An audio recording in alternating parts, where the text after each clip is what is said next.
Oh, and we're back. That was a very short break. How long was that even? How long did I even have? What was it, less than like 5 minutes? Man, all I did was... actually, before I even say that, konbanwa, hello everyone. Welcome Raiders. Happy Thursday. Hope everyone who came in from the raid had a lot of fun with that last stream with the Slay the Spire 2. It was a little bit chaotic. I'm a little bit exhausted, I'm not going to lie. I don't consider myself an introvert, right? I consider myself maybe more ambiverted. So like having 7 people screaming in my ear does not necessarily give me strength, but it doesn't... I wouldn't say it necessarily drains me either. But I'm just tired. Hello everyone, hello. Oh, we're feeling really Chinese right now. We're switching today to playing. Oh, I'm stuttering so much. To playing Reverse 1999, which, if you don't know, is a gacha game that is very well known for having lesbians in it. And I think they recently added a heterosexual couple. Apparently, the main duo of this event are heterosexual. Oh my god! And some of the community are actually they're actually in disbelief. They're in denial. Some people are getting violent about it. They're like, "What do you mean there's a normal? What do you mean there's a cisgender heterosexual couple in my lesbian game? What's going on?" Literacy out, yeah. We're going from a game that requires all of the reading to a game that requires no reading. Or is it the other way around? I don't know. Does anybody actually read their cards? I remember when I was like very young and I played like Yu-Gi-Oh! I'd always ask, "Hey man, can I see your card? I have no idea what it does." How do people keep track? Like people who play Yu-Gi-Oh! How do they keep track of all the different cards that are in the game? When I was younger, I would just, every time I played with someone new, I'd have to like spend 10 minutes just reading their cards. Because I have no idea what they do. Right? This may have been manageable back when there wasn't that many cards, but there's so many cards in that game. How do people do that? Like, not even just for Yu-Gi-Oh, but for like Magic. Right? For Magic the Gathering. Maybe even Pokemon. What other games are there? There's the Gundam TCG. There's like, what? There's the Vtuber TCG as well. I don't know. Anyways, I went on a little break between the streams. I got myself some food. I went to the toilet and washed my hands, washed my face. I have some food. I don't even know if I'll be able to finish eating it on the stream. I hope so. Anyways, how is you guys? I'm sorry we didn't get to chat before the whole chaos that was the collaboration. We spent probably 30 or 40 minutes before stream just trying to get everything working, and in the end it still didn't work that well. Hey Clemire, hello. Good evening. How are you? We might only do this for like an hour, maybe. At max we'll do it 2 hours. I'm a little bit... I am definitely exhausted after that last stream. I'm actually exhausted. I kind of wish we started earlier. And also, like, the collaboration kind of snuck up on me, I won't lie. I actually forgot it was happening. Nobody sent any reminders. I guess that was my bad for not writing it down in my calendar. If you already got through half the story, then it will be quick to trust. I don't think I've gotten through even like 1/3 of the story. I don't think I've even gotten through 1/4 of the story. But yeah, I heard that the main couple, the main 2 heroes in this story are heterosexual, and I'm like, you know what? We kind of need that. We can't have every single pairing be gay, you know? Sometimes you just got to be straight. Sometimes it's okay to be straight. All right? Actually, are any of the Chinese characters actually gay? I don't think so. You got Yue Liang. She's not. She's got like a buddy cop thing going on with I'm forgetting the name. The Poitiers. Yeah.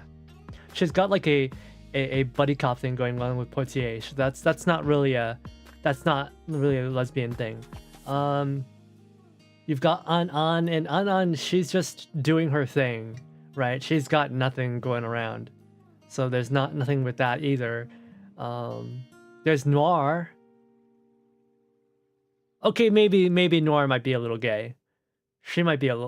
Noir might be a little gay. But something tells me Noir is like the type to experiment. Rest is good for you. Changes to plans can be surprising. Yeah. It was just a little bit messy, is all.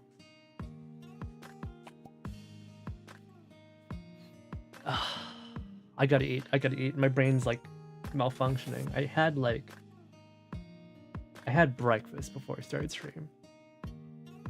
It was a pretty good breakfast, but it was just breakfast. I wasn't expecting the run to go this long. Just because we have 7 people, it just made everything go so much slower.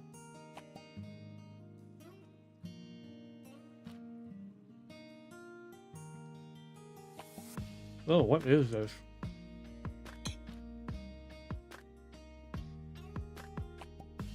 Oh, that tastes terrible.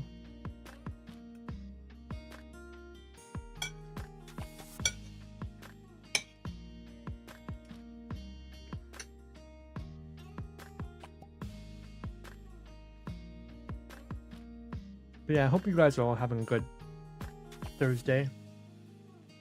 Once again, I do apologize for not having our pre-stream chat like usual. And for bringing in a bunch of like random strangers. I'm sure like most of you guys know Phantom. We've collabed with Phantom quite a bit, especially during GTA. If you don't remember, Phantom was he was, what was his name? He was the Irish vampire news reporter guy that we followed around quite a bit. He's a funny dude. Always making gay jokes, I don't know why. He's not even gay.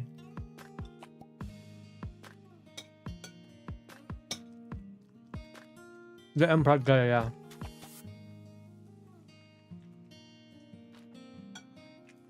He gave birth to a demon.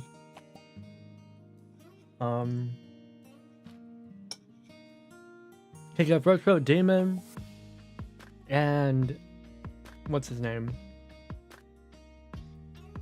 Using the DNA of Barbie, Alaskan Barbie. Oh my god, Alaskan Barbie.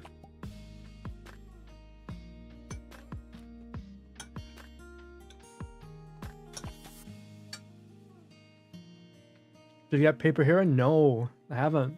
We can try right now. We can try to get paper here in.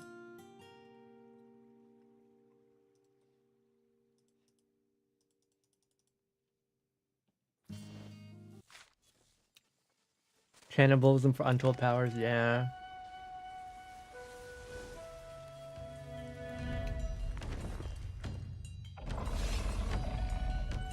God, this Yue Liang skin is so good. No unauthorized visitors allowed. Your Excellency, I didn't mean... Right this way, please. Good evening, Your Excellency. It's late. Are you still on and about? I will be on patrol tonight, so please rest assured. There will be nothing to worry about. I just noticed she's got like ox horn hair. This is like a very traditional Chinese hairstyle. But it's also like, you can see why this hairstyle went out of style, right? Why nobody wears this anymore, right? Ox horns are kind of They do look a little funny, don't they?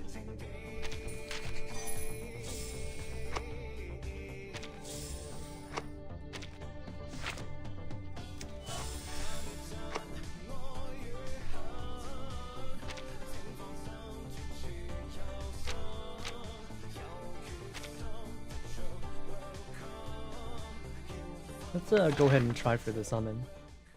Try to get Paper Heron. I do like her quite a bit. I noticed it. Wait, did we get lucky? I mean, last stream we got spooked by Miss New Babble. She spooked us, and so soon, after 10 more polls. Wait, no way. What's up, gamers? Derogatory. Hey, OBK. I'm not feeling too gamer. I got wrecked. I got wrecked by a guy with a scepter. My big sword. Me and my friend's big swords just weren't enough. I don't even know how the Ironclad got a sword too. That was weird. I went and bought the Heron plushie. There's a plushie.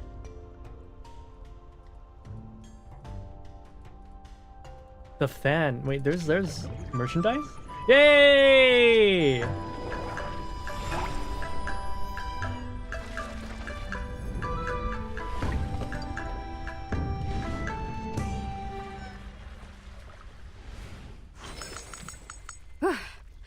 That was quite a spin. Well now, would you look at you? Time truly does gallop like a wild horse, eh? I am Paper Heron, humble Taoist, wanderer, and very glad to make your acquaintance. I love the two finger point she does a lot. Very Chinese, very Taoist.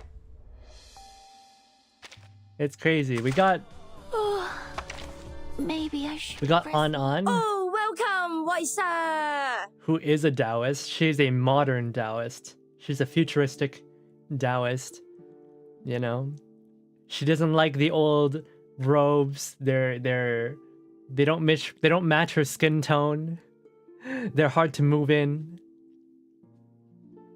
And then we have It is fascinating. Welcome. the My good ancient friend. Taoist. Hello. Not you. Welcome to the tombstone. We have, where is she? Where is she? We have An, the modern Taoist, and we have Paper Heron, Ah, oh, ancient. it's you. I'm still settling in. Not so used to staying in one place, see? She's Especially cute with so many tomboy visitors. vibes, yeah. Lucky for An me, is super I have a tomboy. few more centuries to get accustomed to it. But like Paper Heron is like classical Taoist, like she's hundreds of years old, she's immortal, or I guess the Chinese word is like, the proper translation is like longevity. Because like in Chinese, ancient Chinese stories, immortality is not like, you know, forever. It's more of like it's more like plus 100 to the lifespan, right? Like Taoists, they'll drink magic potions that give them plus 100 lifespan, or like something like that, right? Plus 100 lifespan, plus 200 lifespan.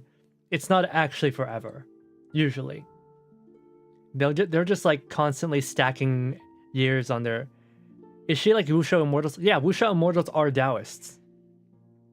Wuxia Immortals are exactly Taoists, right? Sun Wukong was a Taoist, right? He used Taoist magic, or in his case, what he did was he went to hell, and he got rid of his own like name registration in hell, making him effectively immortal. But also Sun Wukong like downed like 1,000 gallons of like immortality potion. So he's like mega immortal. Most Taoist stories and a lot of Wuxia stories are just based on the quest for immortality. And that's what probably a big theme of what Paper Heron story is about. Especially with the talk of the fucking grass character, the grass girl. She's gonna die. She's less than 1 year old, you fucking perverts. Bro's life maxing Lord Wukong. Why not save some for us? You know, Wukong's kind of an asshole, okay?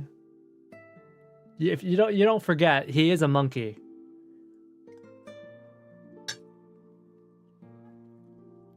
There's merch. I'll have to find it. It must be a website somewhere.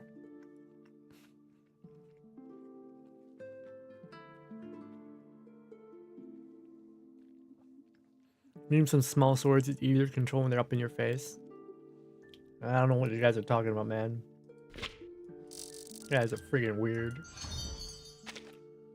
Let's go ahead and upgrade her.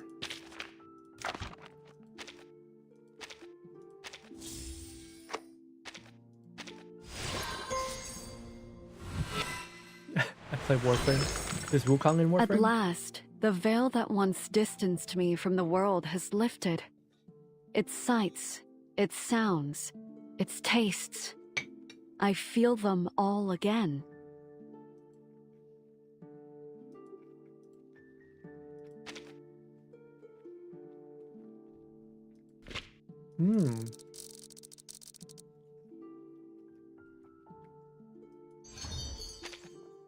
I wonder if Wukong is like popular in China or something.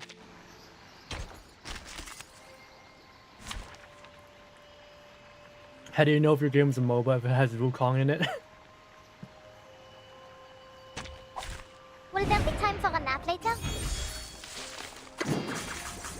Time waits for no one, even for a great food.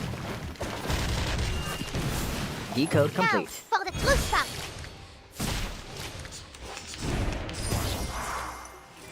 But yeah, Wuxia immortals tend to fight with their Eliminate swords Eliminate what is false and their fists and stuff.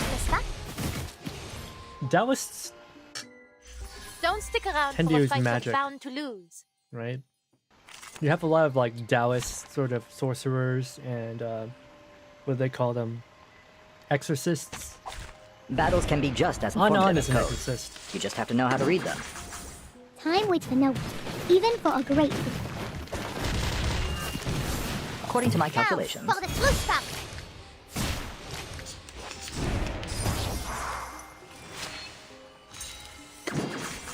decode complete. Eliminate what is false. On éclair remarquable, n'est-ce pas? Another perfect combination of reason and passion. How many Monkey King movies are out in Wukong? Oh, I don't mean that. I mean whether Warframe is popular in China. It would make sense if Warframe is popular in China, that they would include Wukong.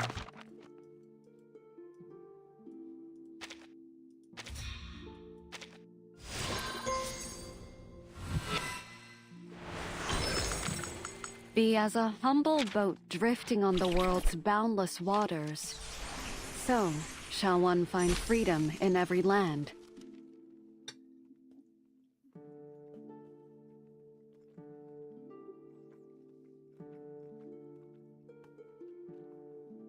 Arcade multiplayer? What do you mean arcade multiplayer? For what? There's a little Chinese dedicated build of the game. Oh, wow. Well, I know sometimes that China needs like their own specific version of games to get past like censorship laws and whatever.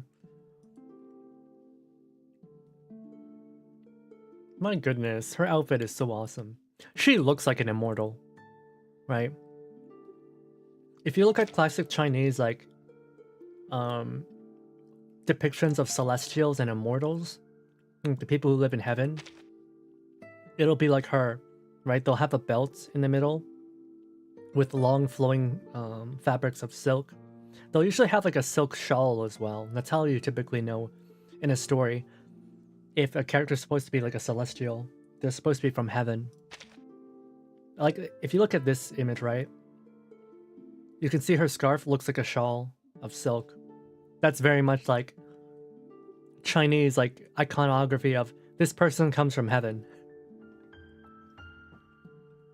Yeah, and also in like Taoist mythology, kind of like in Greek mythology, heaven is a place. Heaven is an actual physical location that you can go to.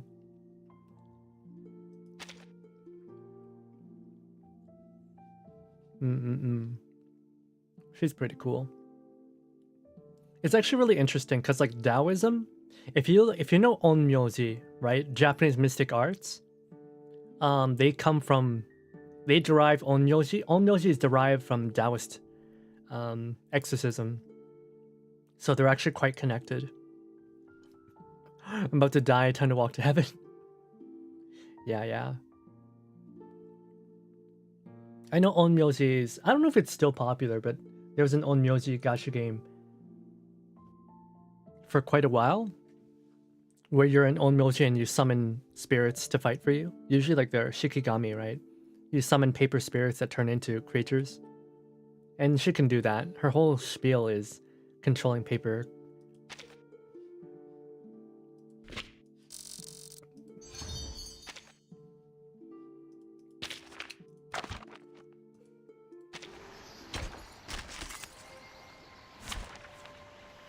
You know, we'll keep her at this strength for now.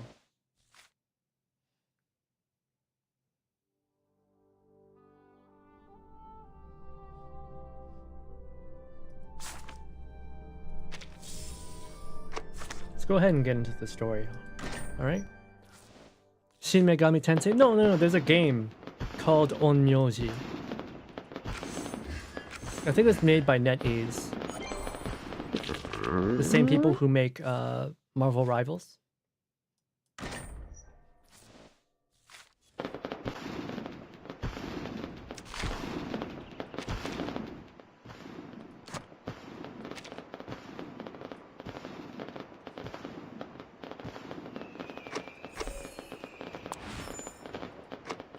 But yeah, Shin Megami Tensei is also true. There are Onmyoji in Shin Megami Tensei.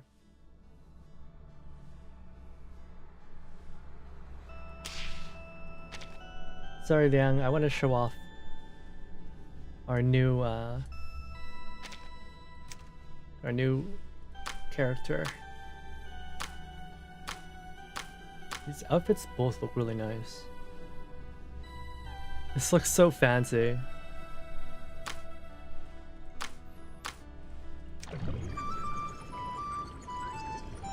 No loyalty. Hey, I'm doing it for you guys. I'm doing it for you guys.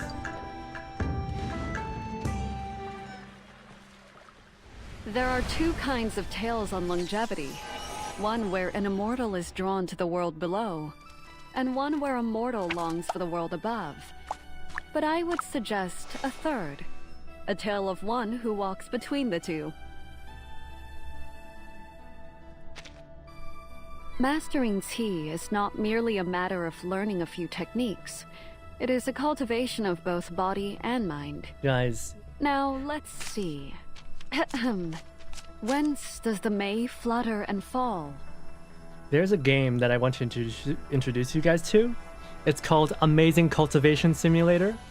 It's kind of like RimWorld, except insane. Now, don't look like that. I'll make you another next time. It's like RimWorld and Deal? insane, where you play as a Taoist running a Taoist cult. And you're trying to cultivate yourself into creating a god, basically. You're trying to cultivate and turn your followers all into immortals. You ain't doing it for me. You know my type. If you were... I don't have any brown girls. I'm sorry. This game's a little bit racist. Then again, most Asian games don't have brown people. Alright? I don't think there actually is a brown muscly girl in this game. Something weighing on you? Come, sit. Let's see what this coin has to say. Heads and all will be well.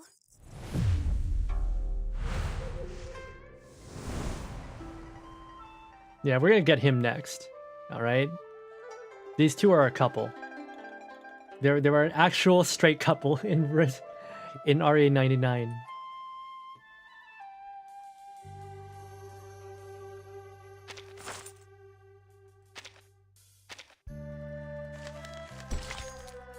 Alright, what happened last stream?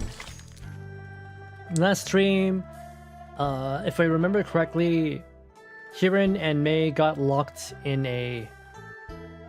Not Mei. Hirin and the grass girl got locked in a prison. They got out after Hirin turned the girl into a piece of paper. And then it looks like the grass girl is going to get recruited into a cult.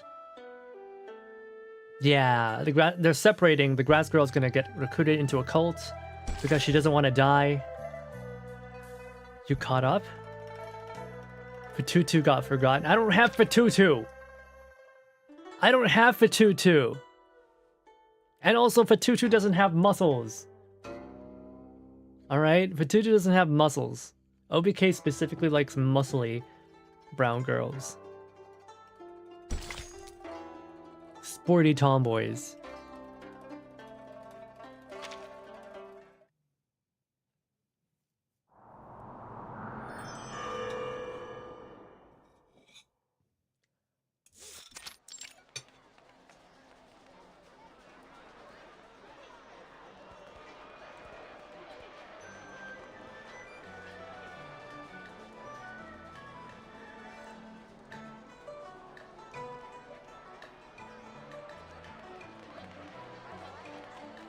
Sorry, I'm eating.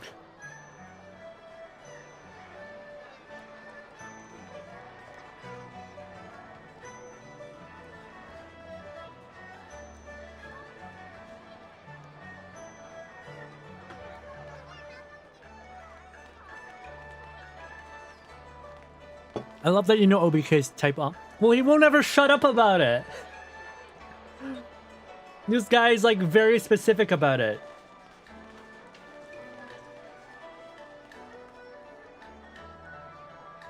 Alright.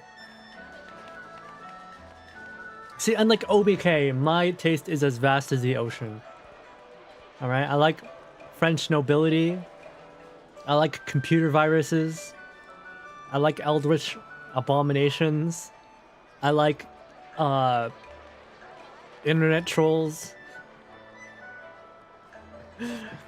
Not just muscular, prefer yes, but well, open?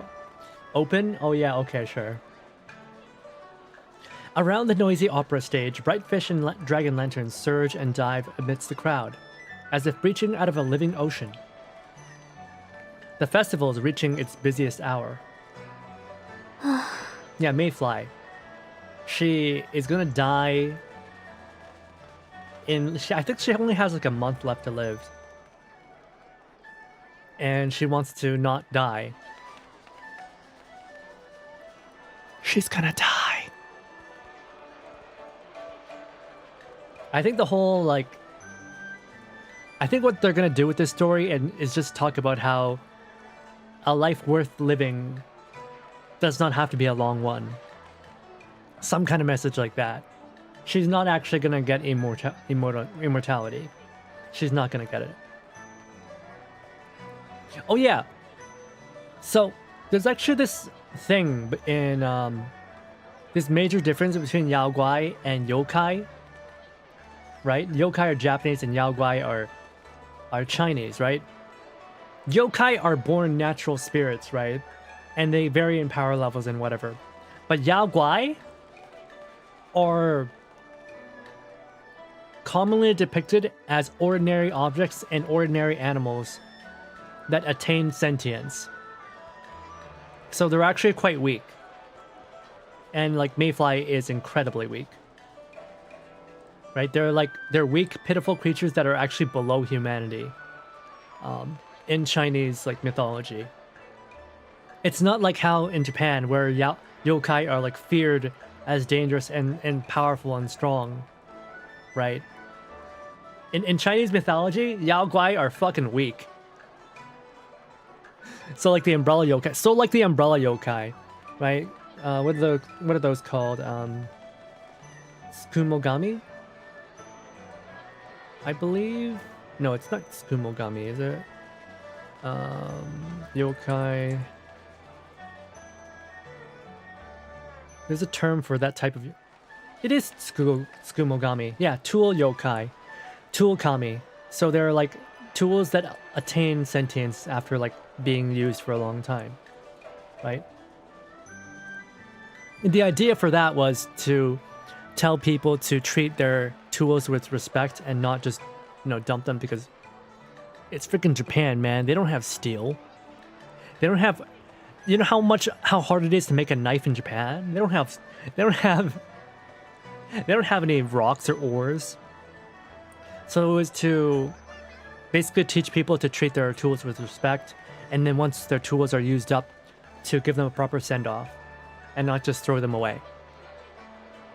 But yeah, in China, basically all Yaoguai were originally just ordinary animals or objects. So they're quite pitiful. They're actually in the Amazing Cultivation simulator. If you start as a yokai, as a Yaoguai, like you have so many debuffs, right? Just everything's working against you.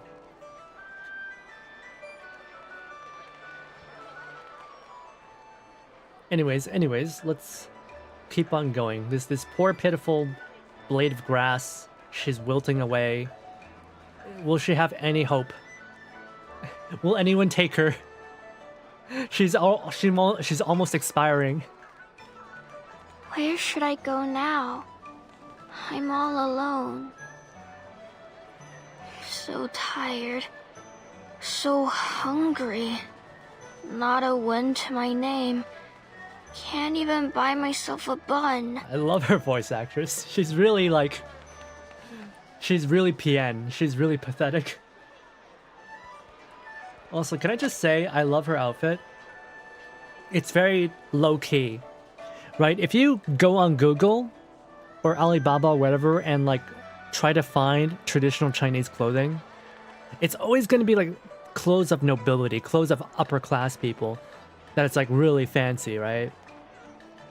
It's always going to be, you know, some princess or whatever clothing, Tang Dynasty, whatever. But like her clothes are very basic. They're incredibly basic. I guess this is more what you would call emblematic of what ordinary people would wear. Right? She's got a simple hanfu, nothing elaborate about it, and she's wearing a very high skirt with it, a jacket, which is kind of... Her jacket looks like it's a little bit dirty. It looks like it's a little rough. And she's wearing a turban. Yeah, Chinese people used to wear turbans. Like, at some point they fell out of fashion, but turbans are a very Chinese thing. Yeah, and I really like the sleeve. I like how the jacket is like a shortcut jacket. Some Japanese clothes still retain like the short, open jacket. I actually want to get one for myself. I really like this style of jacket, and I really like her sleeves. They're really nice. Like, just looking at her sleeves, right? She's got very short and shallow sleeves. And it's the same whether you're in China or in Japan. If you've got really long, wide sleeves, it means that you don't actually do anything. You're so rich that you can afford to have sleeves that get in the way of like actually doing anything. Can you imagine cooking while wearing very wide sleeves? It's impossible. Right? She is very much working class. They also had laws on colors and cuts, yes.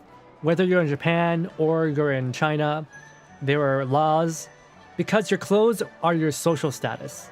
They signify your social status. Right? It's kind of like, oh, if you go to a restaurant, certain restaurants will only allow rich people in. And how do they know if you're rich? Well, they'll look at what clothes you're wearing.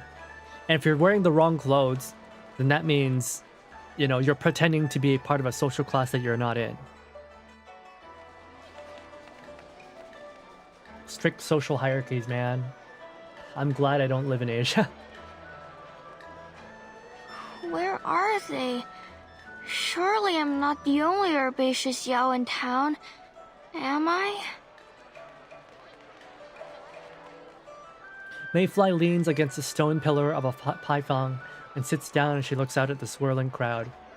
Also, I'm pretty sure like Yao Guai are used as a metaphor for country folk. Especially like in Wukong. In Wukong, Yao Guai are used as a metaphor for people who live in the countryside. You know, unsophisticated, uneducated, poor.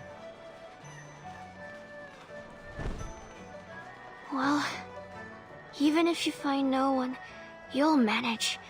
You're a reed after all. You can take root anywhere and let the earth feed you. Man, she's getting high on that copium. But I prefer food. What time is it now?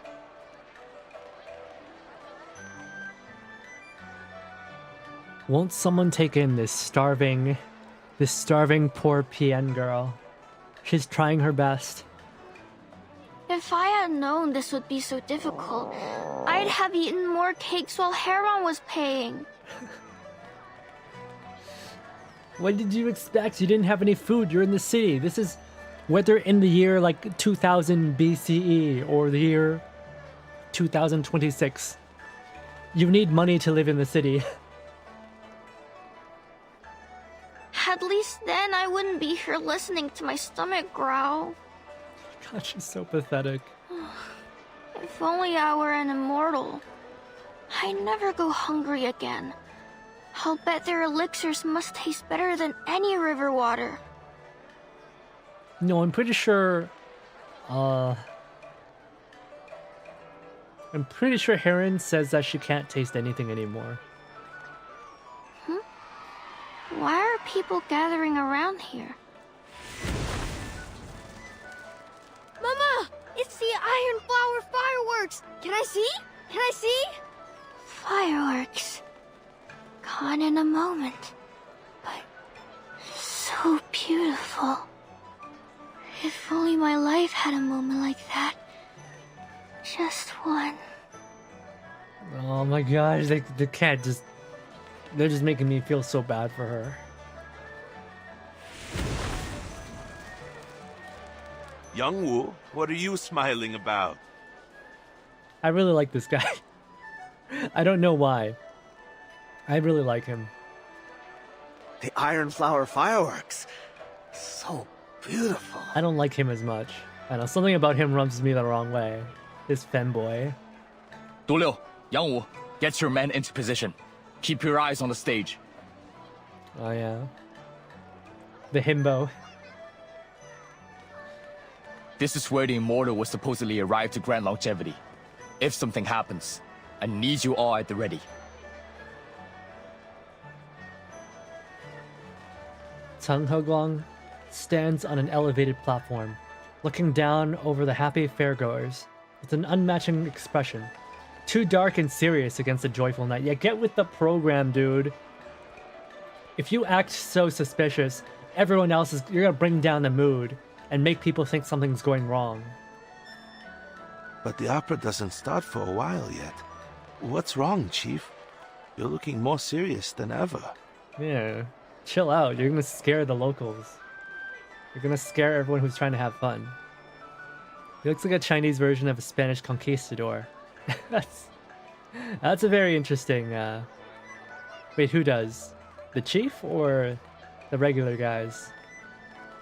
I guess they've got the funny hats.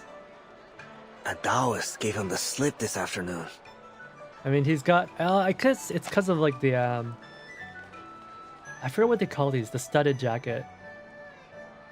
Right? This type of armor was used in Spanish when they conquered North America and South America and Central America. Yeah, they wore this... roughly something about it. These jackets, they're studded, and I'm pretty sure they're filled with some kind of... some type of chainmail? Something like that. What? Who could escape Chief Chung's leaf blades? I'll tell you who. A woman. It was the lady who cast a spell at the gate, remember? Best keep an eye out for her. Are these orders from you or Chief Chung? I don't think like she got away from him because she was a special magic Taoist or anything. I think Chief Chung is just bad with women in general. You asked the question, I answered. No need to be snide. Enough. That Taoist possessed strange arcane skills, the likes of which I have never seen. I take the blame for her escape. Yeah, the way he talks about her. That strange woman with her strange abilities. Yeah, I think he just really likes her, and he doesn't realize it. He's smitten. He's so dumb. Her arrival coinciding with this mysterious sect is no coincidence. She's scheming something. Stay sharp. She's literally just like standing there half the time, and he's like, "How dare you! Get back here!" This fucking himbo. You ever wonder why the chief's sword is never blunt? I figure it's because he's always yelling at it. I love Dulio. This guy's funny. He's definitely married, right? This guy's just like having a good time. Clock in, clock out. What are you talking about? Stay sharp! Stay sharp! Okay, yeah. These two are good together. These two are funny.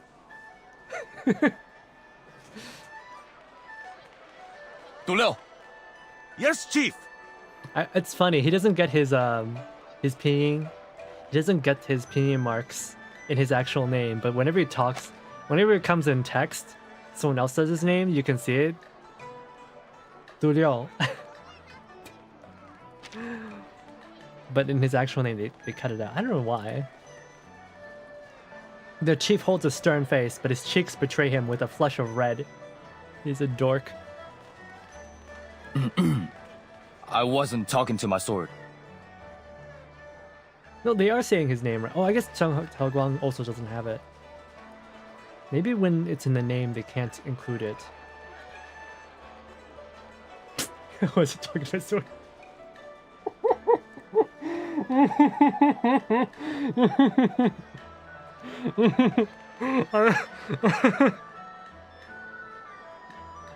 He's so dumb.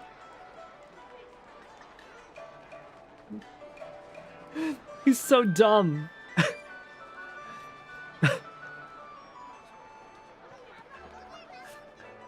He thought Dulio was being literal. He's so dumb. How did he make it to chief? Oh my god. How did he even get the position? He's so dumb. Right, of course, Chief. Can't believe you're spreading rumors like that.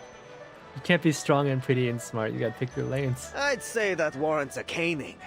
Allow me to carry out the sentence. Okay, he's getting kinky here. Alright. The chief grits his teeth, places a hand on his blade, and turns his back. The opera will begin soon. I need everyone in position. No more jokes. His fucking If face. any suspect gets away, you'll face more than a caning. Look at this guy's face. He's just constantly embarrassed.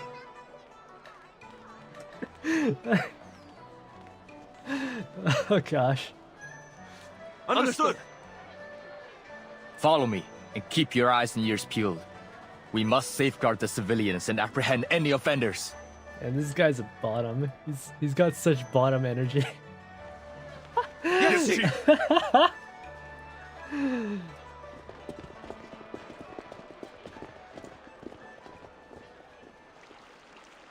Night falls and lanterns dot the river.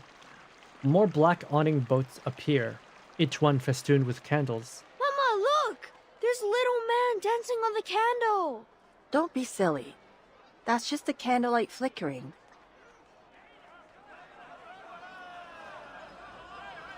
Come and play pitch pie! Young lady, dare to try your luck? She has no money. Make way! Make way! Make way, please! We need to clear a path for the audience. Of course, officer. Is the opera about to begin? Yes, in just a few minutes. Laughter and chatter close in as a group of men and women pass Yangwu. Those are the y'all I met at the cake stall. Come join us. A parade of joyful Yao passes before Mayfly. They spin around until they seem like a carousel with her in the center. A parade with no beginning and no end.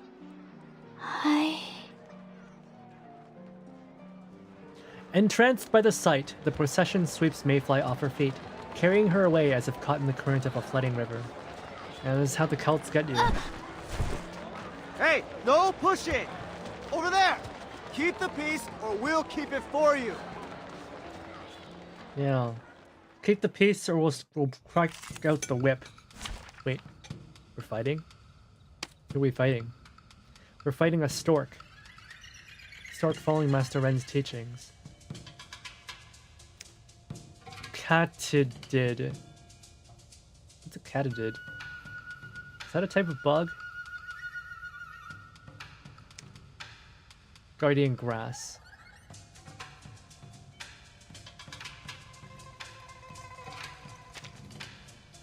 Let's see. Alright. We can't use Liangyue because she just one-shots everything. Your humble Taoist at your service. Yeah, we're feeling very Chinese today. Alright. Very well. Let me try my hand. Oh, wow. Copy that. Ah, me too. It's newly made this year. Crackers and fireworks! It's on auto. Sorry. 通幽动微，莫运虚无。阿晶 pick yourself up. Let's go. I really like that outfit Enjoy. of the catadid girl. Ouch.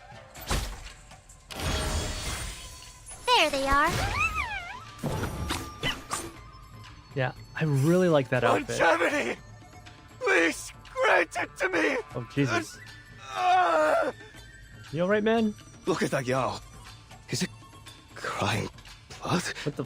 Huh? It must be practicing some evil cultivation method. I hear those come with great risk. Oh, yeah. When you crank it too hard.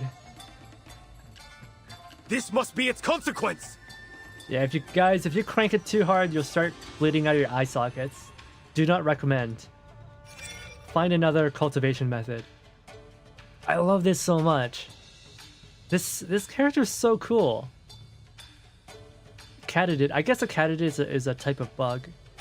Like, look at her sleeves. It looks like wings. Must be something like a grasshopper or something. Some type of flying, or like some type of bug with wings. It looks so cool. And she's got like a sewing kit, right? Or not a sewing kit. What do they call these? Embroidery kit. Yeah. She's got an embroidery kit. This is a really good design, honestly. You could probably make an actual character out of this.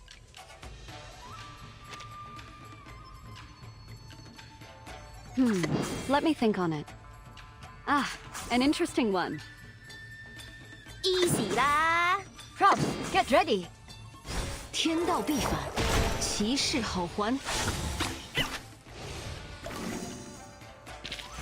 而家係我捉你，唔係你捉我啊！ Yeah, it's like a green grasshopper cricket-like friend. Ah ha ha. Makes sense.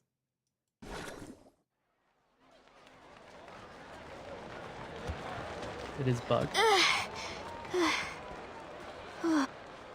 Mayfly looks back. She's been carried far, only to be left in a strange place. They just dumped her here? Sticking out like a driftwood after a receding tide. The stage? How did I...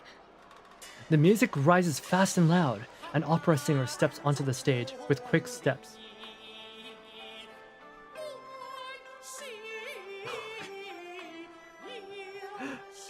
Oh gosh, we got some Beijing opera going on here.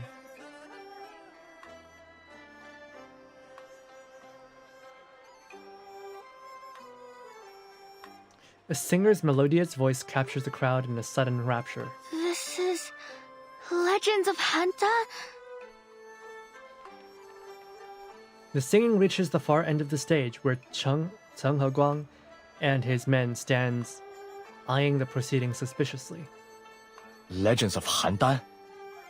How could they choose this of all operas with these rumors going around? This man just like wrenching his fists at everybody in the world. What's it about, Chief? He's the type of guy who would like curse at the sun and moon. The type of man who would just start screaming at the sky every time something goes wrong. Cheng's hard stare conveys his disdain, even before his words confirm it.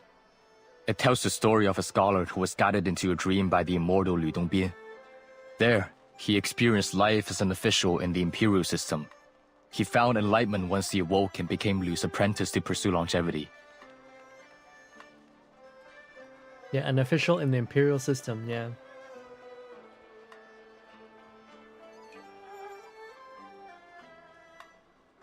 Yeah, so like there's often a metaphor between going to heaven and going to becoming an imperial, you know, becoming a bureaucrat, basically, working for the government. Ha! No wonder you're so shook up over it.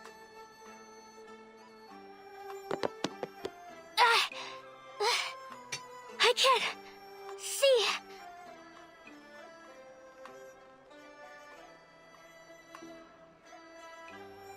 Mayfly stands on her tiptoes, unable to see the stage over the crowd. But though she can't make out the scene, the song at least breaks through. I must have watched this opera 100 times, but I've never seen them use candles before. Did they change the story?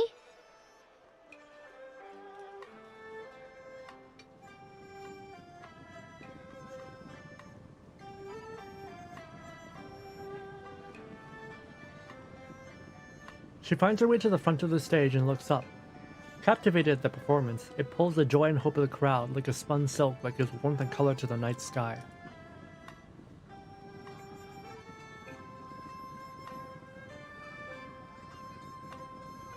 Countless candles ring the stage.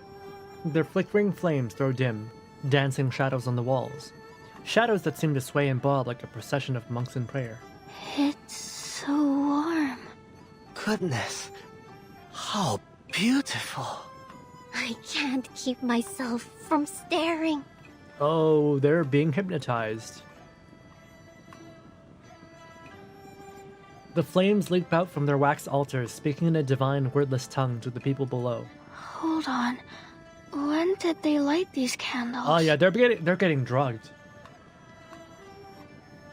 They're probably getting drugged by incense or something. The flames. They're whispering something. The small lights sway beneath the night sky, alternating between bright and dim. They become a hypnotic flow that those watching cannot turn away from.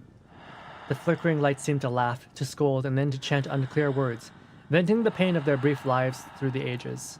Yes. I can hear them. They're saying... Grant us longevity. Grant us longevity. Wait. When did I get this close? A hush falls over the crowd. Mayfly looks up at the figure on the stage. The warm light shimmers. Hearts beat in time with the swaying shadows. The stage feels as if it were instead a refuge, a bastion of light and song calling out to those who might approach it. Under the cover of night, under the gaze of many hundreds of eyes, 100-fold stages rise. 杜六, Yang Wu, where are you? They're using the candlelight to conjure illusions. Avert your eyes!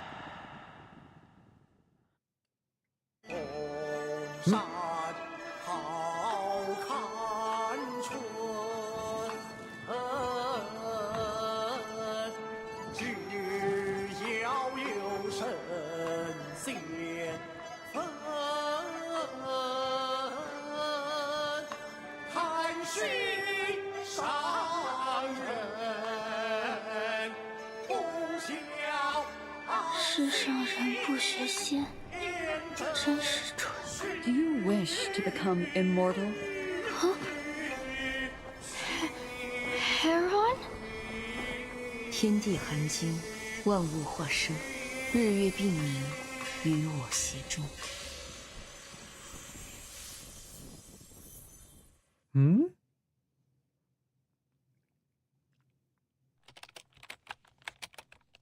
Wait. What? Why is Heron up there?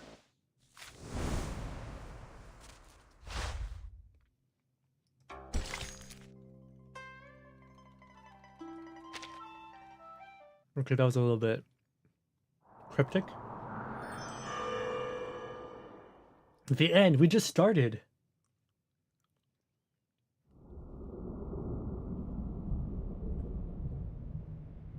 The candlelight fades and is soon replaced by the steady glow of modern incandescent bulbs. Reed touches her head unconsciously, feeling blades of grass brush against her fingertips. So, Mayfly was given the method of longevity, just like she wanted. And that means that Paper Heron was the legendary immortal. As if a reminder, another blade of grass tumbles down at her touch. Well, sure not. I better get this down before I forget any details. What? Okay. I'm just spitballing here right now, okay? But I've been thinking that Reed is related to Mayfly. But what if that's a red herring? What if that's just what the writer wants us to think? What if Reed is actually related to Paper Heron instead, and not Mayfly? What if Paper Heron actually dies in the story, and she gets reincarnated as Reed? I wouldn't put it past this game to do something like that. I'm curious. She tucks the grass into her pocket and practically leaps toward her paper and pen. The distinctive melodies of Eastern opera, combined with the magical glow of candlelight, brought the atmosphere to its peak. When the immortal moved her fingers, the audience, including those who had doubts about longevity, naturally came to believe in this miracle, including Mayfly, a herbaceous Yao whose life was about to end only a few months later. Based on accounts from local residents and my own experience, I feel I can make a bold assumption. After the opera was over, Paper Heron, the legendary immortal, taught the method of longevity to Mayfly to extend her life. Then, for some reason, she fell into a deep sleep beneath Jewel County. Nah, Reed, I think you're just projecting. That's what you want to happen. The passage of time goes unnoticed as her pen glides from page to page. The sound of scribbling accompanied first by the silence of night, then gentle birdsong, and finally a bustle of a waking city. Another day. I don't think any of them are alive. Like, they're just all gone now. I think the story is going to turn out that there is no immortality at all.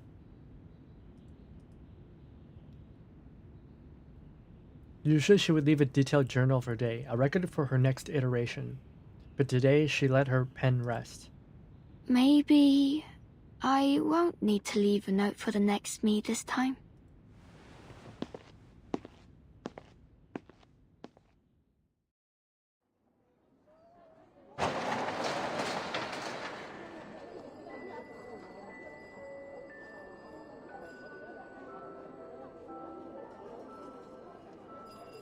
As the morning progresses, the storekeeper pulls up the shop's rolling shutters. Waiting outside, aside from the morning breeze, is a familiar face. You're up early today. Did you get enough sleep? Oh, and I was so busy last night. I forgot to give you your change. Hold on. Let me unlock the door first. Before she can even finish her words, Reed has returned to her glowing screen. Sleep, Schmeep. My article's almost finished.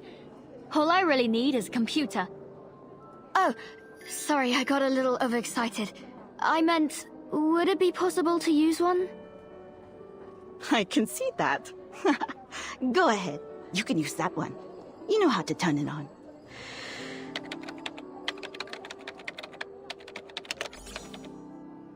Alright, we're back on the BBS. I know who you are. Damn, that's kind of creepy. Damn, we're just gonna leave a message like that.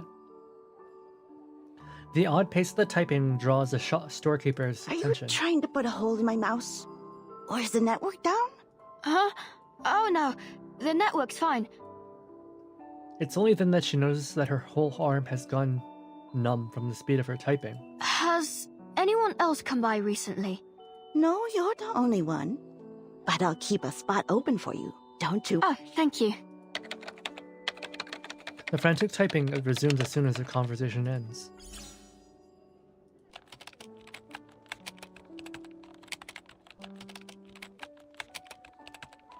What the? Just untied another knot. As you can see, I can figure out the truth with or without your help. But if you really want me to figure things out, why not just tell me what you know? Embarrassed face. It'll save us both time and trouble.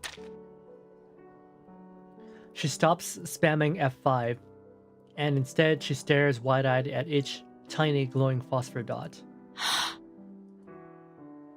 Maytree. Someone did mention that earlier. Bluffing doesn't work on me, but if you want to see me, come to the Maytree in the old garden.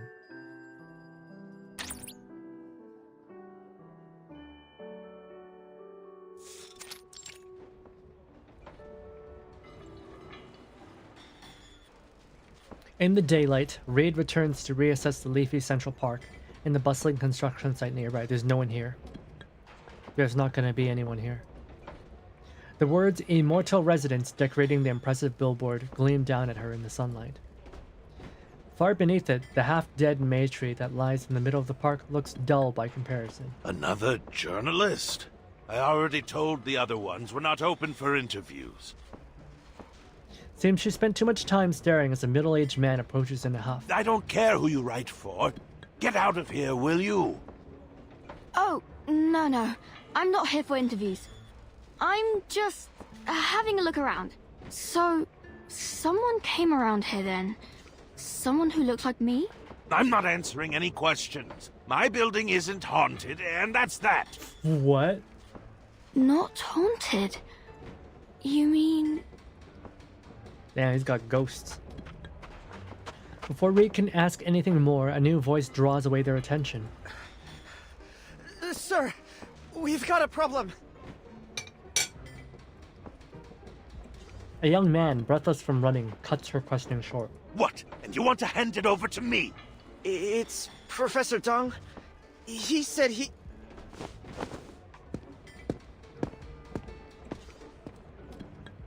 The property developer pulls his arm, gives a polite nod to Reid, and walks aside. Half a minute later, Reid hears shouting. Would you listen to yourself? What do you mean they were eaten by monsters? Professor Zhang said he found this in an ancient book. Should we just ignore him? Damn him and his book. I go and call it the Immortal Residence, and then it turns out people died here. If this gets out, I'll never sell the place. The developer's voice rises, and Reid catches a piece of their argument on the wind. He gave us a copy of the book. Said he'd send one to the press unless he receives 100,000 yuan today. Dang. Do you want to look at it? He's getting extorted. You know what? Fuck property developers.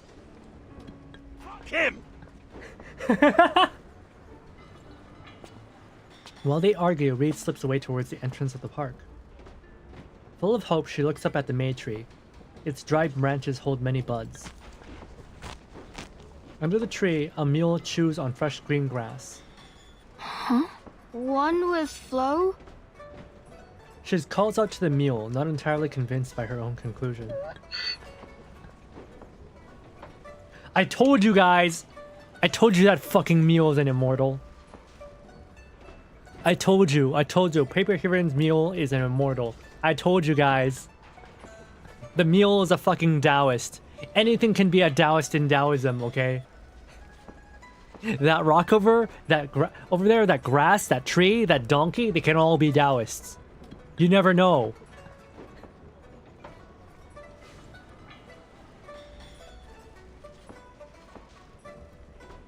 The stories involving Taoists transforming themselves into objects to sneak in around places is just innumerous. The mule, started, turns to flee. Reid immediately takes notice of the familiar pack, one she knows she's seen before. You traveled with Paper Heron wherever she went. Wait! A strong wind blows, the rustling leaves drown out the mule's trotting hooves. A pale page falls a half step before her. At the time, The sun and moon hung together in the sky. The earth split in two at the gate of the School of May, opening a rift miles long that stalled souls. When the governor had it investigated, they couldn't find a single human dead or alive. Only clothes, dead plants and animals. Many believe the phenomenon was caused by the Earth Dragon.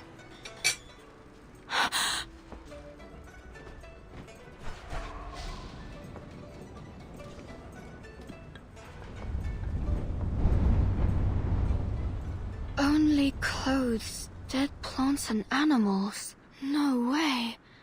Then the Yao didn't really become immortal? The immortality is a lie.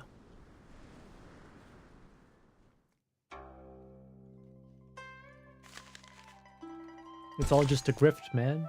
It's all just a grift.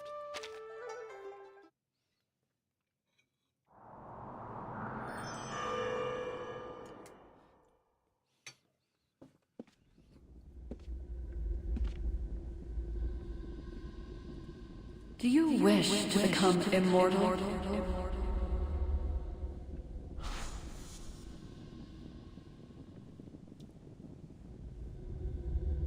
Mayfly looks up but sees nothing before her. Do you wish to become immortal? 世上人不学仙，真是蠢。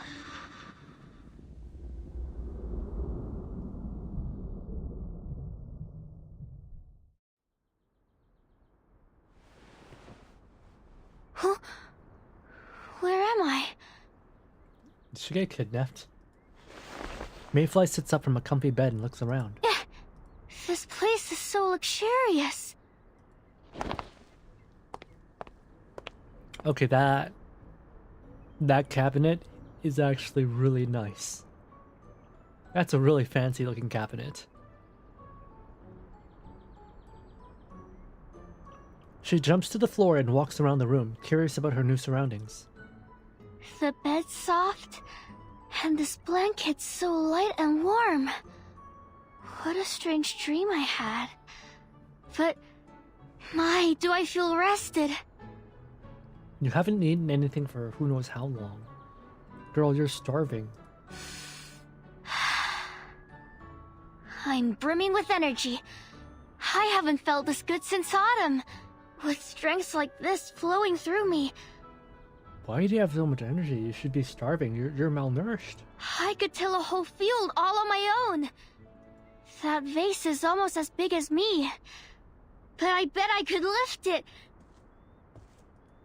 She finds herself standing in front of the vase, excitedly stretching out her hands to measure its height and width. Hello, Mayfly.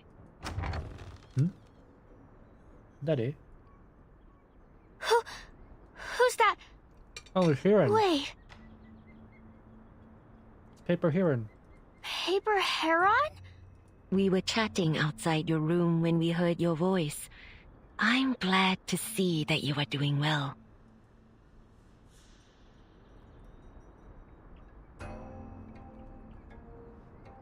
Is that actually Paper Heron? Or is it like a doppelganger? I know what you wish to ask. You are in the School of May? Okay, that was a little bit awkward. You are in the School of...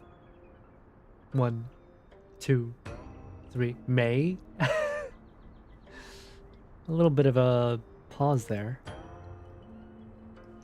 The lady smiles and nods as she explains further. And I am its founder.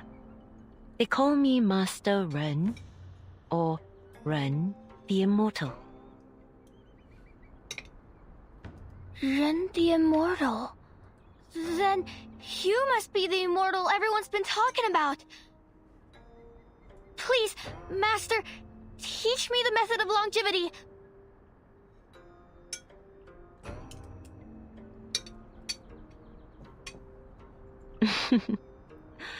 Another young soul looking the immortal you seek is standing right in front of you.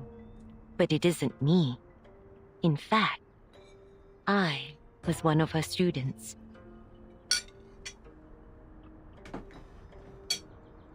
What?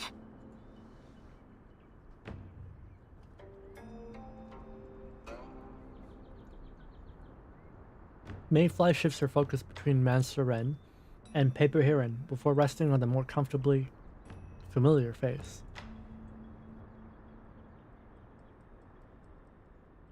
Saying nothing, Master Ren smiles and follows Mayfly's gaze to Paper Heron.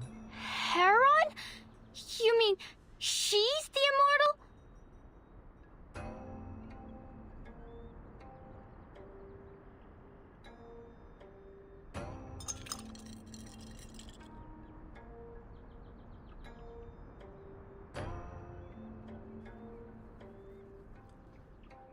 Paper Heron. I am done with my food. No more. No more of those ugly noises. Paper Heron stirs the sweet soup in her bowl. The white sugar has sunk to the bottom. I'd prefer if you wouldn't call me that, Mayfly. Makes me feel as though I'm covered in ants. But how can that be? What do you mean, how can that be? Do you recall the evening past? Last night, I was pushed out on the stage, and then... Precisely. It was then that Paper Heron held the longevity ritual for you. You fell into a deep slumber for the rest of the night. I don't know why, but her sprite looks like it was drawn with, what do you call it, watercolors. She's a little bit out of focus compared to the other characters. Makes her look like very out of place compared to all the other How do you characters. feel now? Looks good, but it's just she's in a completely different style. I feel refreshed, energetic, alive. Then I've gained longevity already? No. This is but the first step. Girl, you've barely even begun on your cultivation journey. Master Heron altered the flowing pattern of your qi to imitate that of the Wei, laying the foundation for true longevity cultivation. I like how they translated Dao. They didn't translate Qi, but they translated Dao as the Wei. They might as well just keep it as Dao if they're gonna keep everything else in Chinese. But this alone will not extend your life. To achieve true longevity, one must cultivate it through the method of our school. Worry not. I will be your guide. I see. No, wait. Mayfly looks puzzled. She counts her fingers as if attempting to follow the logic to its conclusion. Congratulations, you're in a cult! Paper Heron, if you're Master Ren's master and the founder of the School of May, then you knew all along? You were just pretending? Yeah, she does a little trolling, you know? Then you lied too! You know, I felt so guilty about leaving you behind! I didn't deceive you. I had no inkling that it was Ren that you sought.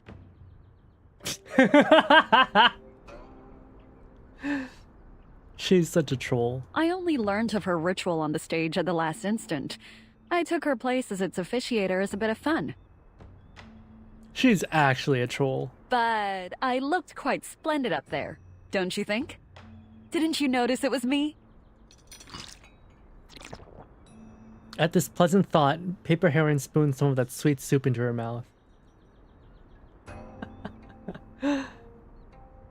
Dude, those sweet soups are loaded with sugar. So, it was you who slipped the amulet and the note into my pocket. Of course. I hadn't cast that spell for some time, so I thought I'd seize the opportunity to give it a spin. Ah, why the glum look, eh? Our performance was a great success. Yao have joined the school in spadefuls. You know what? Somehow Cheng Heguang, despite being a stupid himbo, managed to be right, but like for all the wrong reasons. His suspicions led him to the right answer. But I think he you know, like how you, when you're like doing a math equation, and like you do all of your work wrong, but somehow you still arrive at the correct answer? That's Cheng Heguang. That's They're here that's for what the he is. method, not your magic tricks. Cite me down. You're the immortal. How could I say such a thing? Before Mayfly can finish, hurried steps outside cut her off. Huh? The footsteps stop at the door, followed by whispers and the rustle of clothes. Suddenly, a short, plump hedgehog and a yam with a leafy head peek out from behind the door. Then a gray rat, a shrew, and behind them a whole parade of other Yao. Immortal! Please, forgive our intrusion. We're here to see you, and our new schoolmate. Grandmaster, our greatest thanks for these artifacts. We've brought a token of our gratitude. Though it's not so valuable, I hope it will suffice. Wait, the shrew is cute. Oh, think nothing of it. Consider it a gift from your Grandmaster. Thank you, Grandmaster. If it's not too much trouble, could you teach us the spell you used on the stage last night? Paper Heron waves their praise away with her hand. The smile behind that waving hand reveals her joy. Sure. It's not so difficult. Just say what more you want to learn, and I shall teach you. The Yao pour in, talking excitedly with Paper Heron. Mayfly watches as her friend turned Grandmaster enters the circle and shakes her head.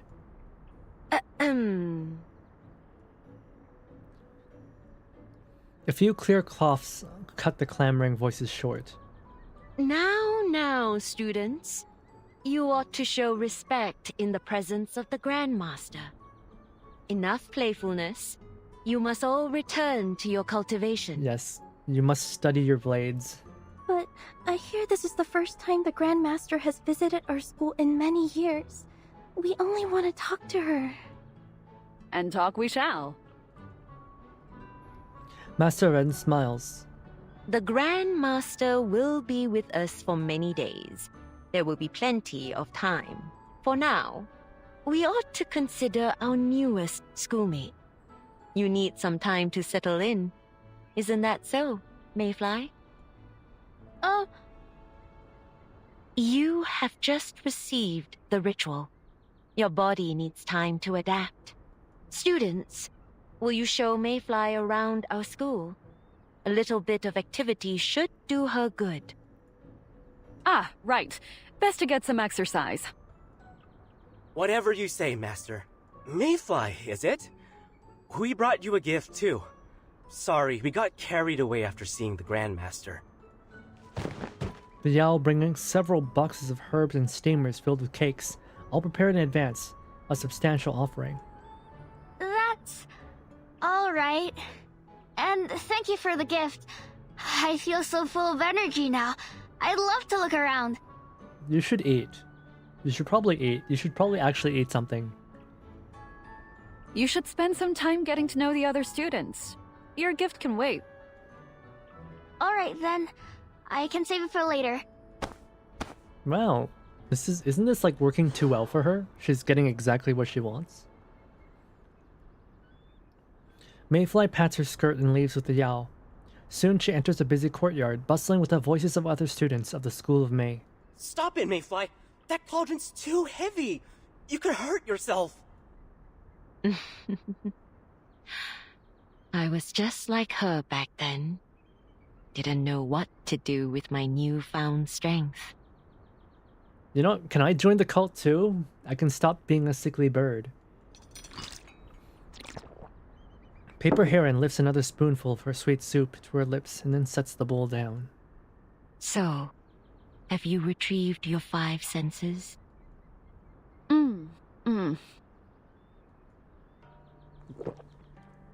Master Ren nods and waits for Paper Heron to swallow. No, it's become worse. Even clear soup is practically tasteless to me now. But enough about that. We have more important things to discuss.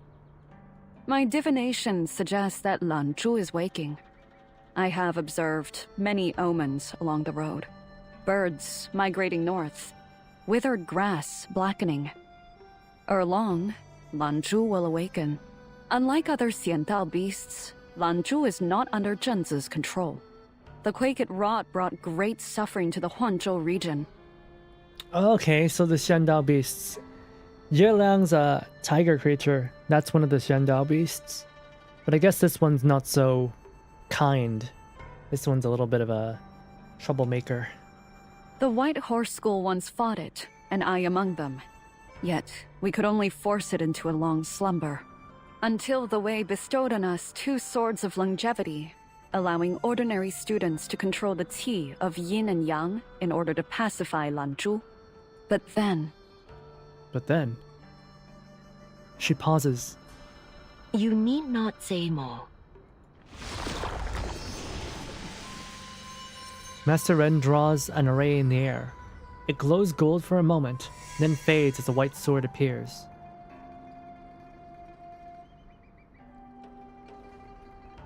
Paper Heron stares intently at the sword. It floats in the air, radiating with a soft white glow. Now, only one sword remains, and the White Horse School is no more. Her hands shake as she grips it, as if she were holding it too tightly. You needn't worry. Since the moment you passed the sword to me, I have been making preparations to face Lan Zhu. I know the consequences if I fail. The earth will split, and beneath the dual sun and moon, disaster and disorder will reign. Zhu County, all of Huanzhou, will shatter, causing untold devastation. That is why I founded the School of Mei, to gather strength in numbers. Though I wield the last sword of longevity, if it should fail, I have prepared a quelling array, but I will need their strength to help me activate it. You can get this in... Amazing Cultivation Simulator has this as well. Where there'll be like one master who's acting in the center, and then they have like a bunch of other Taoists on the sidelines providing power. Oh. Do I surprise you? Oh yeah, Feng Shui is also like a Taoist thing, by the way.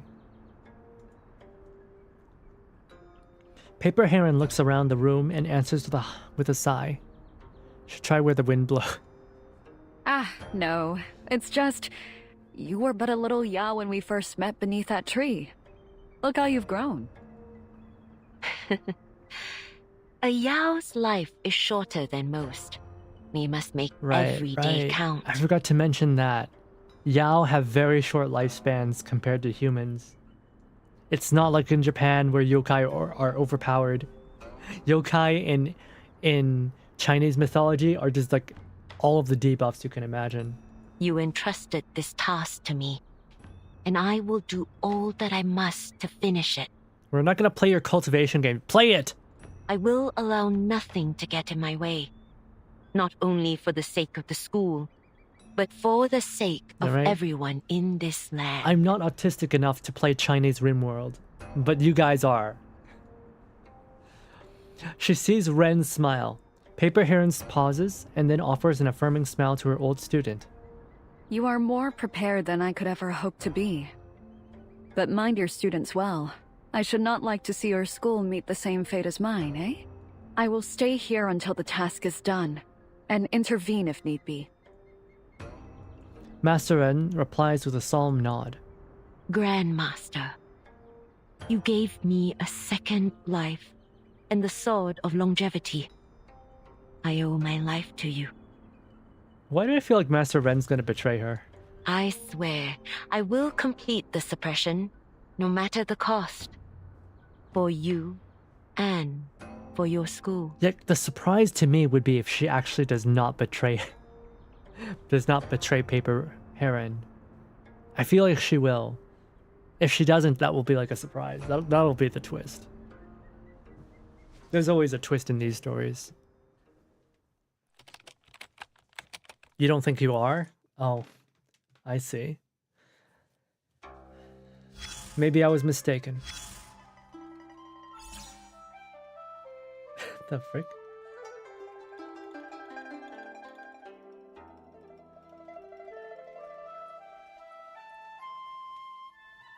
Roaring thunder. We were clearing out the family shrine today and found a set of Noir opera masks.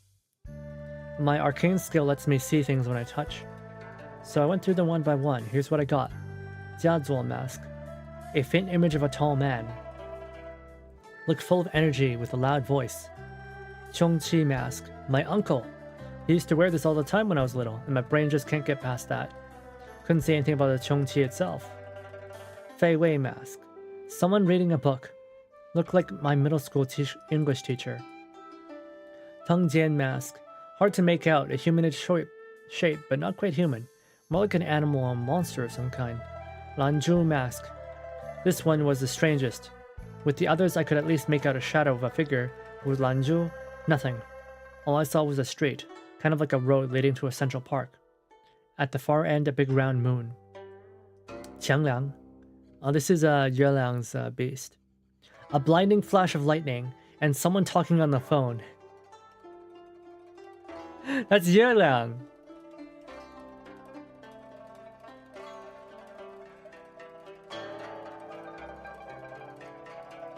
I wonder if these masks refer to other people. I wonder who that is. Yeah, I wonder. Hey, Alex. Good evening. My dad took the rest before I could get to them, so that's all I've got. Do these images mean anything? If you got the names right, those all sound like Shendao beast masks. My guess, when you saw, were things they've eaten. Excluding your uncle, of course. As far as I know, there are no records of Shendao beasts taking human form. The people you saw might be the Zhentong they were entrusted with. If you couldn't see anyone, maybe that's because the Shendao beast lost its Zhenzi for good. Just guessing though, would you be willing to tell us more about your arcane skill? Your arcane skill is the real deal. Lanzhu gazing at the moon, Qiangliang with lightning. Anyone who knows their stuff can tell those two alone that you're not making it up. There are a lot of different accounts of what Lanzhu looks like, but few people know that Lanzhu is actually a rhinoceros. Oh, I thought it was a dragon. In folk legends, the rhino was a general sent down from the heavens, and that's why it loves to gaze at the moon, longing for someone to bring it home. They say Lanzhu's power can shake heaven and earth. A single roll of its body can trigger an earthquake. Back in the day, Fang Xiangshi had to call upon the power of Duanzang, the god of Suti,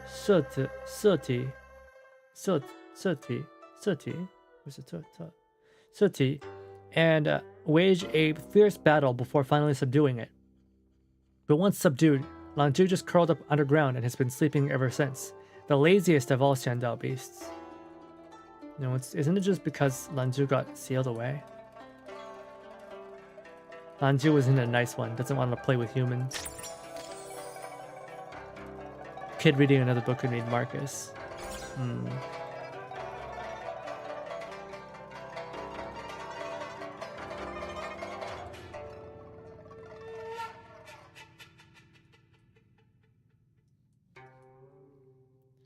Let's see, Wuzhong Online.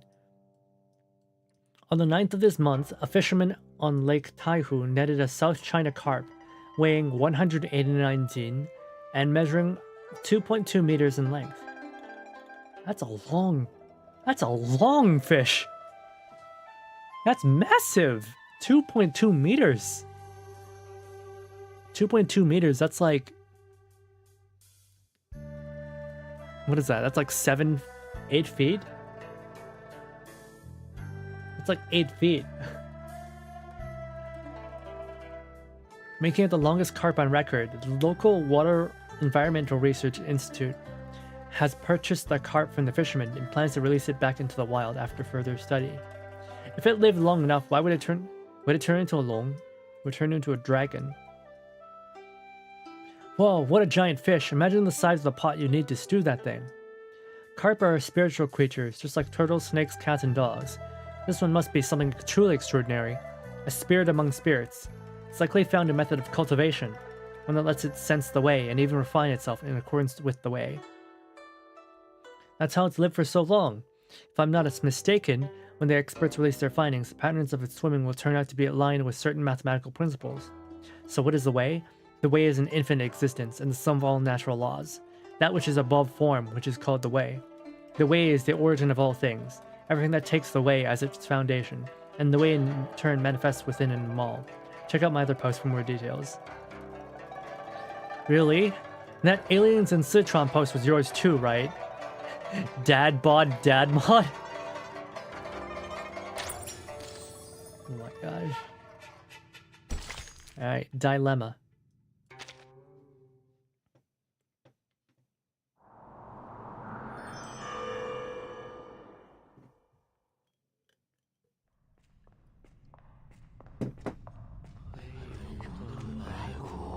In the dim cell, low chants rise and fall over and over, until it almost feels like a natural phenomenon, like the howling of the wind. Chief, all the Yao we've arrested are here.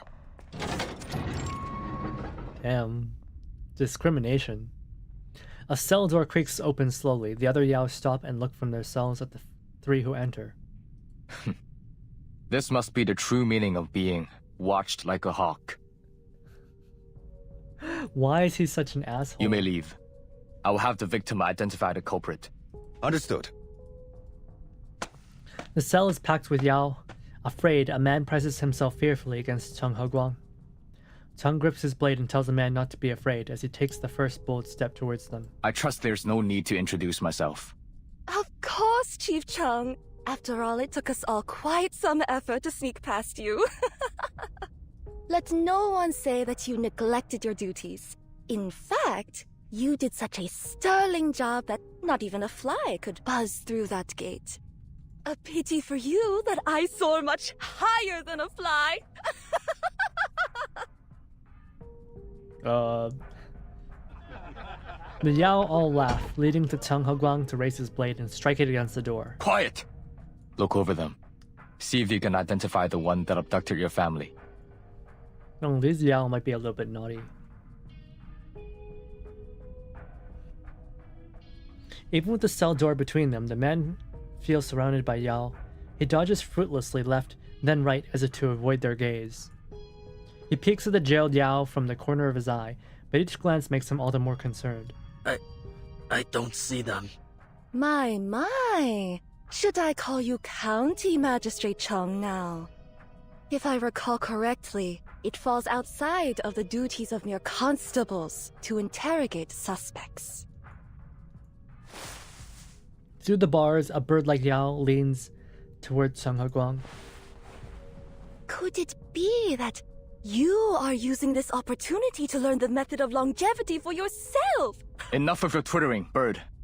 I am investigating this rumor on behalf of the people, not for myself. Nor is this a formal interrogation. I am within my rights to question any one of you. He doesn't need no warrant. And if I don't tell you a thing, what then, Chief Cheng? Oh, must you really be so harsh on us? Every Yao in Jewel County is scared to death of you. But I know that you're not all that cruel-hearted. Could you be persuaded to let us go? As she speaks, she puts both hands through the bars. One holds a gold bar, the other holds a charm. She's trying to bribe him.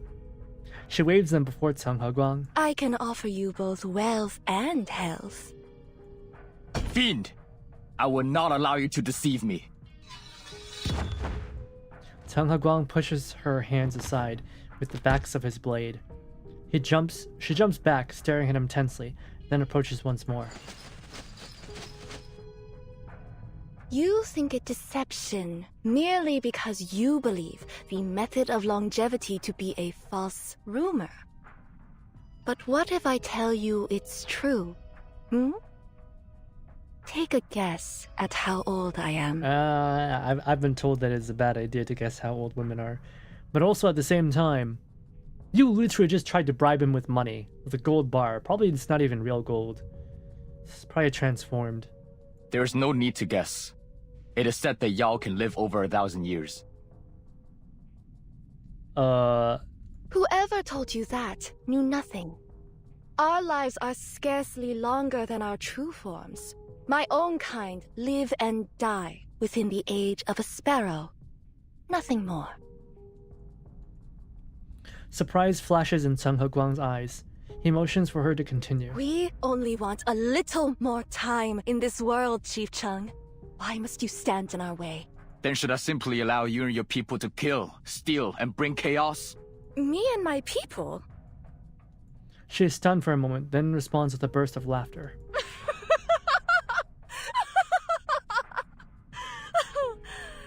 I see. You believe Yao to be evil. No, not universally. Yet, it is Yao like you who spread these dangerous rumors in the county. The Yao stops laughing, her neck jerking in as her feathers rise and puff out. Filled with rage, she storms toward Tseng He-guang, ignoring the bars. It is no rumor, fool! Even if it were, what harm have we ever brought for speaking it alone? All our kind desire is to live. I've done nothing wrong. Release me! Every moment is precious. You may not have taken part in these abductions, but the rumors you spread surely enticed the ones that did. I will not release you. Fine. Continue in your blindness. But the School of May will bring justice to us all. The Yao turns fierce, beating her wings in the cell, claw marks covering the walls. The School of May? That's the name of your sect, is it? Her anger has become an incomprehensible mash of threats and insults. Tseng He-guang stands between her and the scared man, leading him away. A little bit of a bird brain. Should just leave to the name of the sect. In the Yamen study, the man sits shaking on a wooden chair. Calm down. Have some tea. Thank you. He takes the tea and sips a few more times, and sits down. No need to worry. Our cells are quite unbreakable. Birds are pretty stupid, not known for their intelligence, yeah. So, what more do you know of the Yao that abducted your family? It was jabbering on about longevity. That's all I know. This rumor is a true menace to society. Please, Chief Cheng, please find my father. He grabs the front of Tseng He-guang's clothes as if to kneel, but the chief constable catches him by the arms and lifts him to his feet. Please, sir. I am merely fulfilling my duty. I will find the truth. This, I swear. Thank you. Rest a while. Best not to overwork yourself. Guard! Chief. Take care of the good man. I must deliver my report on the events at the opera. Understood. Tseng He-guang pats the poor man's shoulder as they walk out. A breeze follows him past the door and scatters far away. In the Great Hall, a report on the case is being given to the gathered court. The female Taoist raised her sword above a woman's head, revealing the latter's true form to be that of a herbaceous entity, and shifting her withered leaves into a verdant green. The Taoist then proclaimed the ability to bestow longevity upon any who joined her school. This declaration incited the crowd to a frenzy as they stampeded the stage. Later, the Taoist vanished from the scene together with the herbaceous entity. Several Yao present were detained, and the injured were escorted to the nearest clinic for treatment. In summary, the stampede has been determined to be an unforeseen incident arising from the female Taoist use of arcane skills. With the report concluded, the paper is folded once more and then handed over to the county magistrate. Unforeseen incident? Your lack of foresight has seen this longevity rumor spread to every corner of the county. Yao are flooding our lands in droves. Never in my life have I received so many reports of missing persons and acts of sedition. Make no mistake. This is the result of your errors. The magistrate crumples the paper and throws it at the registrar. In response, the man bows even lower. We were foolish to put our faith in you, Commander Lee. You are in charge of our defenses. Tell me, how shall we proceed? Li Huifeng has been standing nearby. He pauses, considering the details for a moment, before speaking out in a measured tone. In these desperate times, I can see only one solution. I would divide all constables into 2 shifts and have them sweep the entire county. We will locate and apprehend all y'all hiding among the populace over the next 3 days. That's crazy. Damn, they're really going ice on everybody. Very good! Do you hear that? All departments will cooperate with Commander Lee. And if I hear of any misconduct, I will show no mercy. Yeah, they're really doing ice raids. Don't think China's above it. They'll do it. Especially the time period. Ming Dynasty, man. The Ming Dynasty was notably, like, harsh on the people. The others hasten to agree as they bow with clasped hands. Cao Heguang has been wanting to speak. Seeing his chance, he seizes it and steps forward. Honorable Magistrate, I believe we also ought to consider investigating the School of May. The other clerks sneak sneering glances towards him, like a discolored bean sifted from the pile. And you are?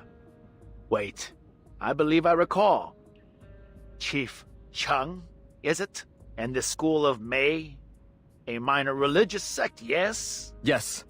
Please forgive me. After the report was submitted, I discovered a connection between the sect and the animal carcasses found on the streets. While in custody, a suspect admitted that the School of May was behind the mysterious parade connected to both the rumors and the drained carcasses. I believe this opera was another part of their scheme. If the Yao are the fruit, the School of May is the root. The others look away and whisper. And who are you to speak? Some upstart boy desperate to clear his family name? That's him, all right. Just last month, he was ranting about some thief-catching scheme. The argument could be heard from the streets. Do you remember last year? This boy and I all knocked the doors down, insisting we include those deserters he caught in our update to the Imperial Court. Hard to believe the magistrate allowed him to leave with his head. It seems he hasn't any sense for his position, or his shame. The son of a bandit turncoat. No wonder he barks like a dog, demanding praise for his every deed. He's fooling himself if he thinks he can wash himself clean of his family's past. Cao Heguang ignores their whispers and stands tall and firm as a noble pine. Commander Lee, thoughts on this matter? As all else goes quiet, Li Huifeng clears his throat and speaks. I hold to what I've said before. The Yao pose a serious danger to the people. Our priority must be to expel them from the county. What would you have us do, Your Honor? The matter is handed to Commander Lee. Dismissed. Understood. But the School of May? The others seem prepared to leave, but Cao Heguang looks around anxiously, until finding the familiar shape of his commander. Commander Lee. Come here, Heguang. Li Huifeng walks from the hall in long, quick strides, forcing his subordinate to hurry. Are you really so desperate for glory that you forget the chain of command? Desperate. Dang. Are you weary, so desperate for the glory? Chain of command? How do you aim to win trust, refuse to pay respect to your betters? I apologize, Commander. But this is a promising lead. If we don't act now, we may miss a chance. Li Huifeng turns, his voice sterner than ever. Do you think you are the only one with the lead on this case? That no one else can do as you have done? Not even those with greater power and resources? Is that why you announce your intentions for all to hear?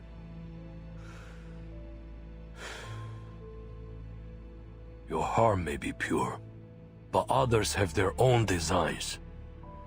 If your words reach the wrong ears, do you think they will sit and do nothing about it? Tung Hukwang's tongue twists. He had prepared for a scolding, not this. Commander, you mean... There are traitors in our midst. Keep digging, but do not draw any further attention. Yeah, see? You never know who's listening in. That's all for today. And if your actions are brought to light, I will tell them I denied your request. Understood? Yes, Commander. He bows deeply, then straightens his posture. I will learn from your wise words.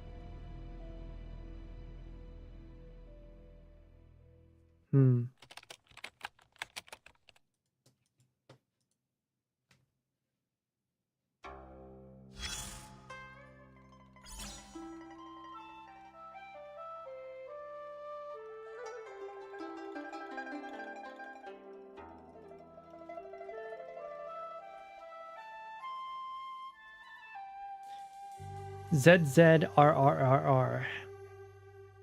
I'm a long-time fighting game player. Critters Clash is the hottest game right now, so I headed to the arcade to get a few rounds in. Started with the turtle, tons of HP, but attacks painfully slow, and damage is laughable. Not exactly a character built for someone at my level, so I switched to the rat. The moves look flashy, and I figured it hard to dodge, so I challenged one guy to a 1v1. He ran the black dog, and a single strike knocked me down to half HP. 2 hits and the match was over. 10 rounds, 10 losses. Dang, that sounds a little overpowered. He explained that HP is based on each animal's natural lifespan. Turtles live a long time, so the turtle has more HP. But these animals have all become yaos. Every one of them can live for centuries. Why should the old lifespan distinction still matter? Can anyone actually win the match with a rat?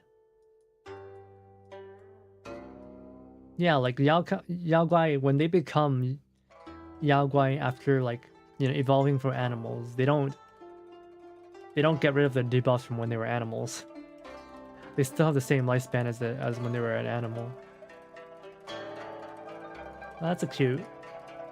Is that grass? Or is that supposed to be like all the characters in the game? Regular Yaos live just as long as their animal forms. The rat's lifespan is only a few months, so naturally its HP bar reflects that. Yaos aren't exactly common these days, so it's totally understandable that you didn't know. The game stays true to the lore while balancing numbers so HP gaps don't become unplayable. Solid design, IMO. Dad bod. Haha, what a noob, you don't even know how to change your moves. No wonder you got stomped. With the rat input. Down A, right, down, down, down. Right, down, right, D. What do you call that? Like, goes down, right, D. What's that motion called when you swing it forward? What is it, a quarter? Quarter D? Double quarter? Cancel into right, diagonal, down, right, left, forward. Okay, so this is like semicircle and then back. 180 back, B. Do it properly, you've got an infinite combo. ZZZRRR. This reply has been deleted by a moderator. Please keep it civil. You have been banned for 1 month. Dang, a whole month. Just because you got called a scrub. Get better, noob. Oh, jeez.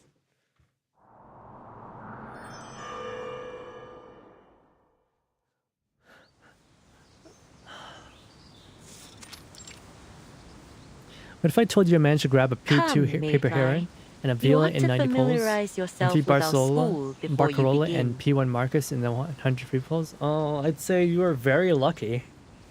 If you're trying to like bait me into getting angry, I don't think that'll work. I'm happy for you. Nice. I'm very, very happy for you. Hello there, immortal you. Hello, are you a Taoist master as well? Yes, Master. Mayfly peeks out from behind the door, watching the others in front of the courtyard. Also, is Paper Heron, like, are her portraits really powerful? I haven't looked into it. It's still early in the morning, but everyone's already up and busy. It is. Soon, you will be practicing alongside them. The many Yao she has come to know nod to her in agreement. The students live in the side house here, as will you. I believe you've met some of them already.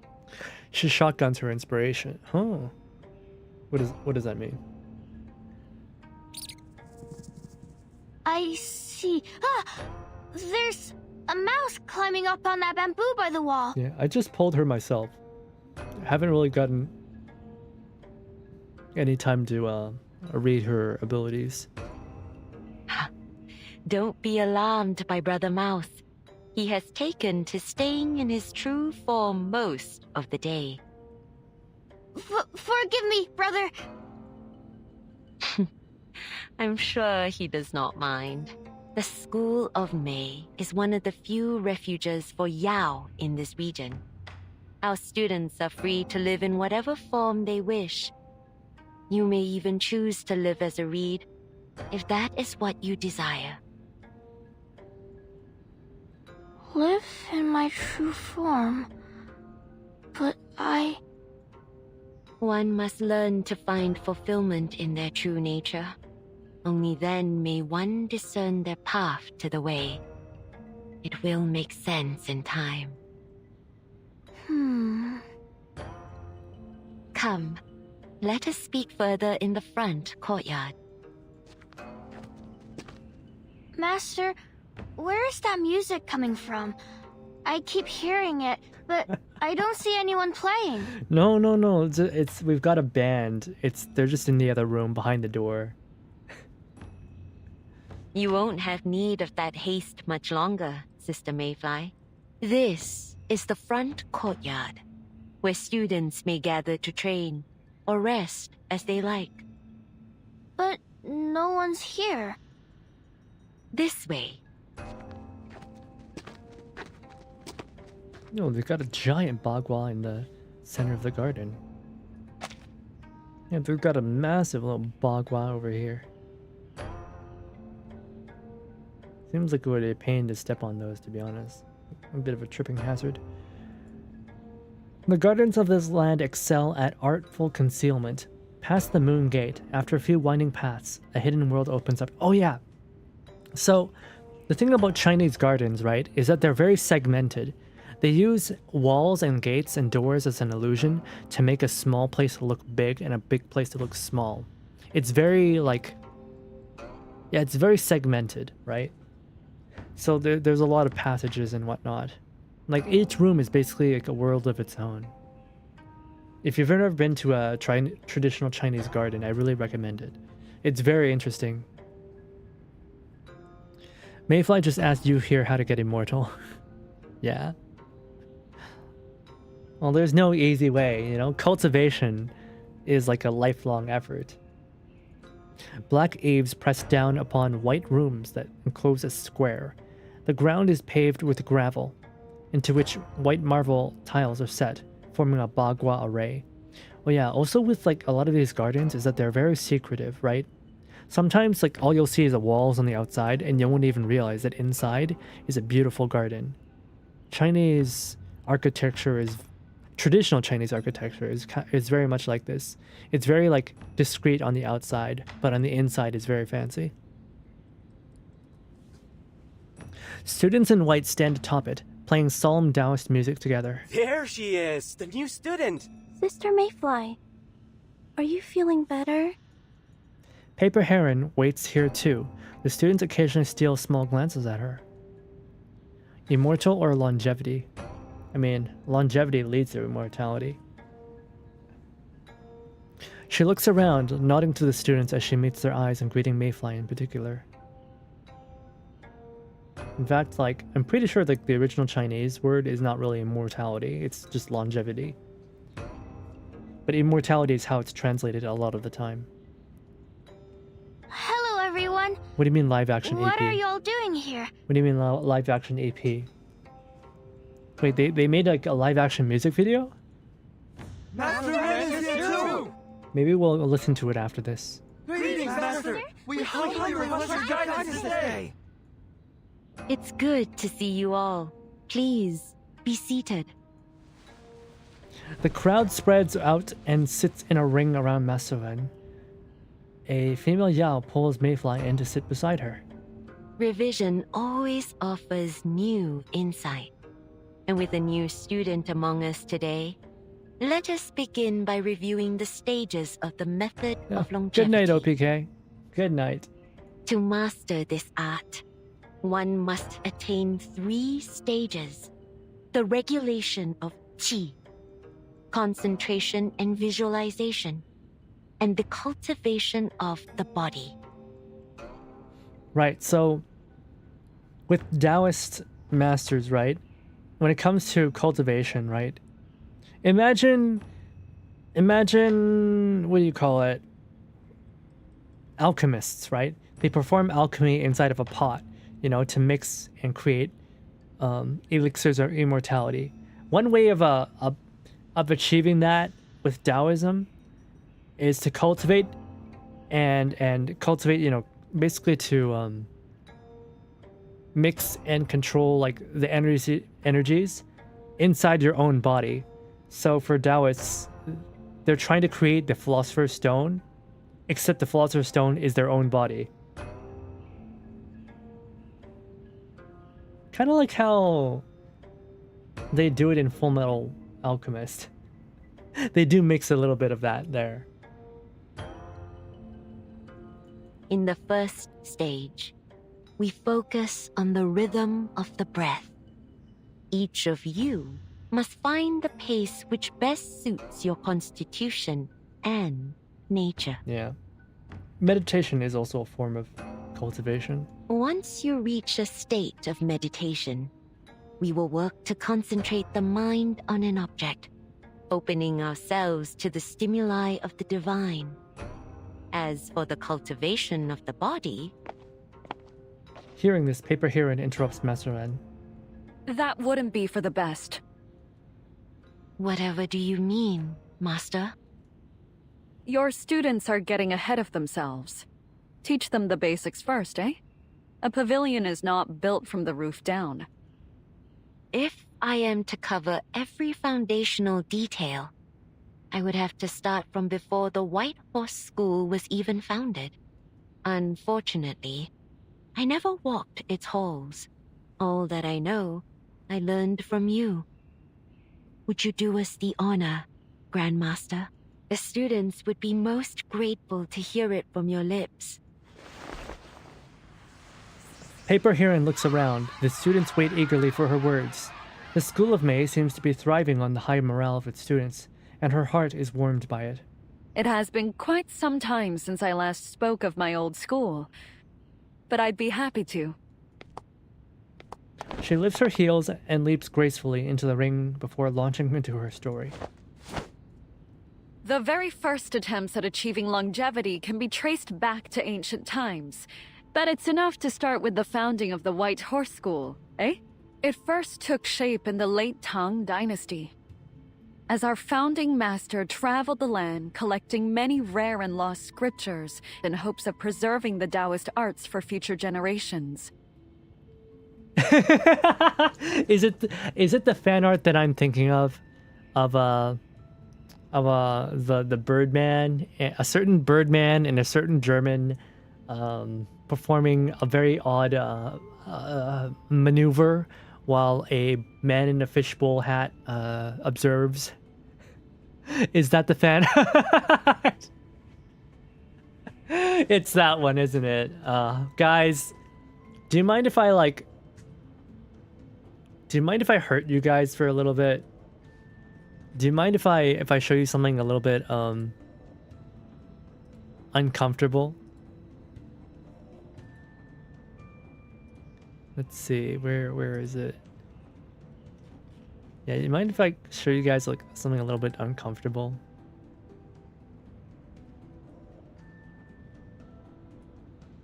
There's a fan art on Twitter. Let me interrupt for a little bit to show you.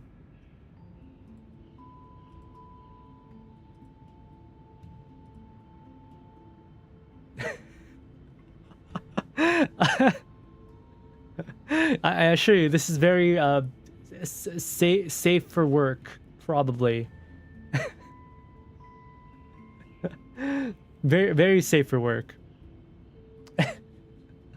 Is he kissing him or feeding him his lunch?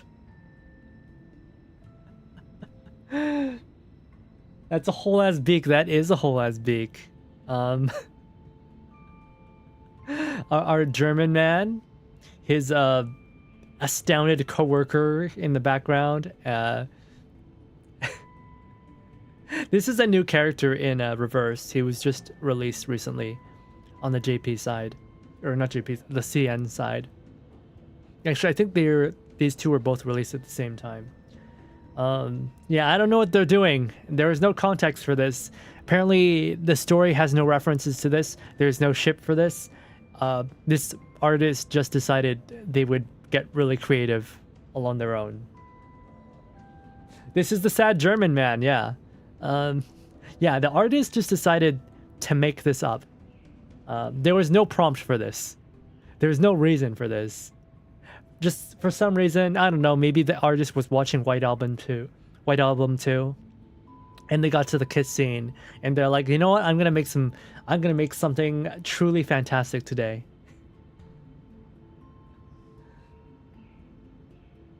But yeah, normies have found this art. This art has escaped the Reverse 1999 Twitter and has been circulating throughout with all the normies and all the, I guess, like, all the, what do they call those? The women that are into monster people? The furries? I don't know. I don't want to see the responses. I'm a little bit scared. The furries, yeah.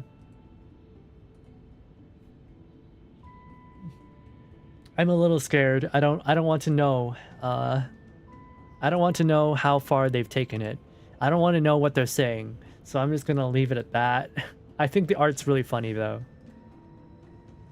Monster fuckers. Yeah, those people. Yeah, those people. I hopefully nothing bad happens as a result of this. Yeah. Anyways, Paper Heron. It first took shape in the late Tang Dynasty as our founding master traveled the land, preserving the Taoist arts. From those arts, he developed a method to balance yin and yang, and through it, discovered the secret to a long life. Link, please. I'll post it on the server. I'll post it on my server.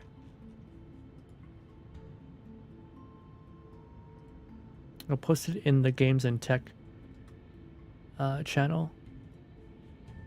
And you know what?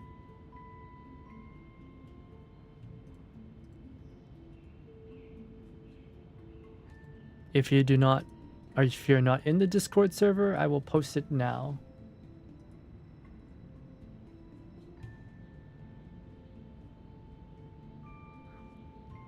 I quote tweeted using the hashtag and I was like, containment breach, we are so screwed. No, I think we'll be okay. He named it the practice of inner alchemy, and it later became the foundation of the White Horse School. Now, to perform it properly, you must work through these stages in order. Listen closely. The scripture says, when one's mind is tranquil and free of distracting thoughts, all things between heaven and earth will become one with it. So the first step is to set aside worldly concerns and seek stillness from within. For only then can one perceive the presence of the way. Step 2 is about finding your tea. Life is born of the accumulation of tea. When tea gathers, we live. When it disperses, we perish. Honestly though, I think the people who would really enjoy Reverse 1999 aren't even gacha players. I think the people who enjoy Reverse 1999 are people who enjoy a good novel. So maybe normies discovering it might be a good thing if they actually install a game.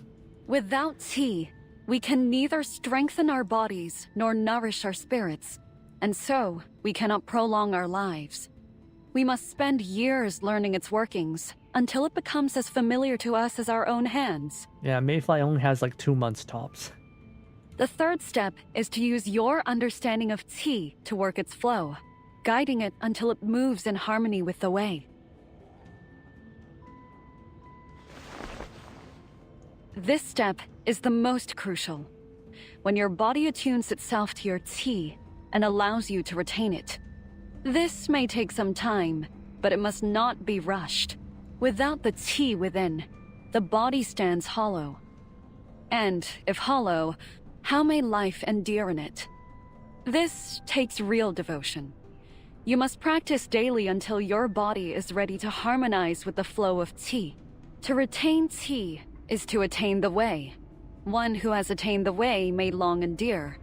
So the scripture says, but the path is long and perilous. Stray from it, and both body and spirit may be annihilated. At best, it is a process of decades.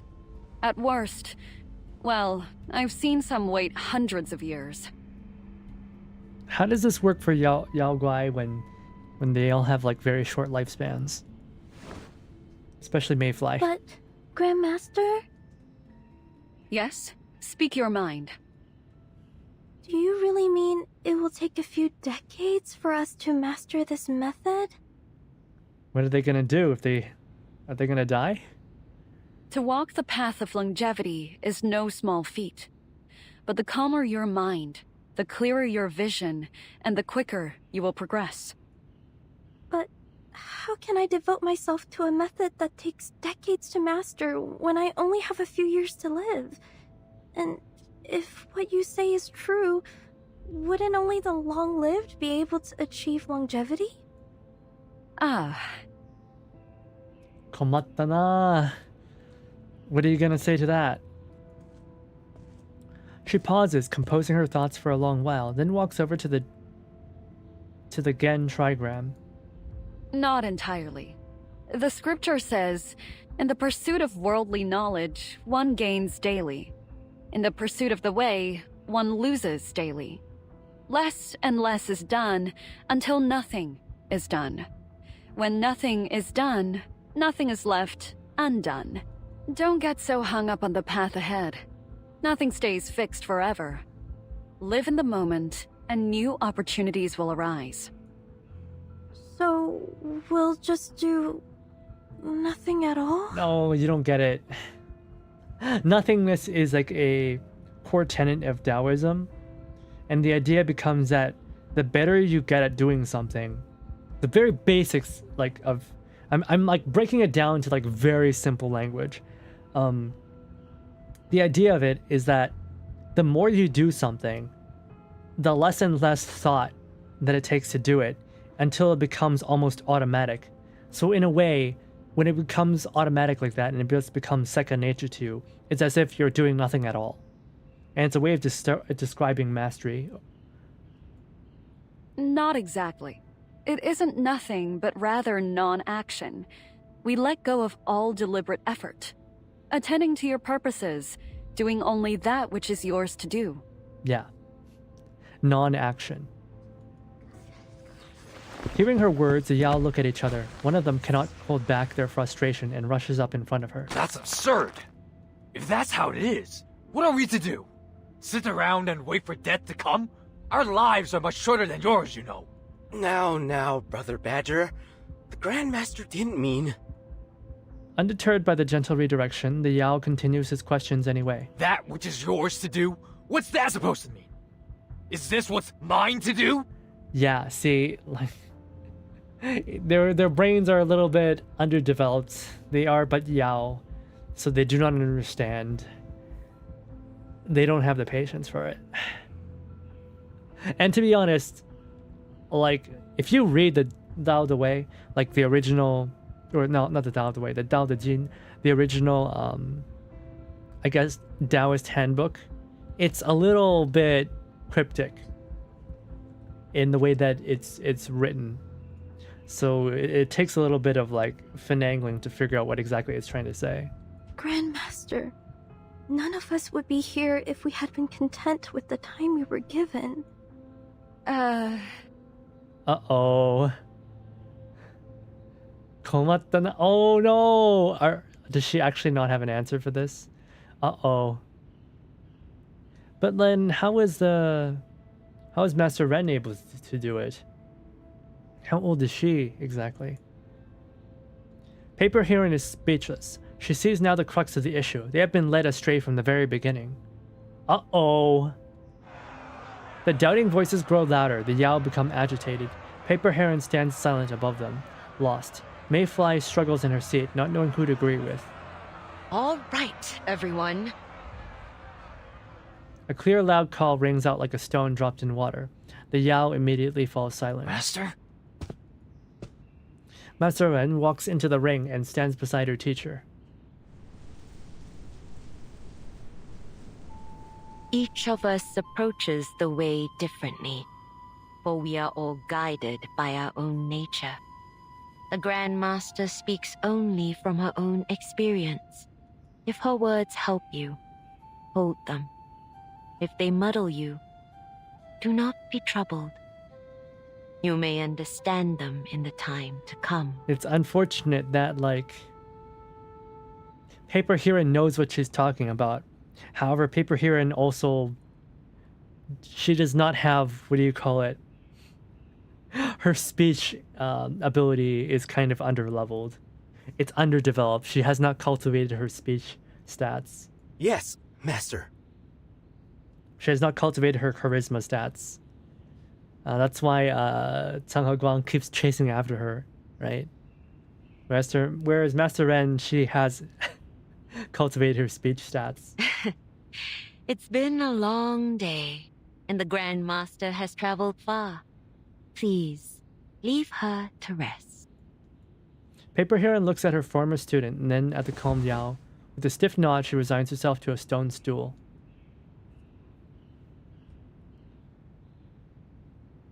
Heron, are you alright? She walks over and sits by Paper Heron, whose serene facade now seems ever so subtly broken. I'm fine. Should have chosen my words with more care, though. Well... For a moment, the cicada chirps and bird calls sound unusually sharp. Paper Heron looks down, hiding her face. I thought they'd be interested. Back in my time. She's a little bit out of touch. You know, she is a couple hundred years old. She's kind of like your grandma's grandma. The words are faint whisper, so light she barely hears them. What do you mean? Nothing. Just forget what I've said and follow your master's teachings. Paper Heron's just a little bit too old school for them, you know? They don't understand. Perhaps she's found a better way. Aww. She's sad. She's like, oh, they don't want to hear about my old school and how we do things. You know, they can't start from the basics. They have to like, they can't start from the fundamentals. Right? Because they don't have enough time. The third step the Grandmaster spoke of is what we call the cultivation of the body. Through practice, your body will work with your qi until they are one. Mastering this may take decades, even hundreds of years. But here in the School of Mei, we needn't dwell on that step. Instead, we focus on the regulation of qi and concentration and visualization. She looks over to Master Ren as she continues her lesson and resolves herself to what must be done. We needn't dwell on that step? Yeah, she's not following the proper way.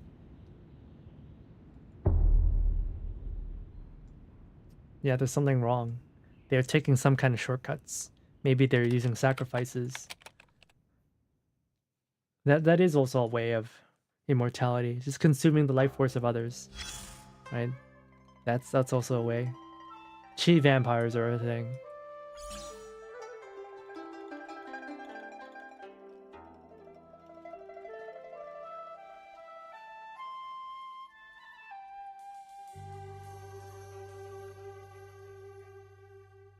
Boundless sky. My friends, do you practice Qi? My grandmother said when her grandfather was young, everybody practiced Qi. What did they tell me? Qi... What? Qigong or something like that? To develop their arcane skills. Over time, through the Qi in the world grew thin, and the practice all but died out. Grandma is from Zhu County, and her family still has a little rhyme that was passed down. It opens with, the White Horse School shows you the way to longevity. Let go of worldly concerns and seek stillness. I've been curious about this White Horse School actually is, but my grandma doesn't know either. Any Zhu County folk out here who can shed some light? Some cute horses. I went to the library and did some digging. It looks like the sect dates back to the late Tang Dynasty. Some Song Dynasty records mention that its members practiced inner alchemy and had a unique way to subdue evil spirits. The process was apparently exhausting, and the sect needed considerable time to recover. Evil beasts? Could these be the legendary Xiandao beasts? Several Zhenze family's lines have been lost, and the Xiandao beasts have vanished along with them. Hard to say. The White Horse School also shows up in the records from the early Ming Dynasty. There are plenty of odes and poems written in its honor, and many officials donated money to build its temple. Its leader even held an official post at one point. They were clearly held in high regard back then, but all these records are clustered within just a few years. After that, the White Horse School seems to have faded. Official documents began emphasizing that its members should only focus on self-cultivation and stay out of worldly affairs. The final record comes from the Huanzhou Prefectural Gazette. A great earthquake struck Hanzhou. Bandits raided the White Horse School, seeking longevity. Many perished on that mountain. What exactly happened will take more digging to uncover. I'm from Zhu County and I've never heard of this. Sounds like something out of a wuxia novel. The road to preserving traditional culture is long. We started at 7, right? Or no, we started at 8. So we'll do until 14? We'll read until 14.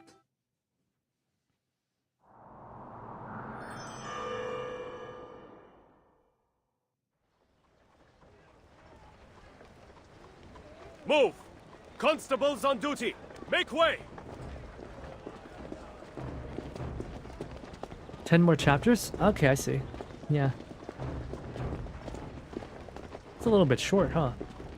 22 chapters, yeah, that's a little bit short. I was expecting 30.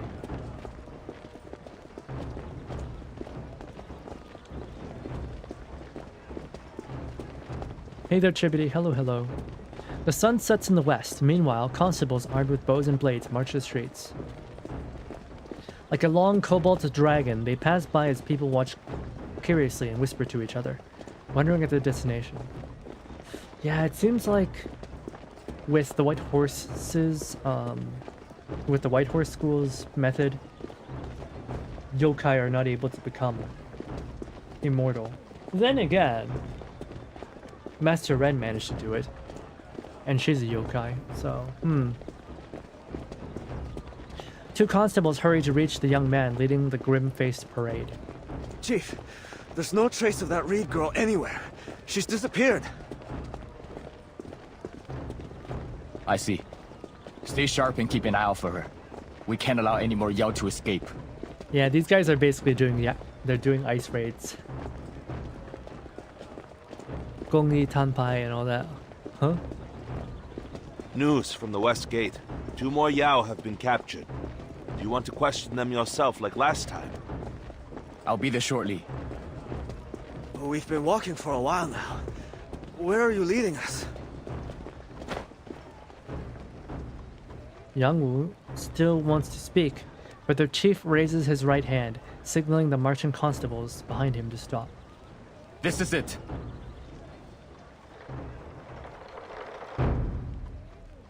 A line from the show Shaolin Showdown, the only other generic Chinese I know besides Uncle's chant. I have no idea what Gongli Tampai means. The house before them lies at the street's end. Its doors are tightly shut, but chanting voices escape out through the cracks.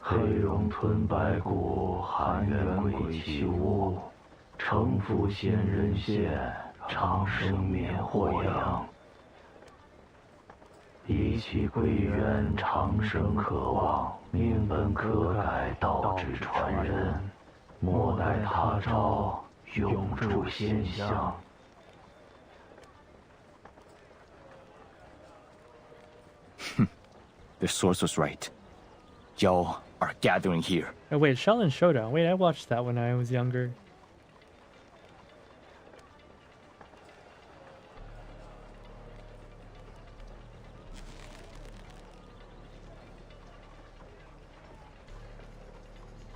Is that even actual Chinese?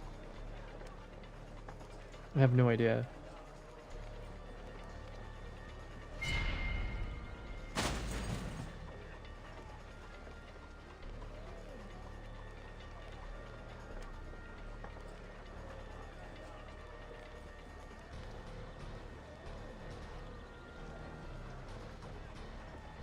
Oh yeah, it's like made up Chinese.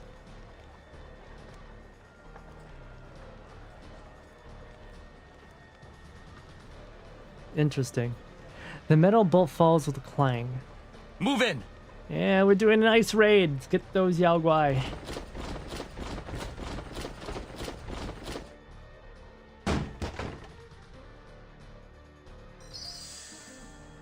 He draws his blade and throws the door open. The constables pour into the small square courtyard, ringing their reversion bells. Patrol constables! Civilians, stay back! By whose order are you here? Who gave you the right? Quite the posture for a wanted suspect. You're all under arrest. Seize them! Wait, are we playing the ice raid? No, we're fighting against the ice raiders. All right. Very well. Let me try my hand.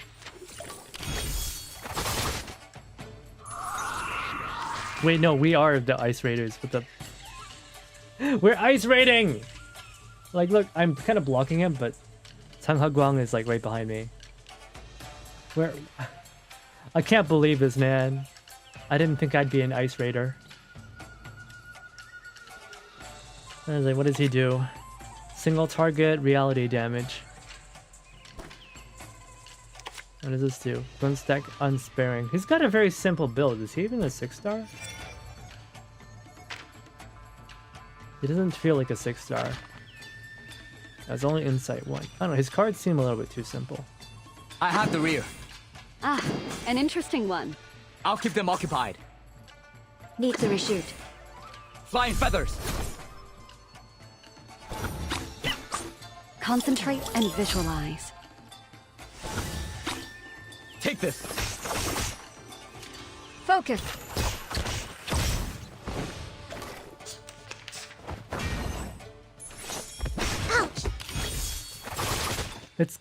I guess it's probably like, maybe it's like pseudo-Chinese, like they kind of made it up. Like it's made out of real Chinese words, but like nobody would say it in that order. It's not a phrase that actually exists. Let me think on it. And you know, in America, you kind of just have to bullshit your I have way. the rear. Copy that! Easy 啦。同幽动微，莫运虚无。 The feathers will answer. Ha! Thunder to me! Cut！ 犀利喎，同我拍戲一擊過好少見。 This is outrageous! You jumped up toll collector! How dare you lay your hands on us? Ah! What on earth is that noise? That's enough! I said enough! Stop! The bells ring under the eaves. Those inside cover their ears, but no tails grow, and no bark forms to cover their skin.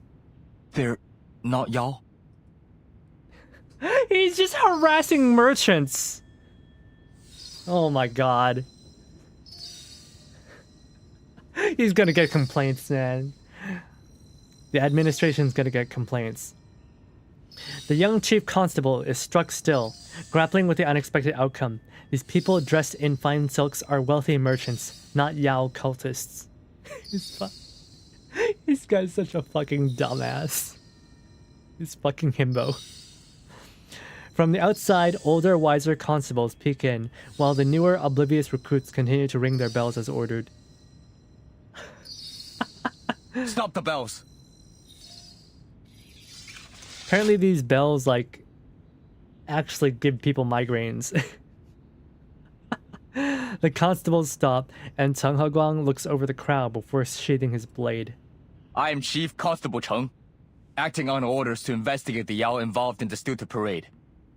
I have been instructed to bring them to justice without delay. The verses you were reciting are identical to those the Yao chanted at the parade. If I am mistaken, I humbly ask for forgiveness in advance. Can you believe this petulant boy? He thought we were Yao gathering for some evil ritual. It's funny because like all the Yao that are shown are poor as shit. None of them can afford nice silks, right? It's very much like a metaphor for people from the countryside. Like, you know, what do you call it? Migrant workers. It's always been like that. Yao Guai being a metaphor for like people from the countryside. How dare they come to the city and bring their poorness. Watch yourself, Chief Constable. Slandering a respected merchant like myself could get you in serious trouble.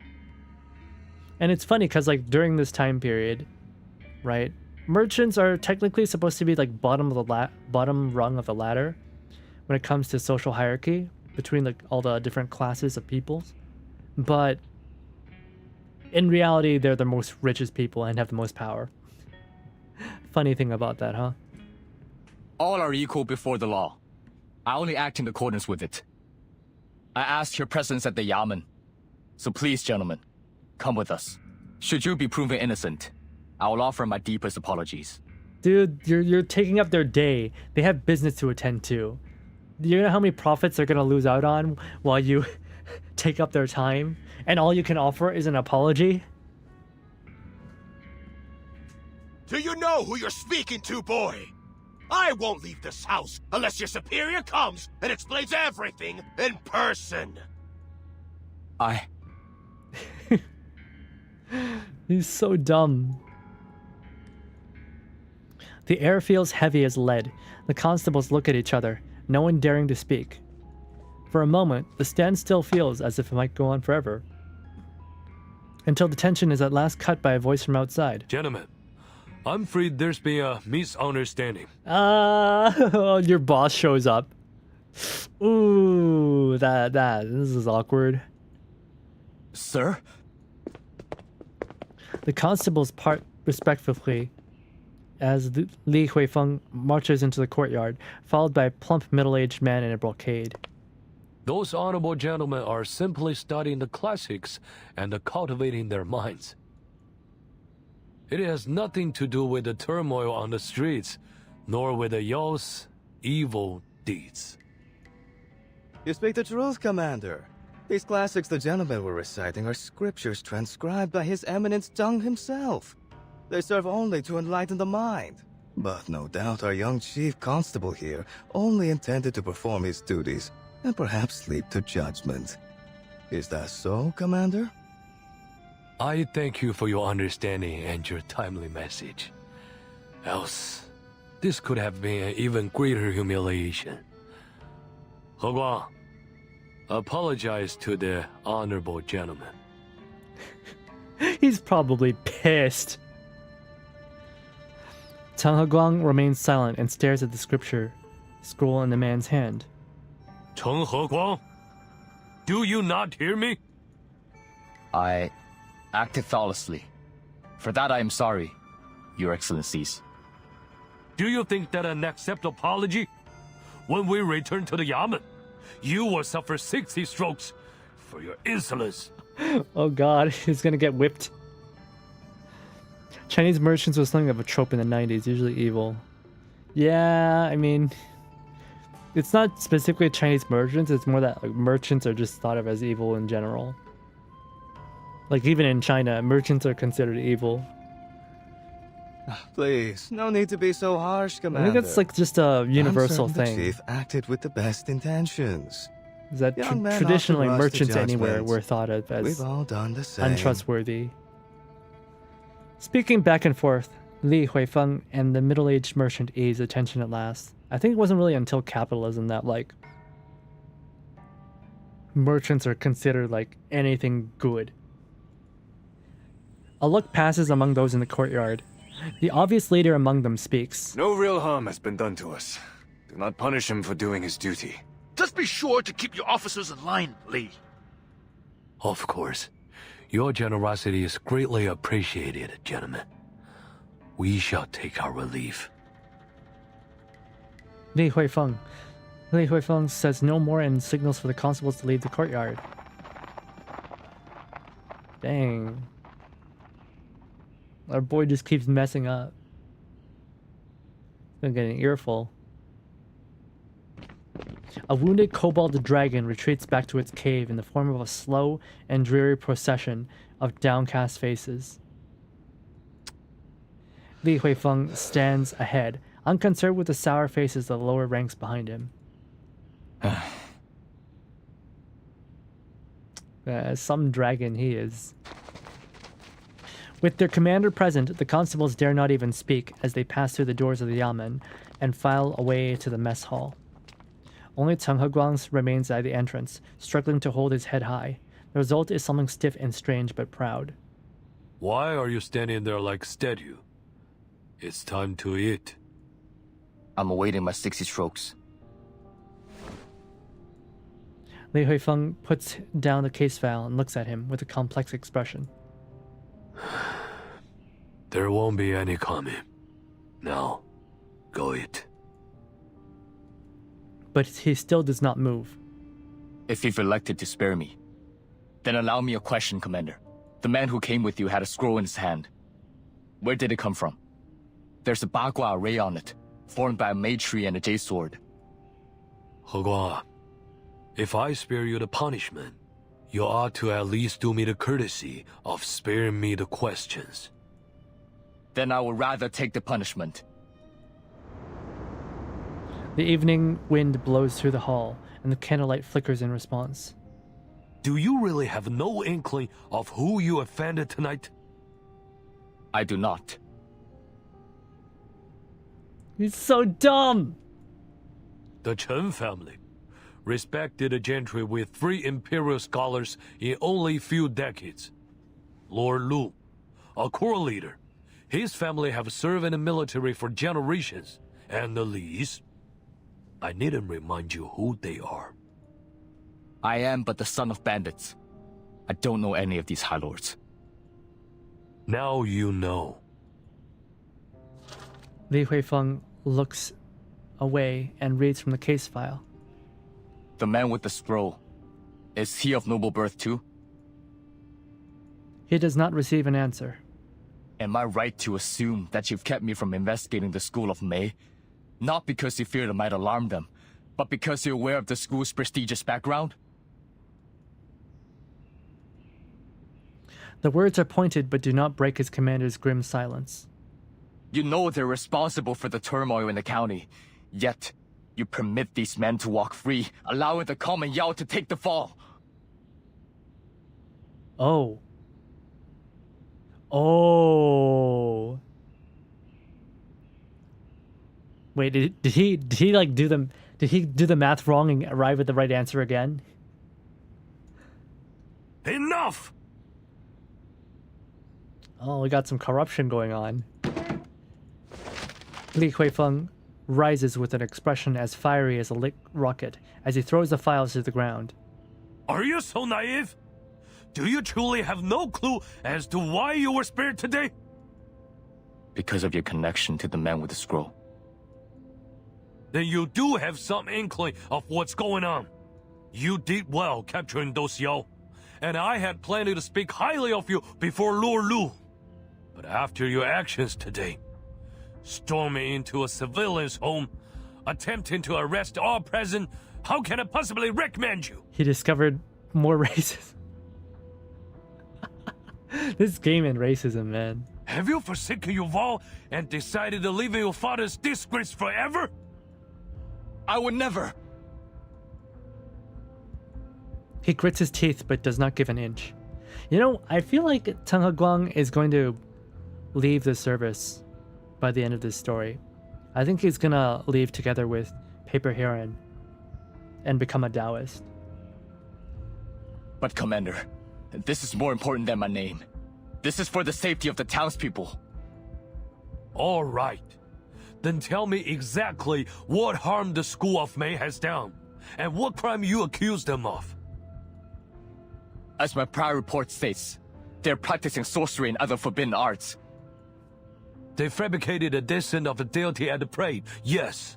But have you caught any of the offenders from that day? So it looks like the School of Mei has a bunch of Yao Guai as its members, but it's also being sponsored and has members from like noble families. That's interesting. Not yet. And has any member of the school actually committed a crime? Or have you found some scripture that proves their evil intention?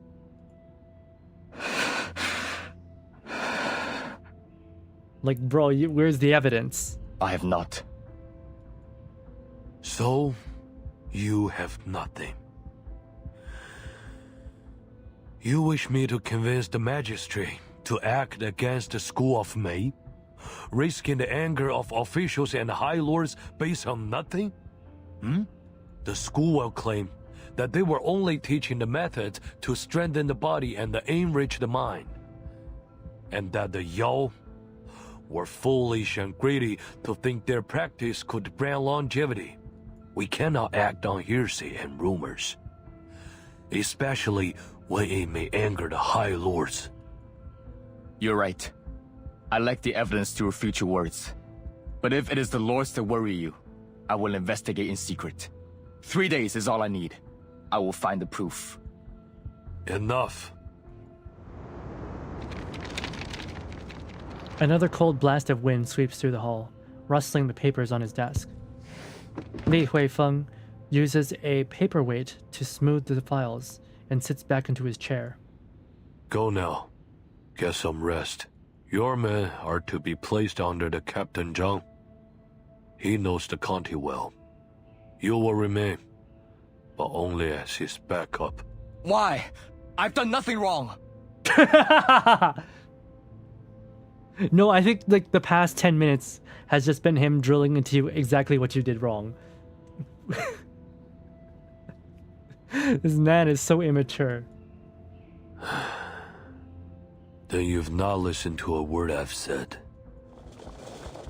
The water in the pot boils, the lid rattles, the steam whistles, and Li Huifeng pays it no attention.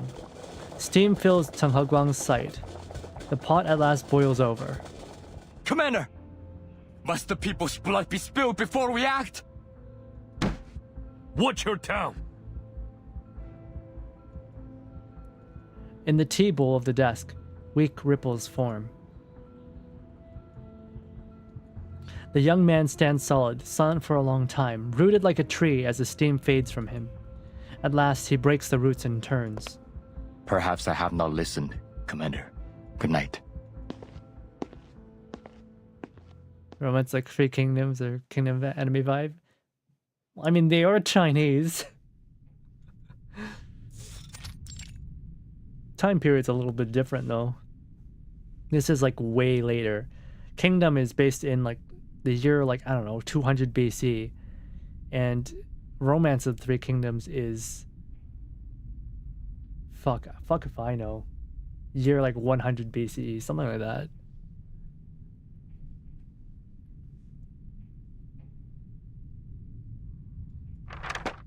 Wait, it's not even that. Romance of the Three Kingdoms is like the year AD 100 or something like that. It's like 200 years after Kingdom.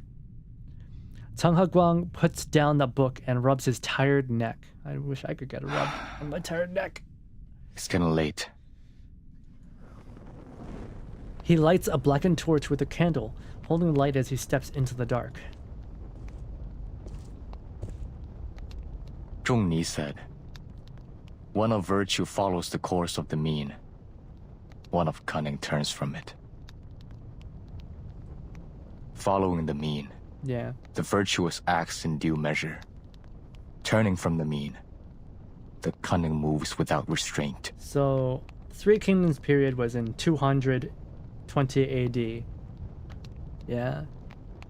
So, and this story is set in the Ming Dynasty, which is like 1400 AD. It's been 1,000 years, man. It's kind of a little bit different. He stops at the door, deep in thought. Fortunately, it's still not too late. That's... Fire! Fire! A man runs in panic. Behind him, plumes of smoke leap and billow into the sky. There's a fire at Chief Constable Chung's house! That's crazy. They set fire to his house. They were fucking pissed. They're fucking pissed. The nobles or somebody was like, "How dare you investigate us?" They tried to kill him.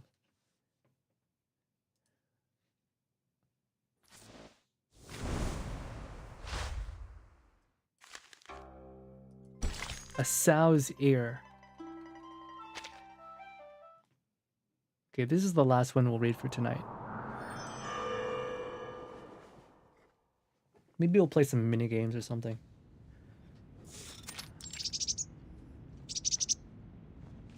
Inside the room, a few Yao gather around Mayfly, helping her trim the fresh herbs she picked from the mountains. Now that you know the path, you can go up the hill at your leisure and gather the elixir ingredients yourself. A little walk in the forest will do you good. Thank you. I know the elixir helps with the practice, but isn't it a little unsettling harvesting these herbs like this? What's the matter? They're only plants, too young to form any spirit yet. It's not as if you're cutting down one of your own. Mayfly.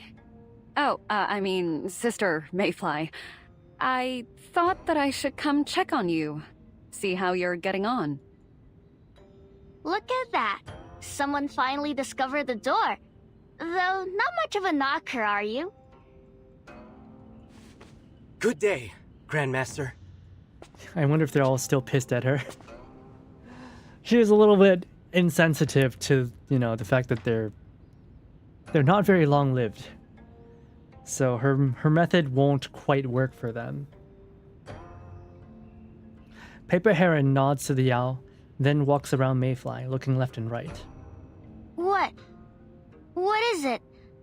You're giving me the withers. I think she's suspecting that the way that they're performing alchemy, creating immortality elixirs.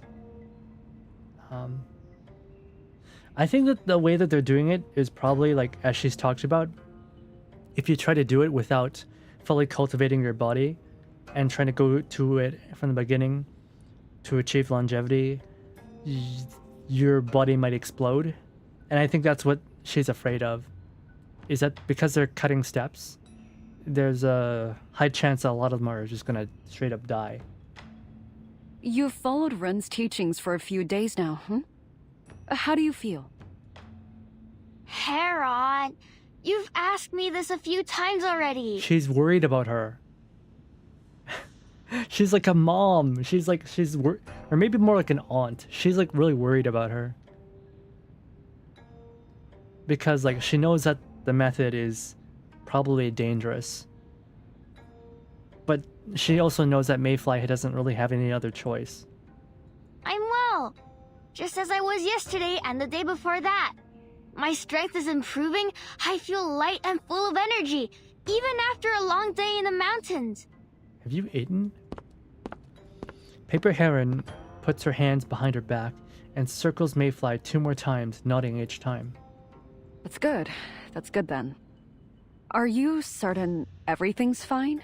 Nothing feels strange at all? Absolutely. You know, if her 5 senses are messed up, doesn't that mean that Paper Heron is also blind and also deaf? How is she able to communicate? Oh yeah, I guess that's... You know how, like, with Dororo, right? He doesn't have eyes and he doesn't have ears, so he communicates telepathically. Wonder if it's something like that. Mayfly, cute. She is cute. She's very much girl next door, down on her luck type of character. Mayfly pats her chest as if to prove her health. Why do you keep asking? Is something troubling you? Something is very much troubling her. Nothing makes me happier than seeing you well, but may I ask, have you felt anything out of place while practicing Ren's methods? You've gotta say this in a better way. Everybody else is already suspicious of you.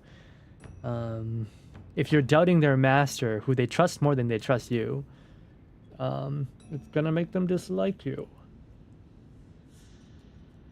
Out of place? I don't know. But I've moved on to the second stage. Concentration and visualization. She sits in a meditation pose and makes a hand gesture to cast an incantation. Master Ren said to meditate, I must sit in silence, concentrating my mind on an object and visualizing the inner deities until I find their presence. With consistent practice, the path to longevity will reveal itself. That May tree nearby really is an ideal object to focus on. It seems to have been there for over 1,000 years. Maybe it really does have a connection to the spiritual world. I wonder if is that the May tree in the modern day? Are those her words? Her exact words. I meditate about that tree day and night. I even see it in my dreams sometimes. And Master Ren has been most generous. She even helped the other students using the power of her sword. How did she explain it? I wonder if the rhinoceros is, like, sealed inside the tree. Something like using the sword to clear the blockage in their body, freeing the flow of chi, so they can advance more quickly with their training. The first time I saw it, I almost thought she was about to poke a few holes in me, but instead, she just swiped it above my head, just like you did at the parade. I even asked Brother Yam to teach me something from the third stage. You should see how well I can do it already. Oh yeah, she's moving way too fast. Posture 1. Breeze in the lungs. Face north. Feet spread as wide as the shoulders. She chants the words and shows Paper Heron what she has learned. Master Ren told us that we must cultivate our bodies to align with the movement of chi. Only then can our mortal flesh be prepared for longevity. She said the cultivation would take about 2 months. 2 months? Those were her words? Why don't you just talk with her directly about That's right. what she's teaching? Why don't you just ask her directly what she's teaching if you have suspicions? Hearing Mayfly's words, Paper Heron's face changes. A hint of sternness cuts across her brow. Butterfly bursts in, panting and waving his hands. Wonderful news! Karma finally came for the heartless Chief Constable Chung. Chung? Hearing this, the other Yao gather You around. mean that grumpy, self-righteous constable that's been hunting us night and day? I heard that he's been interrogating Yao, plucking his captive's hairs one by one. Okay, he hasn't been doing that. Yes, that's him. What a pig. No offense to pigs. I guess brutality must run in his blood. His family used to be bandits until they worked their way into the military. Not that they lasted long as soldiers. His own father turned out to be a crook. He cut ties with his father to keep his post. But I don't believe it. If he's willing to throw us all behind bars just to make himself look good, then he's just as bad as the rest of them. I'll bet he's rotten to the core. But what do you mean by karma came for him. Butterfly seizes the moment with excitement as he proceeds to describe the fire at the chief constable's home. Isn't that the man we met at the gate? I believe so. Her response is quick and muted, intending not to interrupt the clamor of the Yao. I just don't understand why he hates us so much. We haven't hurt anyone. We just want to spread the method of longevity. Hardly a surprise. Those with long lives seldom care for the short-lived. You know, people in the countryside, you know, if we're going by this metaphor of Yao Guai being people from the countryside, right? When they say short lives, it's not because their lives are actually short. It's because they have a lower life expectancy because of all the hard labor they're doing, right? All the health hazards that comes from working in the fields. The words bring a harsh chill to the air as all the other Yao look at each other and then to Paper Heron. Hedgehog, the Grandmaster is still here. Please, speak your mind. It is every creature's right. Her words do little to break the sudden chill until Butterfly steers things back on topic. Oh, I nearly forgot that awful chief had nearly locked up our Grandmaster. Grandmaster, did you start the fire to avenge us? No, I didn't. Though if anyone questions you on the matter, you may give them my name. Grandmaster. Hearing this, all the Yao look at Paper Heron with awe. It is a great honor to study under an avenging hero like you. She literally said she didn't do it. Please, accept our humblest gratitude. Oh my god, you're giving them the wrong idea. Thank you. Thank you for your heroic deeds. She hasn't done anything. Dang, she's not used to the attention. She doesn't know how to handle them.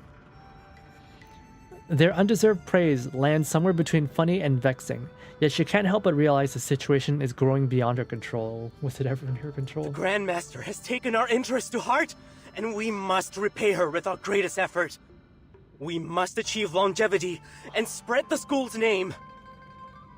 Oh my goodness, he's really getting ahead of himself, and she's not able to stop him. Unfortunately, she doesn't have the sternness to speak. Achieve longevity! Spread the school's name! The room has become a hubbub of cheers and excitement, but Mayfly does not seem to be participating. She stares up blankly, spots dancing in her vision like fireflies at— oh, that's not good. What's going on? The chi in her body is going wild because she's not able to. She's moving too fast in the curriculum. Mayfly? Are you alright? Her body can't handle it. Uh-oh. Something went squish. In a moment, Mayfly feels the world spin to her feet. Huh? As she tumbles, she sees Paper Heron glide towards her. Then all goes dark.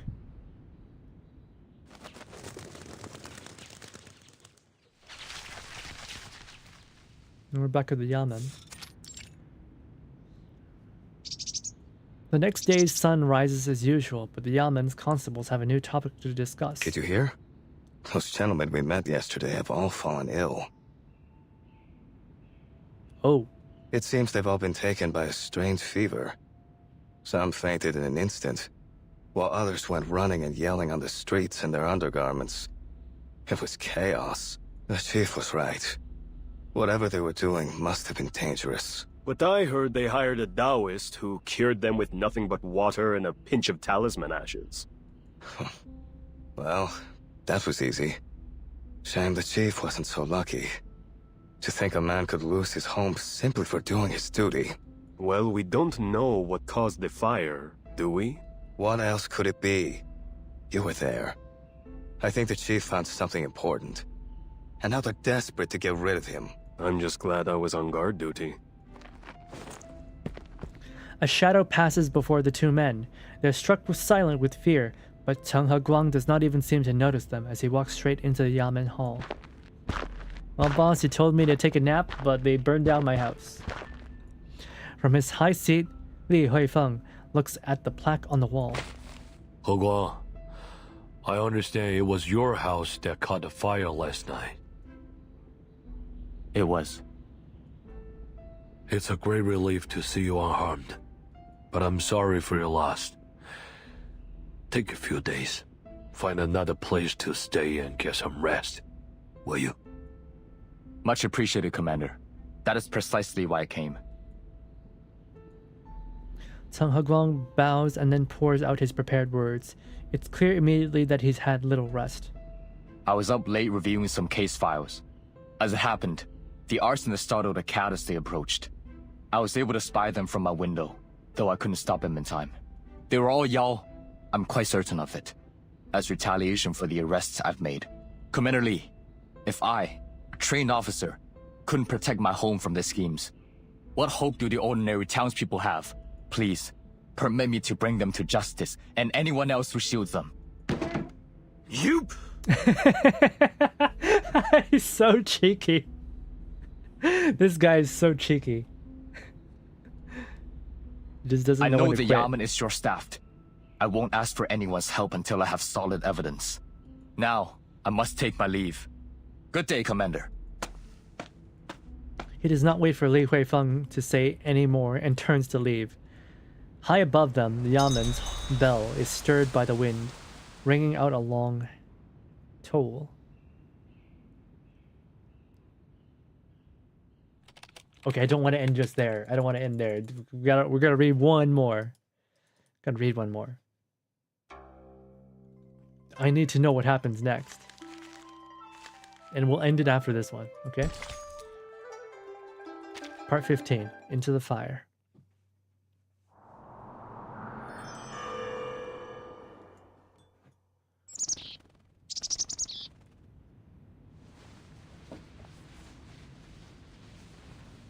After breakfast, several Yao gather around Mayfly's bed. Mayfly?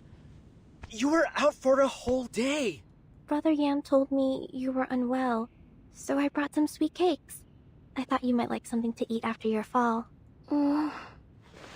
Thank you. Still half asleep, Mayfly responds in a weak voice. Mayfly, it's me again. I've brought herbs to replenish your tea. Don't worry, I checked. All cut from plants. No Yao were harmed. Greetings, Grandmaster. The Yao greet her enthusiastically. She nods to each of them in turn, then sets a bundle of herbs on the table. No need for those formalities, please. Would you give Mayfly and me a moment in private? Of course. We'll leave you two alone. Don't you hear the Grandmaster? Come on, let's go. The Yao nudge each other out of the room. Before long, only Paper Heron and Mayfly remain. Paper Heron? She senses something unusual about the moment and turns her head to find Paper Heron, wearing a dour expression. Mayfly, you must stop practicing Ren's method. Why? I told you. I knew it. I knew it. There's something wrong with it. Her body can't handle it. Your tea is too unstable. At times it surges like a boar, and at others it falters. Haven't you noticed? You know I'm right, don't you? Your fall before was a warning. Your tea is in decline. But I felt so much more energetic lately. Even my mind feels clearer than before. Yes. You have learned a great deal about how to control your tea. You'd be in great shape if that were all you were practicing. For you to advance further, your tea must align with the way, and your body must be strong enough to carry it. But if you're too weak, your tea can become too great a burden. It could consume you. In the White Horse School, we always ensured our physique was strong enough to handle each step along the path. Yeah, here's what it is. So basically, it's what I thought. They're taking too many shortcuts, and because of that, their bodies aren't ready to cultivate all that chi. Right? Their bodies aren't ready to hold it all. It's like, you know, they're a cup and they're overflowing with water. which is bad. Or rather than that, it's more like it's a balloon that's lost its elasticity, and instead of expanding, it just explodes as you continue to fill it with water. Right?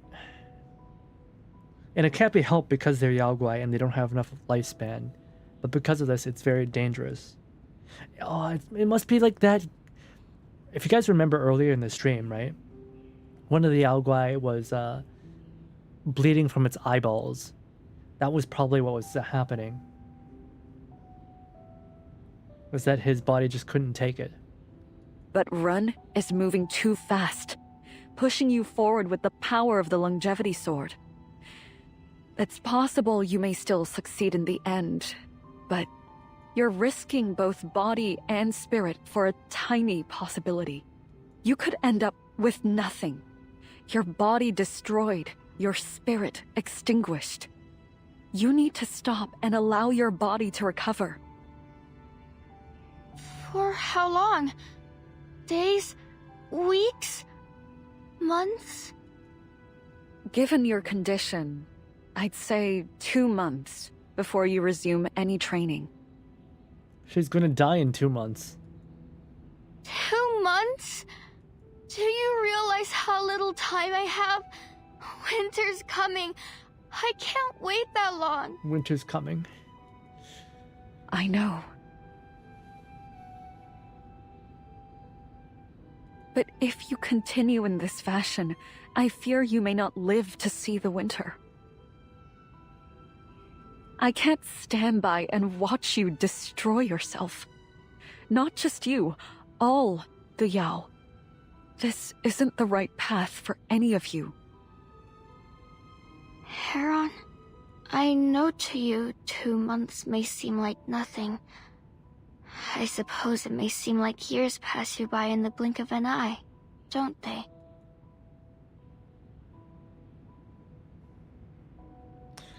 Man, this is hard. She doesn't want to see them die, but also they don't really have anything else. This is a dilemma. With like neither of the options is really good. Right, they're both bad options that carry risk. Paper Heron gazes at the girl propped halfway up in bed. Her lips tremble faintly before she finally speaks. It's not quite as fleeting as a blink of an eye.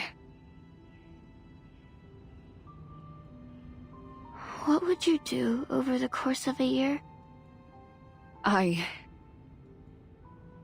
Wander the roads on your mule, through cloud-covered mountains, across gentle streams beneath fragrant blooming peach trees.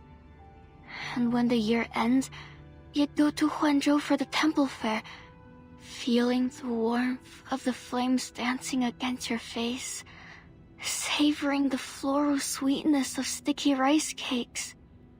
Mayfly, she can't smell the sweetness. She can't taste it either. She probably can't see it either.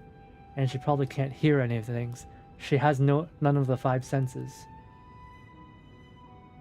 Next year, you'll travel further still, to see snow-covered plains, brush the fur of a moose, taste wine so strong that it burns your throat. You never worry about the days you spend on the road, or whether you have enough time to experience all the world has to offer. Oh my god. Whoever they hired for her is such like a PN voice. She's just always crying all the time. And it's getting me. It's really getting me. I feel really bad for her. The words hang bitterly on her lips, soon accompanied by wet tears flowing down her face.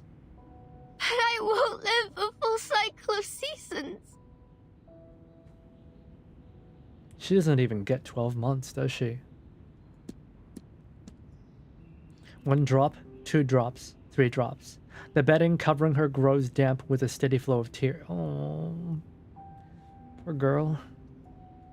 Paper Heron can do nothing to stem their flow, so she simply waits, watching her friend in tender silence. To you, a day, a month, a year, it means nothing. But for y'all like me, a year is a lifetime. our only lifetime. I want to live even just a little longer, to see more, feel more. I can't allow myself to waste even a moment.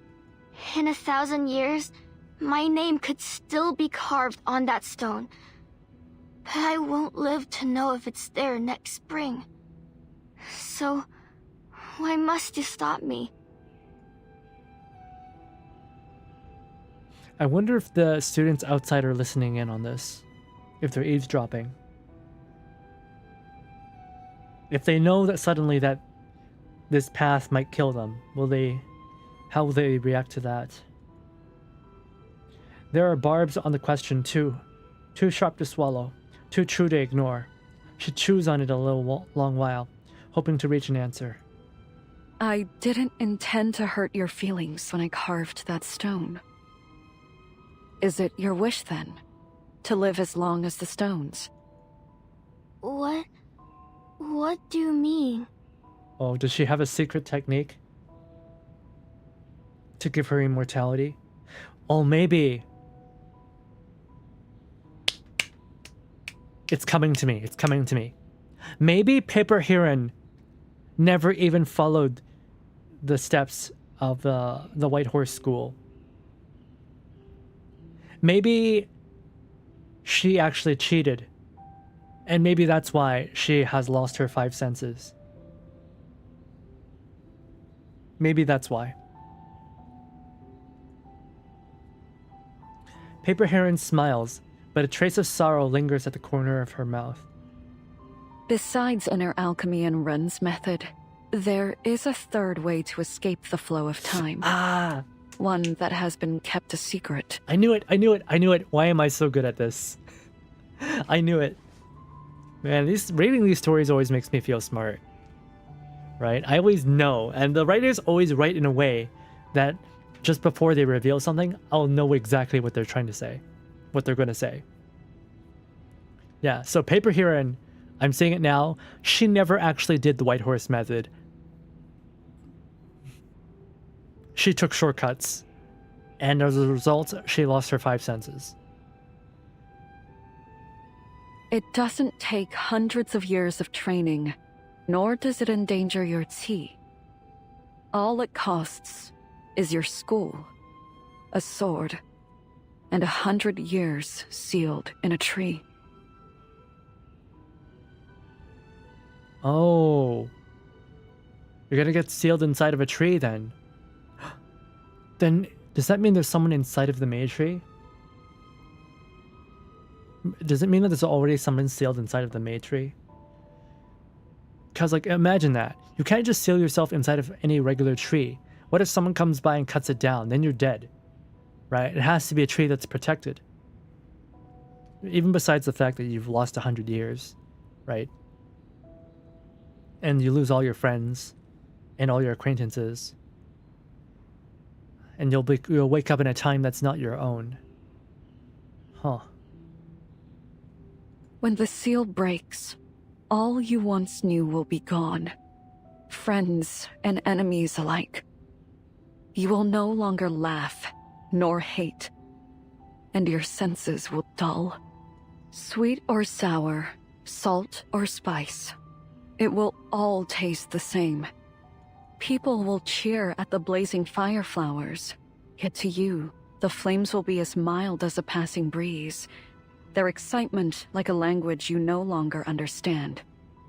Yeah, she's no longer human. Your memories will stay. You'll always recall how the morning mist felt on your face, the crispness of spring water as it flowed through your fingers. But you will never feel them again. Dang, that's a torture in its own way. To remember how something feels, yet never being able to experience it again. That's tough, man. That's tough, bro. You will become like a stone. Is that what you want? Is that how the world feels to you?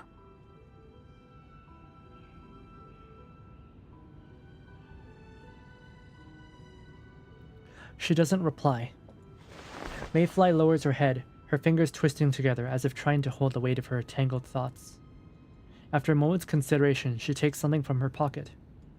It's the amulet that was trampled by her and repaired by Paper Heron. But Heron, you've already shown me a way. This amulet. I spent every coin I had on it, just for a chance to get through the city gate. It didn't work like I hoped, and I felt so foolish for believing in it. But you repaired it, even improved it, so that I could make it through. I may be just a wind-tossed reed, but that doesn't mean I'm unworthy of the wonders of this world. Isn't that what you wanted to tell me? I'm willing to take the chance to lose everything or gain the world. You once said that fate presents an opportunity to every one of us. You've had yours, and I need to take mine. She's still gonna go for it, but at least she's making an informed decision, right? You mean that you want to follow Run's method no matter the danger? Yes. She has shown us a way to live beyond our years, even if it's dangerous. I want to take the chance to truly live. I understand. She knows it won't be useful to argue her point any longer. She rises to her feet and taps the herbs on the table. Just remember to drink my herbal brew, eh? Alright. Auntie's gonna try her best to keep you in working condition so you don't explode from your eyeballs. The door stands ajar. Other Yao peer inside with curiosity. Paper Heron walks past them without a word. In the dazzling morning light, she walks straight towards the courtyard.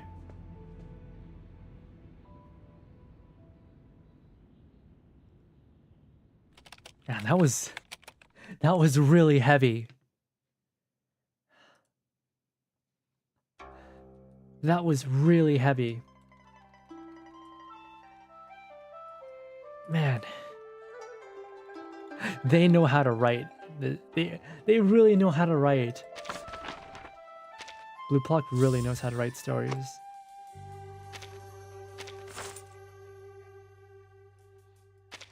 Okay, that'll be it for the reading of the story portion. Let's see if there's some mini games I can play.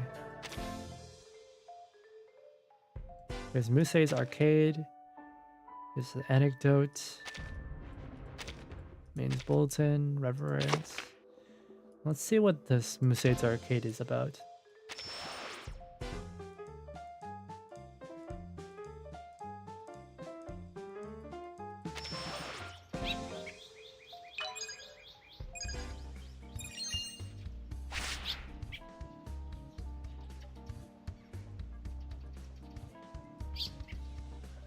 What is this? Wait, I know this game. They had this in... Oh my god, my teammate's an idiot. My teammate's just walking around in circles.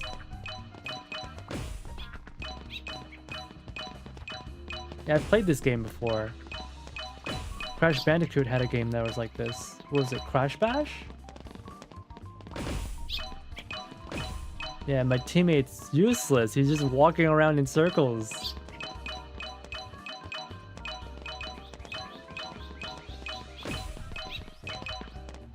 Yeah, Crash Bash, I remember, was very difficult.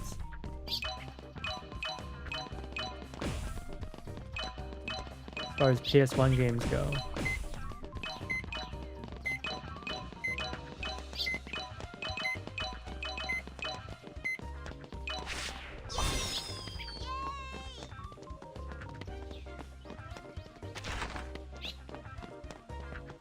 Oh, so this one's like party games.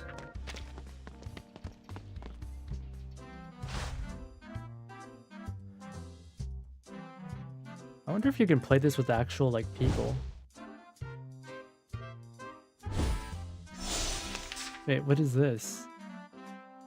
You performed earlier minigames to higher starting HP and duel time. The duel ends and participate once the most HP wins. Rock, paper, scissors. Okay. So you're basically just guessing.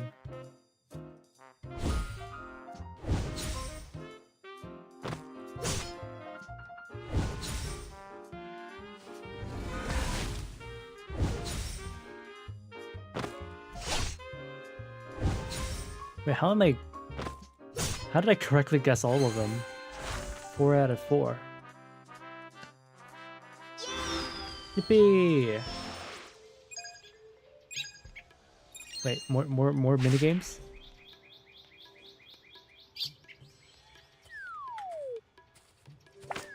Wait, how do I move? How do I move? Oh, wait. Wait, why are all the buttons on the sides of the screen? This is not friendly to me. Uh-oh.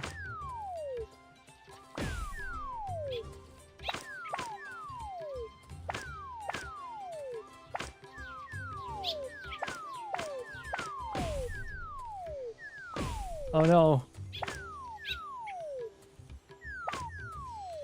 Why is the control method so bad for this one? Ay, ay, ay, ay, ay.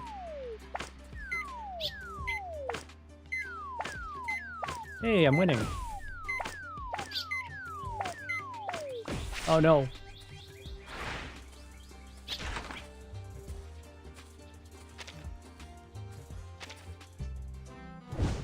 Hey, I lost that one. But it's fine.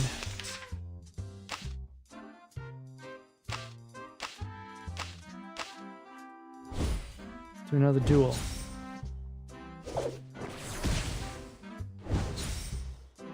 I don't get what we are. Are we like foxes?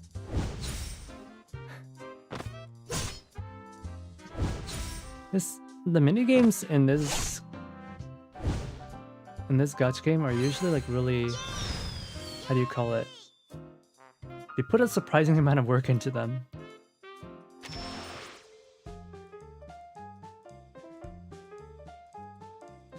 Create a party. I don't have any friends! Oh no, I wish I had more friends. I can't make a party.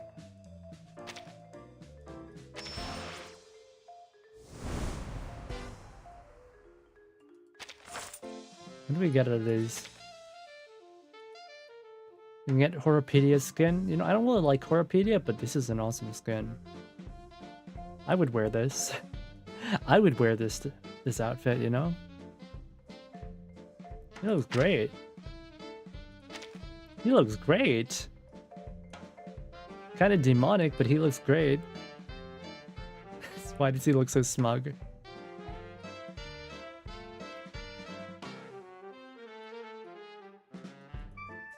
And what are these types of shoes called again? I don't remember. What are these shoes called? I don't remember what they're called. I just remember like nobody likes them.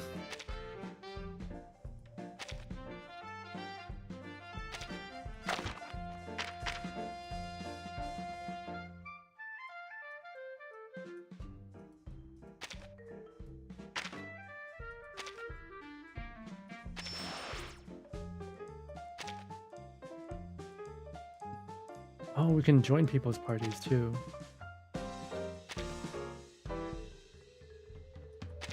Oh, this is multiplayer. This is multiplayer, but I don't have any friends to play with. Sad.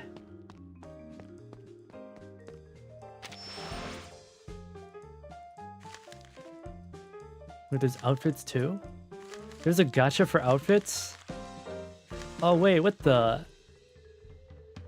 I wonder how long this game mode's gonna be around for. Like, some of these outfits are so cute. I really like the sailor one. Sailor boy outfit. Vampire one's not bad. The astronaut one's really good. Why is the astronaut a lemon? Why is the astronaut a lemon? Huh, weird. But they put a lot of work into this game mode. What the heck?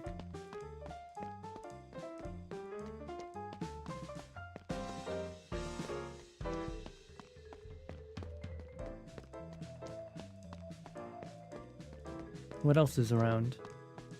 Like, look, they made full 3D assets for all these. There's a lot of work being put in this game mode.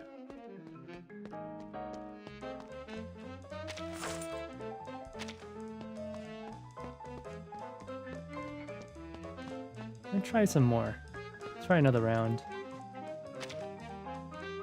Oh wait, you can play with random people. That was just a tutorial. You can actually play against real players. Let's go. But it looks like there's no one else playing right now. I'm matchmaking. There's like one of 8. How long is it gonna take to get into a round? It can't be that nobody's playing this, right? Right? Surely there's other people playing this game, right? In the end, surely there's other people playing this game mode that they put a lot of work into. Wait!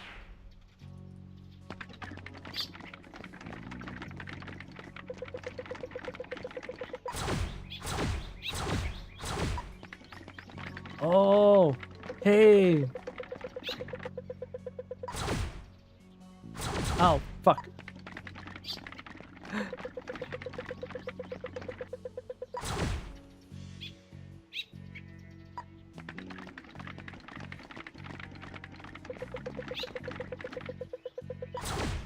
Haha!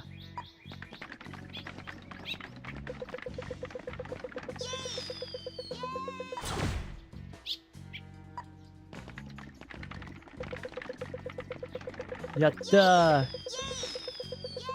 How did I get 3rd place, even with all that? That terrible performance of mine. Oh no! Oh no! Oh, Yingsu! Get blue balled. Alrighty then.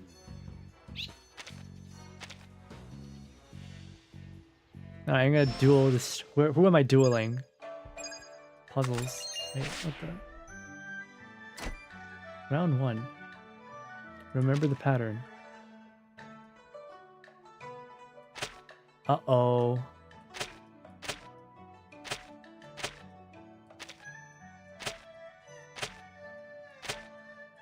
Uh-oh, I might be screwed.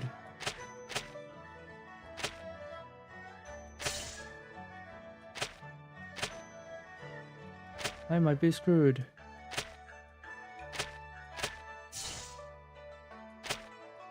Uh-oh.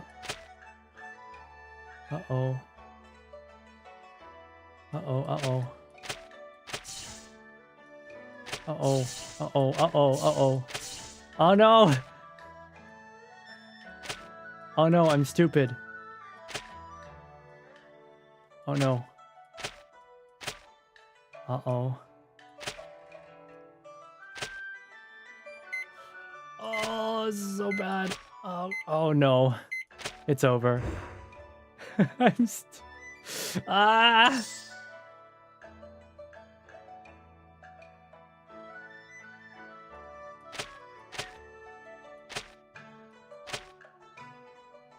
Oh wait, the original's right there. Oh my god. Wait, the whole image has been rotated. No wonder I don't recognize it.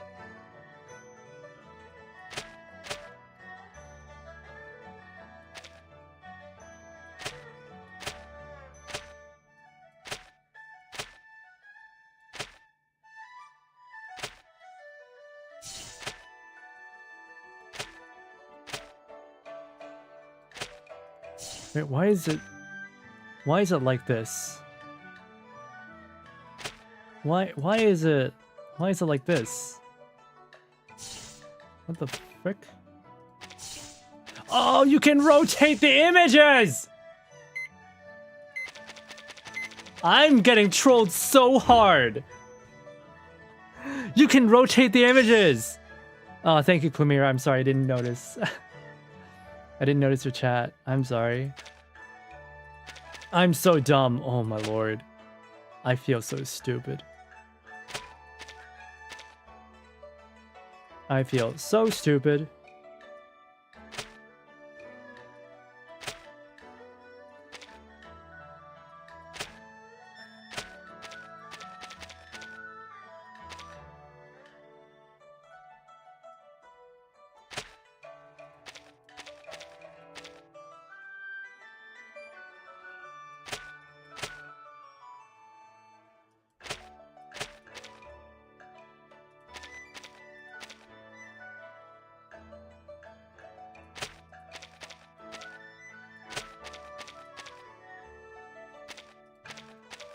Oh, I did it first! It was me!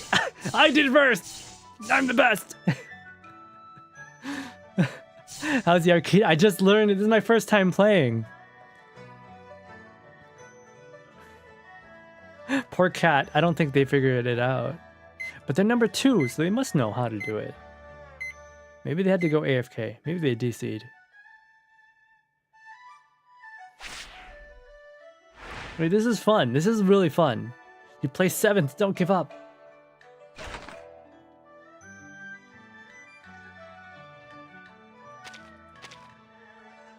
Good luck for the elimination round. Dude, this is actually really fun. Wait, actual PvP. Alright, we're going against Pluto. Alright, let's go with the strat.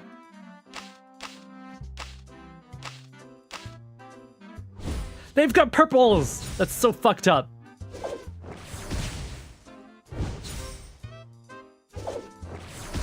This is so messed up. Ah, I'm just getting blasted. Wow. Completely decimated. Oh no.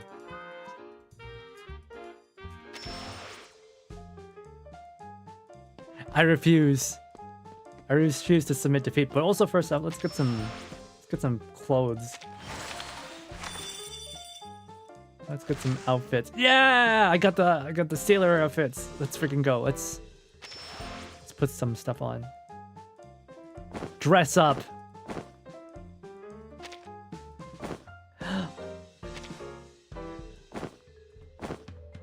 Oh, the astronaut outfit doesn't really fit. Wait, guys. Yeah, the astronaut outfit doesn't really fit, unfortunately. Okay, do I do a clown jester dress? I think the sailor outfit is really nice. Well, apparently the astronaut outfit's like more rare. Oh well. I don't know, something about the sailor outfit is really cool. I like it. Do I have like the full sailor set? Almost.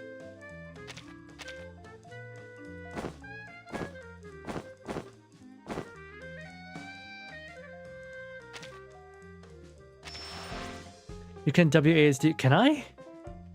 Let's try. Let's go back into this. I refuse to submit defeat.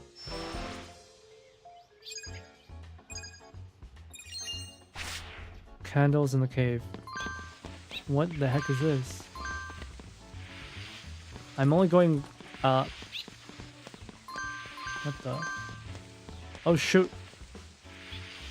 It's competitive Pac-Man.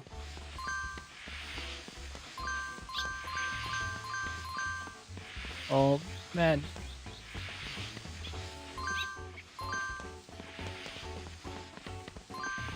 There might be some connection issues with some people. Wait, look, I'm at the top of the scoreboard. I'm top of the leaderboard. Let's fucking go.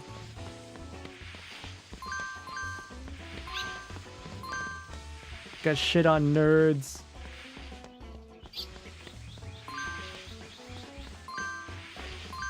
It's my candle. Wait, I'm only second place? That's fucked up. I deserve to be first.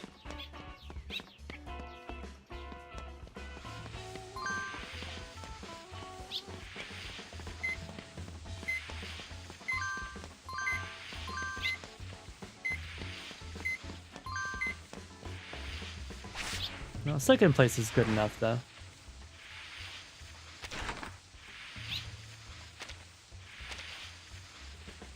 I guess I have to get to first place if I want the purple.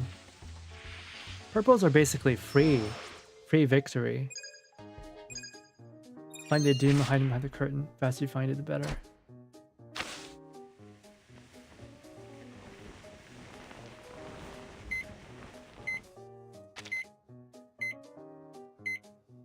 Oh, and this is really fun. This is really fun. This is genuinely really fun.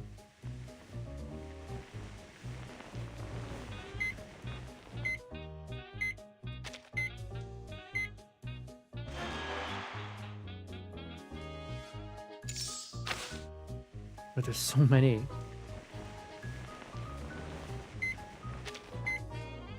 Hey, did I get the first one this time? I did!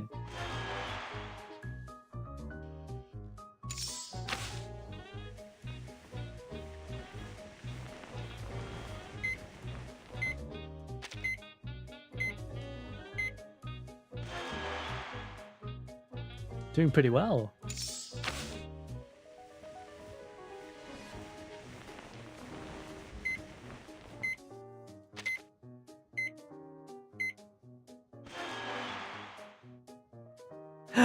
I got first place!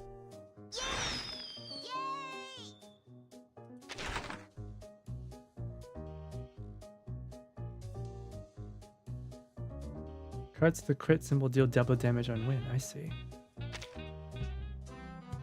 Oh, I should have picked the 7. Or the purple. Oh well.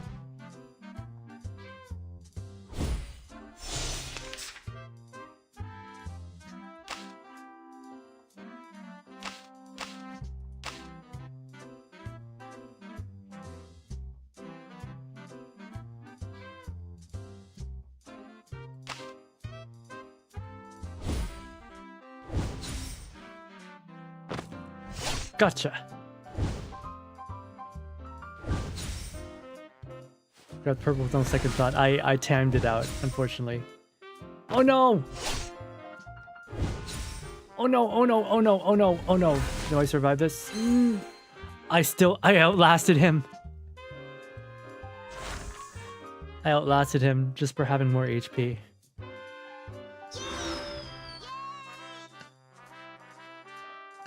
Hey, advance to the next stage. What is this?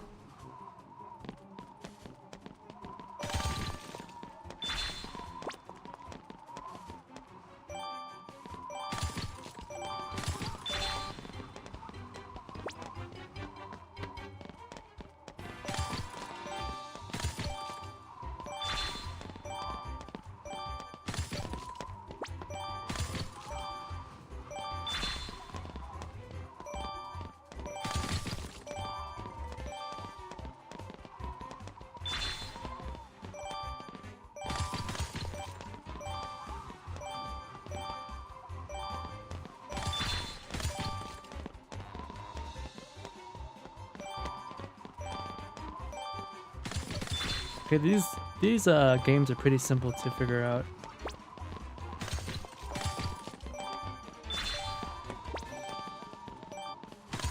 Oh, I didn't realize those were minuses. Oh well, it's fine.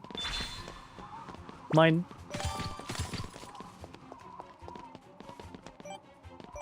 Hey, GG. No re.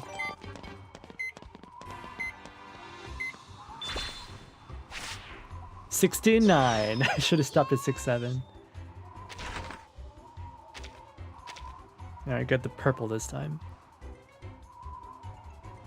Very crab game? It's a little bit crab game. This most really reminds me of Crash Bash and that type of game.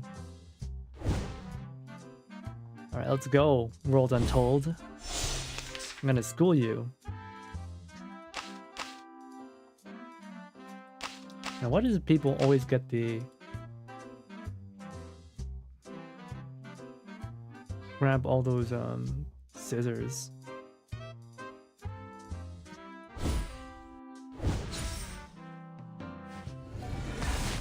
I think I got this. I think I got this, guys. Oh, that's harsh. I think I got this, though.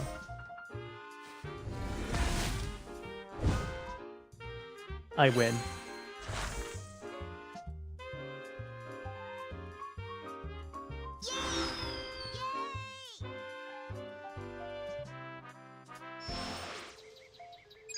It's 1v1 now.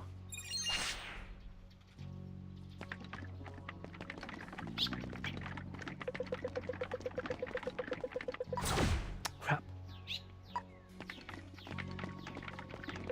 I think I'm gonna lose.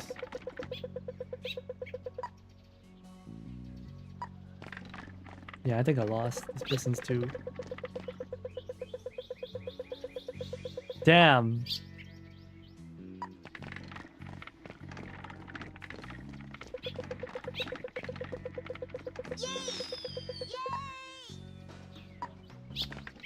Well, at least I'll still make it to the end.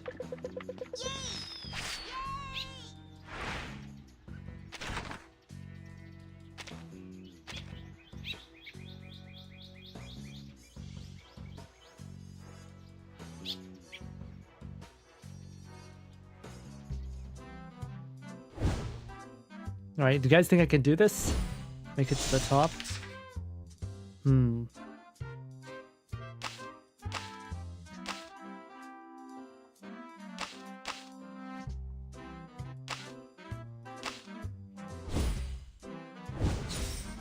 Crap.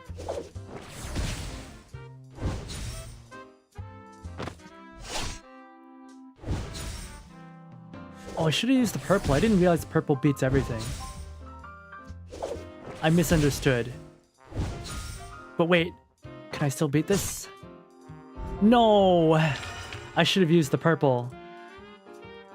I didn't realize. Like purple was complete victory over everything else. That seems a little unbalanced. We'll do this. We'll do one more. We'll do one more.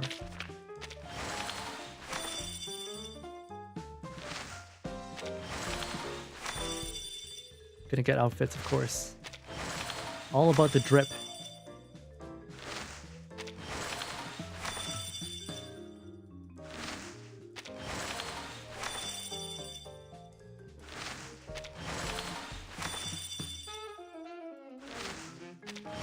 Come on, astronaut! Astronaut pants! Astronaut pants! We didn't get astronaut pants.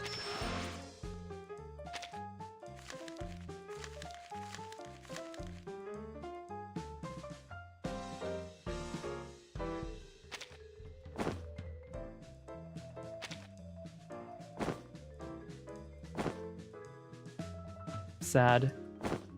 I just want to be a cosmonaut.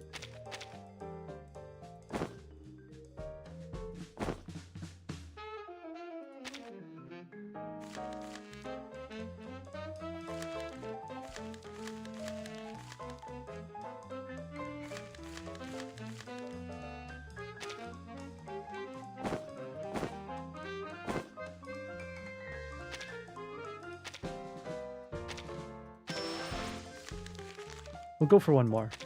And I think after that we'll call it a night.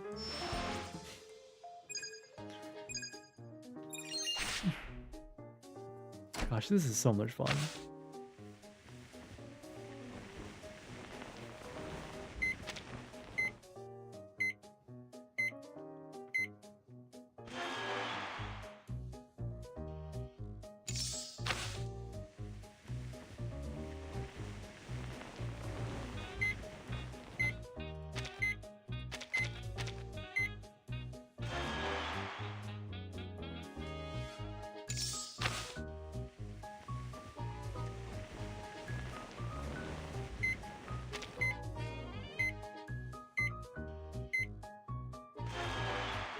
And some of these guys are really slow.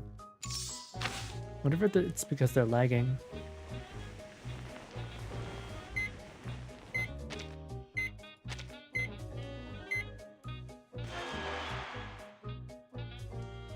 I've got such a lead though. I don't think anyone can beat me at this point.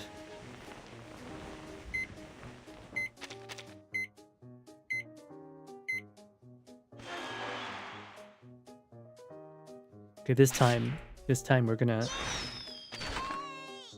make our way. Always get the purple.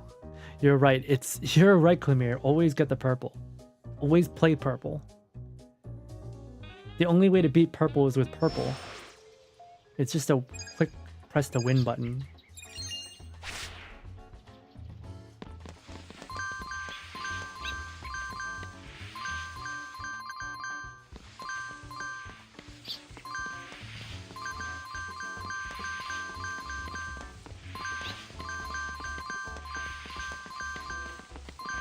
Aha, it's mine, thank you.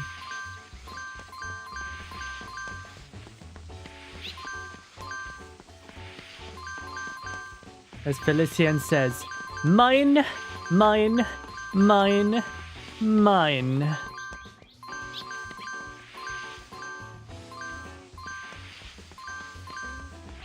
Fuck, fuck.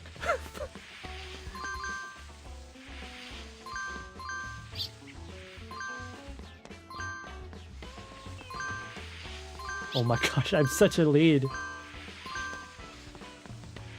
I'm almost at 300 at this point.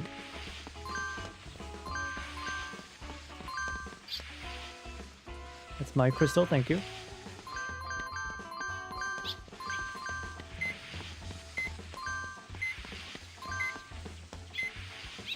I'm so far in the lead that there's like no compare. Are these real people?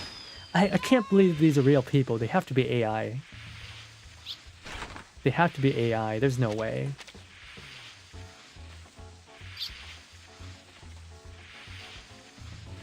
Go for candles with colors. Yeah, the purple ones are the best ones, right? All right, Jerry, let's go. Akuyo Matata will take you on. All right.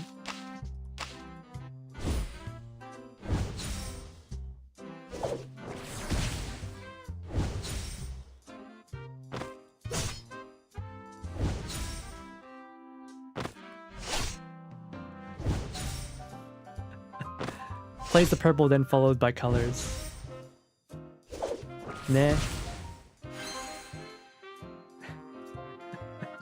This person didn't have any chance. They had 0 purples. I had 2. Let's go.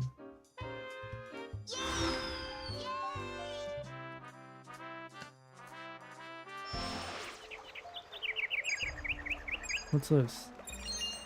Dodge water splashes from the pond frogs. Pond frogs. Oh, this is like, yeah, this is Crash Bash mixed with, what is it? Mario Party. Oh wow. Oh. Yeah, I played a lot of Toho. This is not easy. Ah, fuck. Ah, fuck.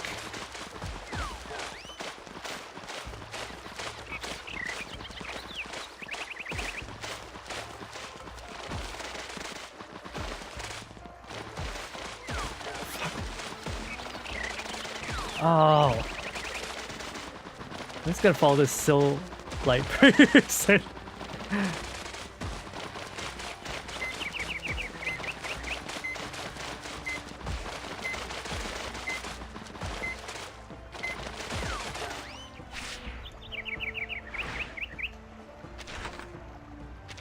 I got into the purple.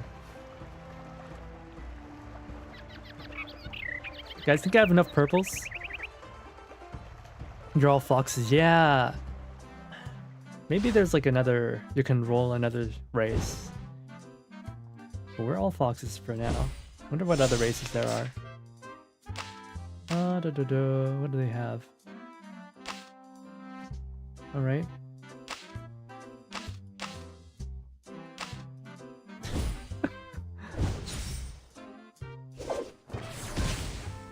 Sorry, Cypher. You don't stand a chance against me.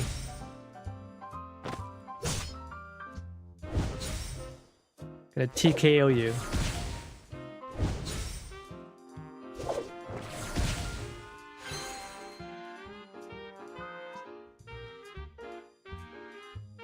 Alright.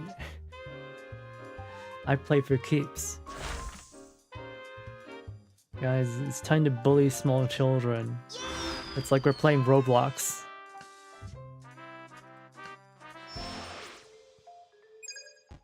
What's this? Flappy heart. Pick red.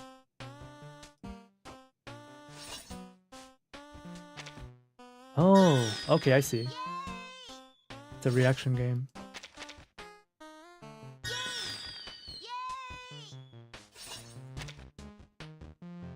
It's a reflex game.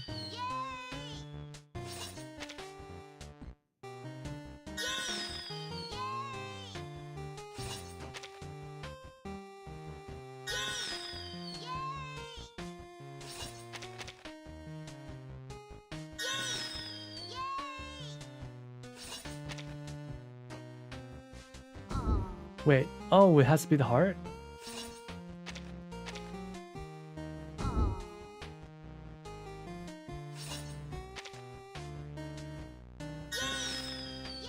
We're tied.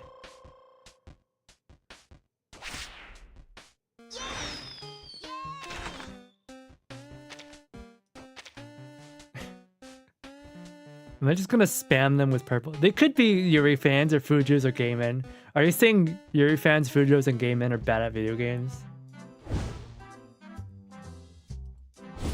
They haven't been able to manifest themselves in fire like I have.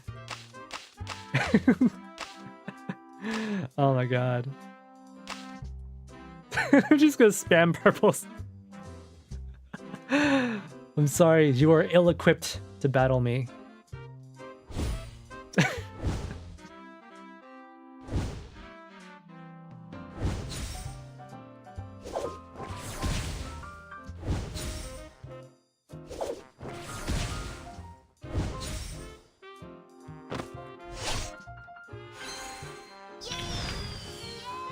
Hey, I did it! I'm the champion!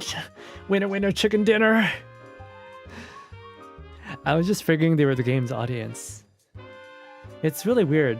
I know that Obake Pam has spoken about this, and she says, like, I said this earlier, right? That the people that would really like this game are people who like novels. But those are the people who usually don't play gacha games. Right? Those are the types of people who usually don't play gacha games. So like they're kind of unable to market themselves to the people who would most enjoy this game. There's like a barrier to entry. But like anyone who, like normal people, like if any like normal like novel people, like people who like reading, those types of normies, if they get into this game, I think they'll really like it. The problem is getting them to actually play it, right? Getting them in the door. But once they do get in, I think they'll really enjoy it. Alright, let's get that astronaut outfit. Not enough? Not enough marvelous marbles? Can't do a 10 pull?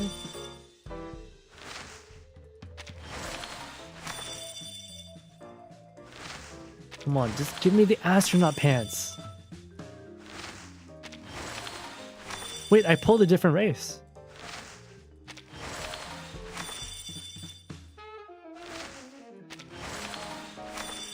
Garment for Horrorpedia. I don't know. Who cares about Horrorpedia at this point? Wait, I pulled another different race?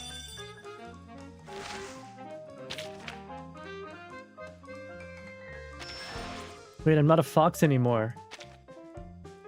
I can be a... what do you call this?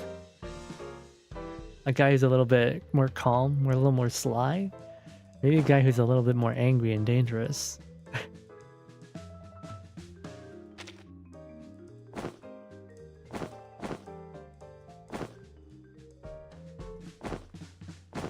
You know, wearing short shorts or like short pants together with like a long coat. That's like very OG fashion coded. It can be a blue fox or a black fox, but not a silver fox. Ironically. Well, maybe there is a silver fox outfit. Maybe there is.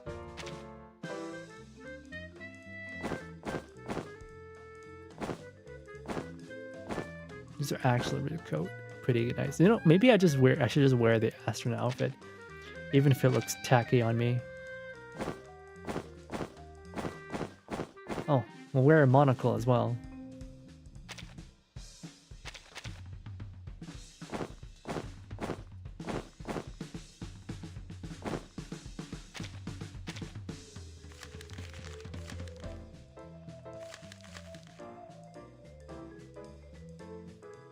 Oh, I want the astronaut head. Why is it a lemon?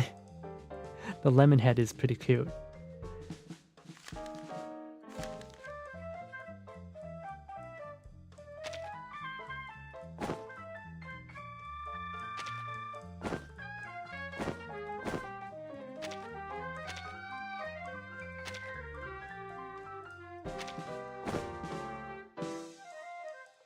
One more round? No. How much? We're at 4 hours already. I don't know if I can go over another round. We can play this again next time. Right? How long is this game mode going on for? This game mode goes on. It's around for another month. I think we got plenty of time. I can just do this next time. We're doing another stream anyway, right? We're doing this. No. First 3 out of 10 games grants additional marbles. You tried Kamala Prison Escape. What's that? I don't see it anywhere. Is it like an older minigame? That's good music though. The flower on my hairpin? Ah, the May blossom? You like it, eh? It certainly isn't the easiest flower to favor. Admired One for of the blooming minigames in in the frost arcade. and snow, Ah, I see. Yet cannot bear even the smallest So basically, touch of warmth. we didn't get one of the minigames. Quite the temperament, I'd say. Yeah, why is she so handsome? Damn it. I know people travel by other means these days, but I still prefer to hop on my mule. After all, traveling is best done with a loyal friend by your side, eh? The mule is a Taoist. It has to be. The mule has to be a Taoist. Mastering tea is not merely a matter of learning a few techniques. It is a cultivation of both body and mind. Now, let's see. Whence does the May flutter and fall? Are you sure? Correct! Yo. Across the far frontiers, it widens the wilds. Look, May blossoms, lanterns. How about them? What was all that? Wow, that's so fancy. That looks really good. Still does all a sword must do.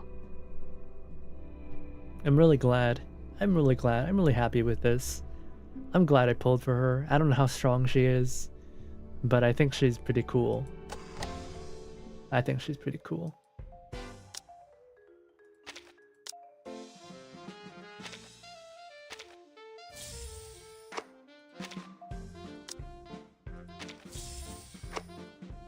What's this top reward supposed to be? Portraits? What's this? 5 bronze pillar. I don't know what this does. I guess it's just a trophy.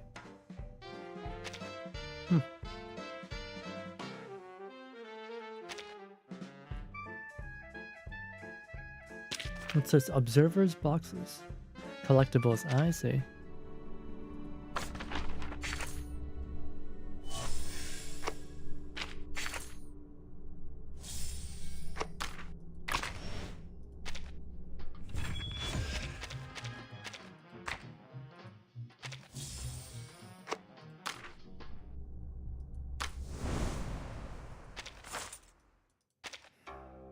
I'm going to assume that her, I'm going to assume this is the best one for her.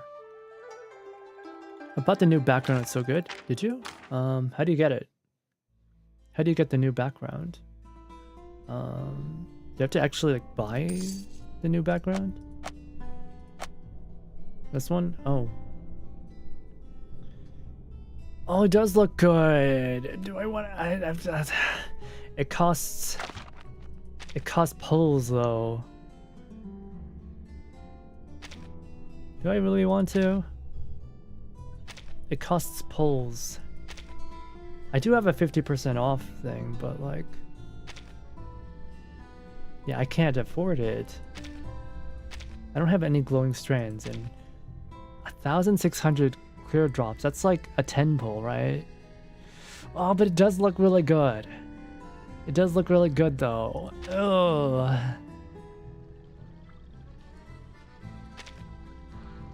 It looks good. It looks good. How come Girls Frontline doesn't have this? To be able to just change your background like this. If you didn't get the AC collab one, I didn't get the AC collab one. No.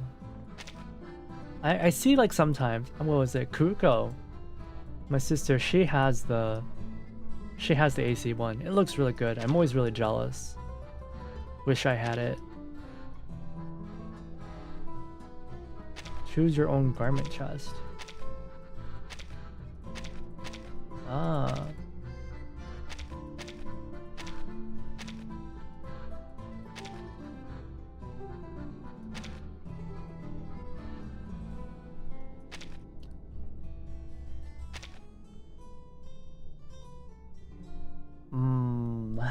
Should I do it? I want to save up my clear drops for well, there's Chen Heguang, but there's also another character I want to pull for. I don't remember her name. Something Butterfly. Let me think on it. Maybe I'll get it for next stream. Wait, there's different... Alright, there's different weathers.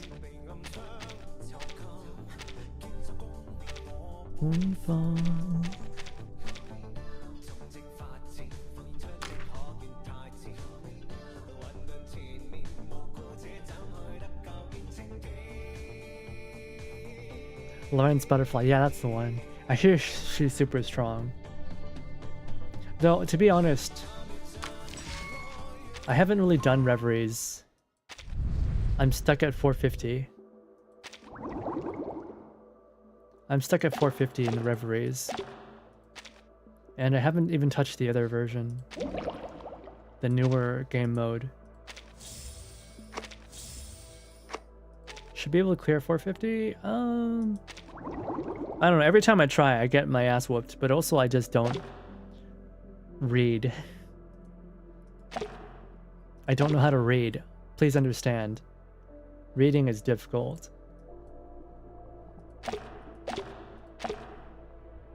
Complete team will work.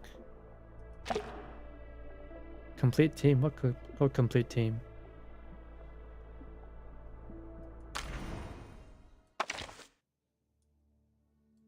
I should be able to do it, but like... What is it? Getting my ass whooped. Plant Prompt 2 and Dynamo?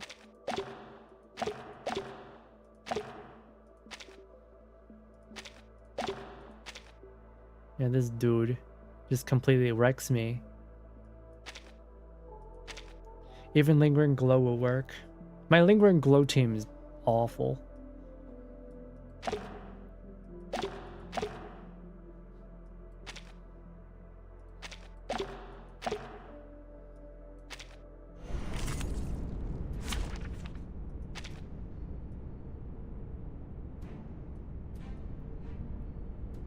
But I don't have the right characters. If you have Anjo, I do not have Anjo. I do not have Anjo. I wish I had Anjo. North Zhenfu Division business. Make way. Wait, no, I need a... Where is she? I'll keep an eye on everyone.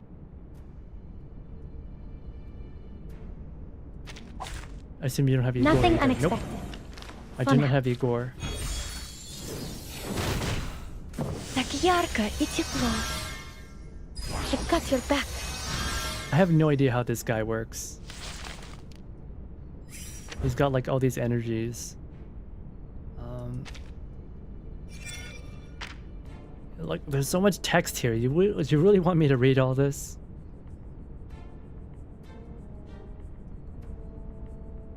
I can't read this. I don't know how to read. You think I know how to read? The show's on, Hounds. Crazy. Absolutely absurd. Why would I know how to read? Alright, time to crack some codes. It is heat-rated, no? Time waits for no one, even for a great... This stage is for ult team. I can tell stage mechanics. I see. I mean, this is kind of an ult team. According to my calculations. Un éclair remarquable, n'est-ce pas?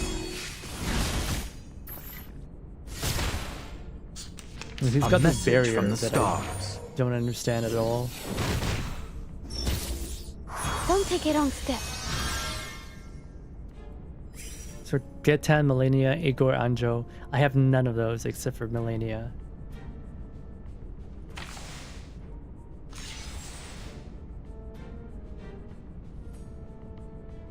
Pansy, give it a little water.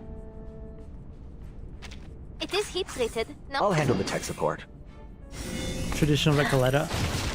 I feel like Recoletta's really fallen off. Eliminate what is false. I have no idea how Now, for Recoleta the true spark. Perfect solution. can still be used at this point.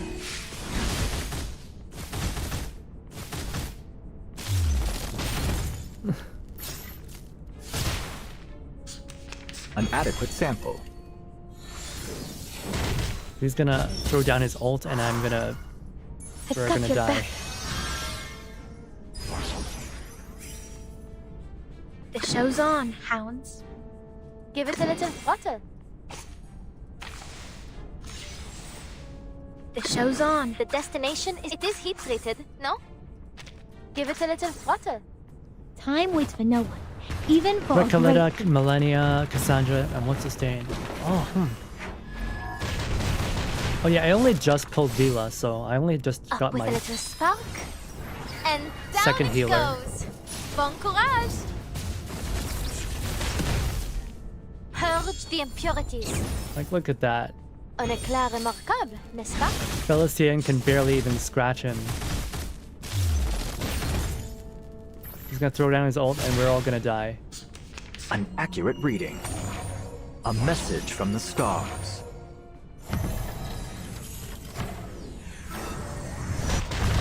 That doesn't sound good. Yeah. Like, ooh. Just painful. The destination is set. It is heat-rated, no? Up with a little spark. And down it goes. Bon courage. That's fine. I'm not really super interested Now, for the true spark.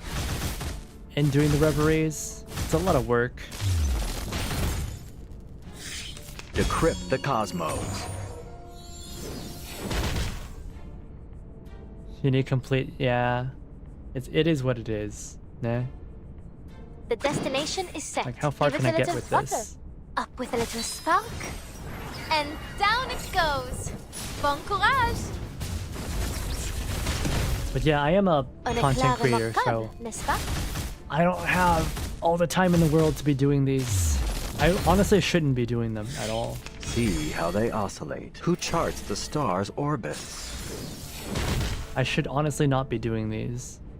The destination is set.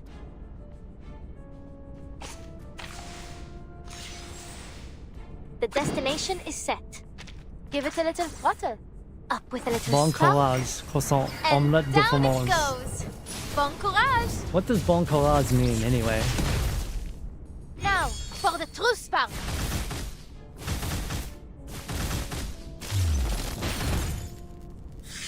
An accurate reading. Bravery, big courage. Do you mean it? Oof. got murdered by a man with a fishbowl for a head.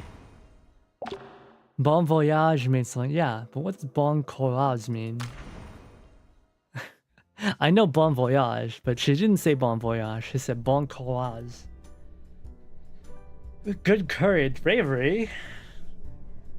In what context would you even say a line like that? Like, what context would you say that? Why would you say bon courage? Is it like a greeting? Is it like a response? Is it a farewell? Do you say bon courage like you say bon voyage? She's just saying bon voyage with a heavier accent. Oh. Really? I thought she was saying bon courage. I don't know. We got French speakers in here who can enlighten me. Clemire, do you speak French? I spoke French at one point, as all Canadians do, and then why the sullen look? We forget about it once we're finished in high school. Come, sit. Let's see what this coin now has that to I say. think about it, I probably Heads spent. And all will be well. I probably Tails spent like and, well, let's just say you're in for a lucky escape. 7 or 8 years of learning French. I guess this is like the same reason like why Japanese people, they'll say like, oh, you'll think like, oh, the Japanese have been they have to learn English for like 8 years of their lives or something like that, right? And then when you actually try to speak English with them, they have no idea how to respond. Is it like that? Do Japanese people treat English like how Canadians treat French? I am French, so I know what she said. Yeah, okay. Dank, what does bon courage mean? How do you use bon courage?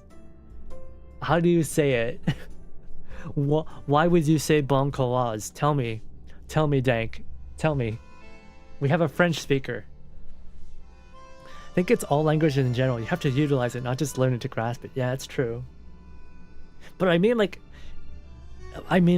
mentally, like psychologically, it captures the same spirit of like, we learned it, but we don't really know how to use it.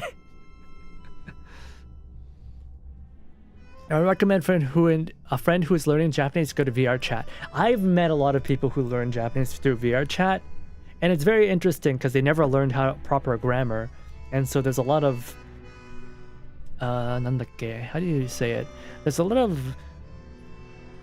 like parts of their language that is, when they speak it, is that so it's a little bit, yeah, 喋ってもちょっとペラペラけどなんだけど、like they sound fluent, but like they make like little mistakes here and there, or like they won't understand. They'll like not know how to use certain words that should be very basic for the level that they're speaking at. Oh, Mike-san. Mike-san, おはようございます。まだ来てるんだ。I mean, いや、まだ、もう、0時だった。今、it just became midnight. Yeah. おはよう。Yeah, I did a different stream earlier, and we switched to this game. I didn't realize, oh my god, we've been streaming for 7 hours on Twitch. I remember when I promised that this was only going to be a 2-hour reverse stream because we did the earlier collab. Unfortunate. I was not planning to stream this long today. It's just, I had a collab earlier. I had Mika-san, earlier I played a 7-man party of Slay the Spire 2. Do you have Slay the Spire 2? If you have, let's play sometime. 7-man, yeah. We have 7 people playing Slay the Spire 2. It was so chaotic. Honestly, it was too crazy. There's too many people. The numbers were too big. そうよ、7人。7人のスレイ。That's a French accent. Therefore, accent can be a nuance, but French spelling hardly changes with the accent. Bon courage is a fairly general well-wishing expression. It can be used in many contexts where the person being spoken to is about to perform a difficult action. Ah, so it's like ganbare, right? Or like jayo, right? Or it's like good luck. Oh yeah, I guess it's like good luck. I see. So that's how you use bon courage. I'll have to remember that. Instead of saying bon chance or good luck. Haha, okay. Does French has different accents? All languages have different accents. Chinese has different accents, has different dialects and accents, right? Two people can be speaking the same dialect, and just by the accent being a little off, they can not understand each other at all, right? I mean, like, it's kind of like, you know, what, a Midwest accent is like very easy to understand, but like you talk to someone from like the deep South, or you talk to someone from New England, and they might be more difficult to understand, right? In Quebec, not many dialects. In France, yes, quite a lot. お疲れ様。そうよね、お疲れ様。The French accent, therefore, accent can be a nuance, but French spelling hardly change. Yeah, certain languages have different dialects. And with different dialects, they'll have like different spellings and different words. Let's see what this coin has to say.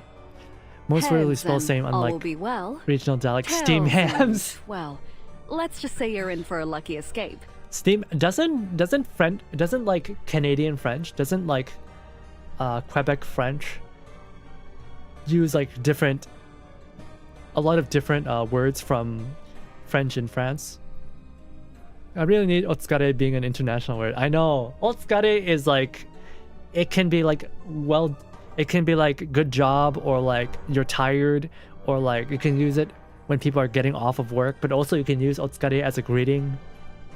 Otsukare is very commonly used with university students. Like, say you arrive like at work and one of your colleagues is already working, so you say otsukare.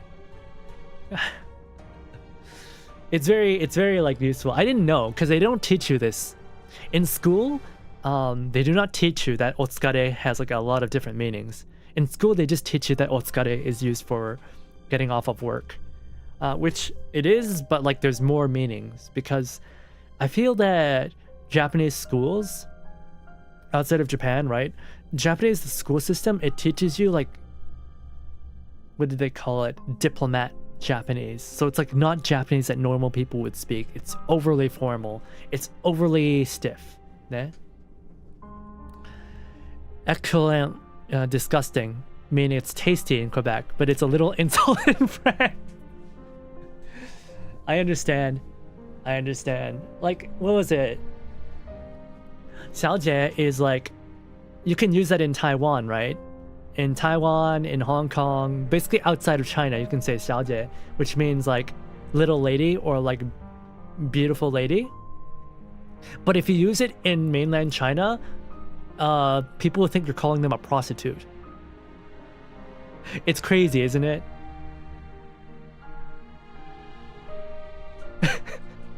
In Taiwan, like everywhere outside of China, 小姐 just means like little lady or like, you know, beautiful lady, right? Young woman, right? It's like onesan. It's like onesan. But like if you use it in mainland China, the meaning is prostitute. It's young lady, yeah. If you use it in mainland China, it maybe it's changed lately, but I don't think so. In mainland China, if you use it, you're calling someone a prostitute. It's like highly frowned upon. I don't know what they call young ladies in China. Actually, I have no idea. What do they say? They don't say 小姐. What do they say? I don't know. I should brush up on my Chinese. There are over 2,000 words that are spelled like sha, or voiture. They just say 姐. Really? They just say 姐? They just say lady? We call a car a sha. What else do you call a sha? A tank? A tank is called a sha. 大姐 is aunt. Okay. Clamir, you know Chinese then? I know like a little bit of Chinese, just a little bit. Char d'assault. My French pronunciation is so bad just because like it's been so long since I've been in school. Okay, so it just means okay, so it's just a assault car. First language. Oh shoot, you're Chinese. Nice. I don't know how many of my viewers are Chinese. I feel like a lot of them are not.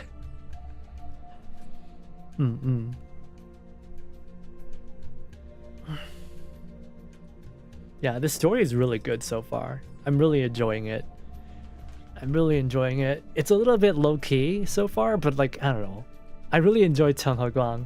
I enjoy how stupid he is. He's a freaking himbo. He's so dumb. Bazoo also means car, but it's a regional dialect.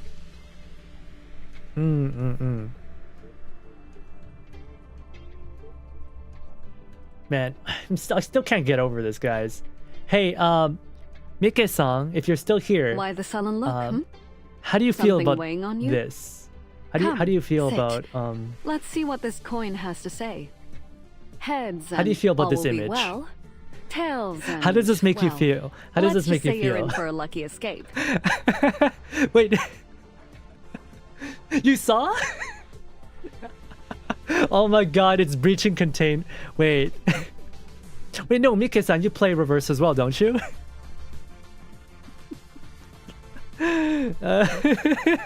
Majide, nani kore? I heard like this has nothing to do with the story.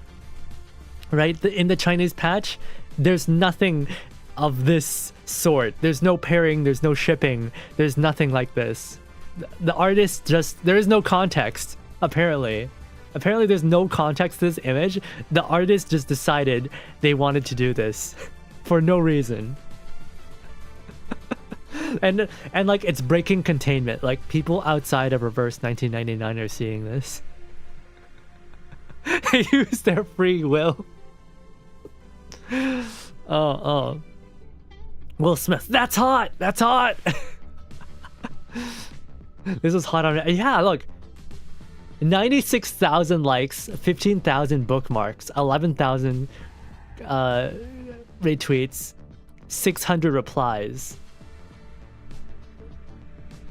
600 replies, right? Like, I feel like this might be like the biggest advertisement for Reverse 1999. for reaching new audiences. This is their first what even is this? Is he feeding him? Are they kissing? Is he biting his tongue with his beak? It's just, it is ridiculous. Like, it's got sexual undertones, but at the same time, it's like, it's just so dumb, right? You can't even take this seriously. Like, look at the man's expression. Why is he blushing? It doesn't give me the I might play this vibe. It's just going to be a spread as a meme, yeah. I feel like this is going to be used as a meme format. Because, like, you know, this is a... how do I say it? It's a riff off of White Album 2. Because in White Album, there's a kiss scene. Let me see if I can find it. There's a kiss scene. Yeah, there it is. Alright, that's the wrong one. This one. I think it's the ending of White Album 2 or something. And this is the original. Sorry it's so small. Let me zoom in for you guys. It's this exact same format. Except, you know, he's not a bird and he doesn't have his beak going down her throat. But yeah, you know, there's a bystander in the background. That's a tweet saying this will be craziest first impression for non-player. It is. It's insane. Let's see. I speak regional dialect with Duncan Palm sometime because he speaks Quebecois when he's angry. Yeah, I know. He's kind of funny when he speaks Quebecois. I can tell which region he was living just from it. Yeah, I guess like that's the reason why a lot of like big streamers, right?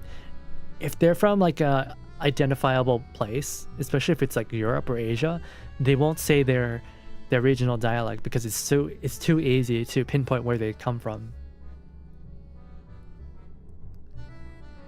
It's gonna But yeah, oh my goodness. It's funny how like memes can evolve, right? This was the original, and then for some reason it turned into freaking this. Somehow.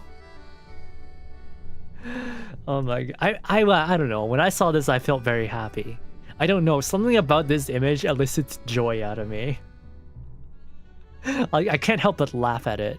Especially with Ulrich in the background there, just dropping all his stuff. And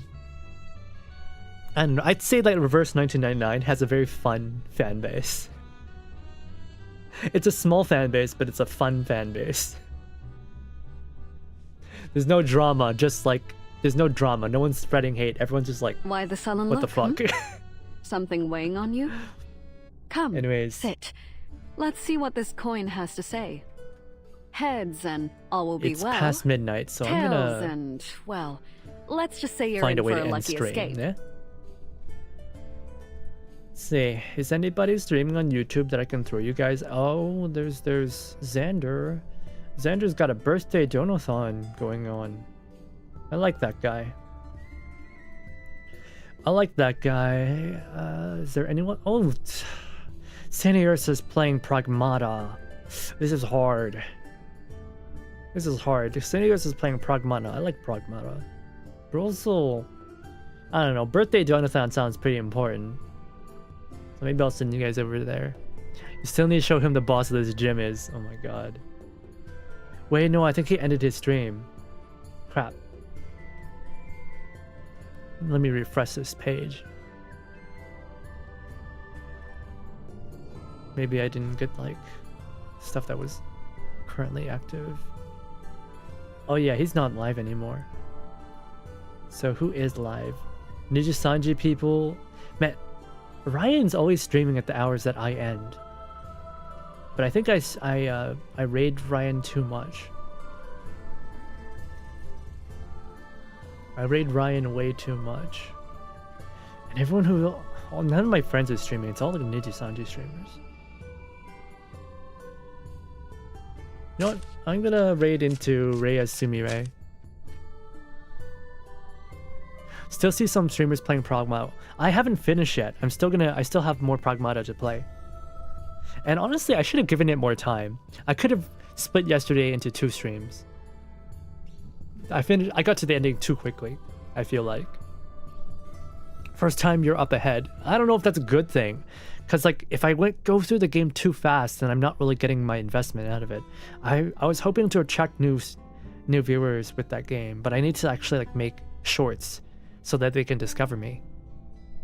But yeah, anyways, we'll finish this next week, I think. Yeah, we'll finish this game next week. Reverse the current event. Tomorrow we will be going back to Pragmata, actually. There's still some endgame content. There's still more stuff to discover. So we'll be going back into Pragmata. I don't have like the rest of my schedule sorted out, so for now we'll just be doing Pragmata tomorrow. Anyways, では今回の配信を見に来てくれて皆さんありがとうございました。お疲れ様でした。お疲れ。Otsuhaku, Otsuraven. I'll see you guys tomorrow. Thanks for sticking by me for the last 7 hours. Anyways, bye bye.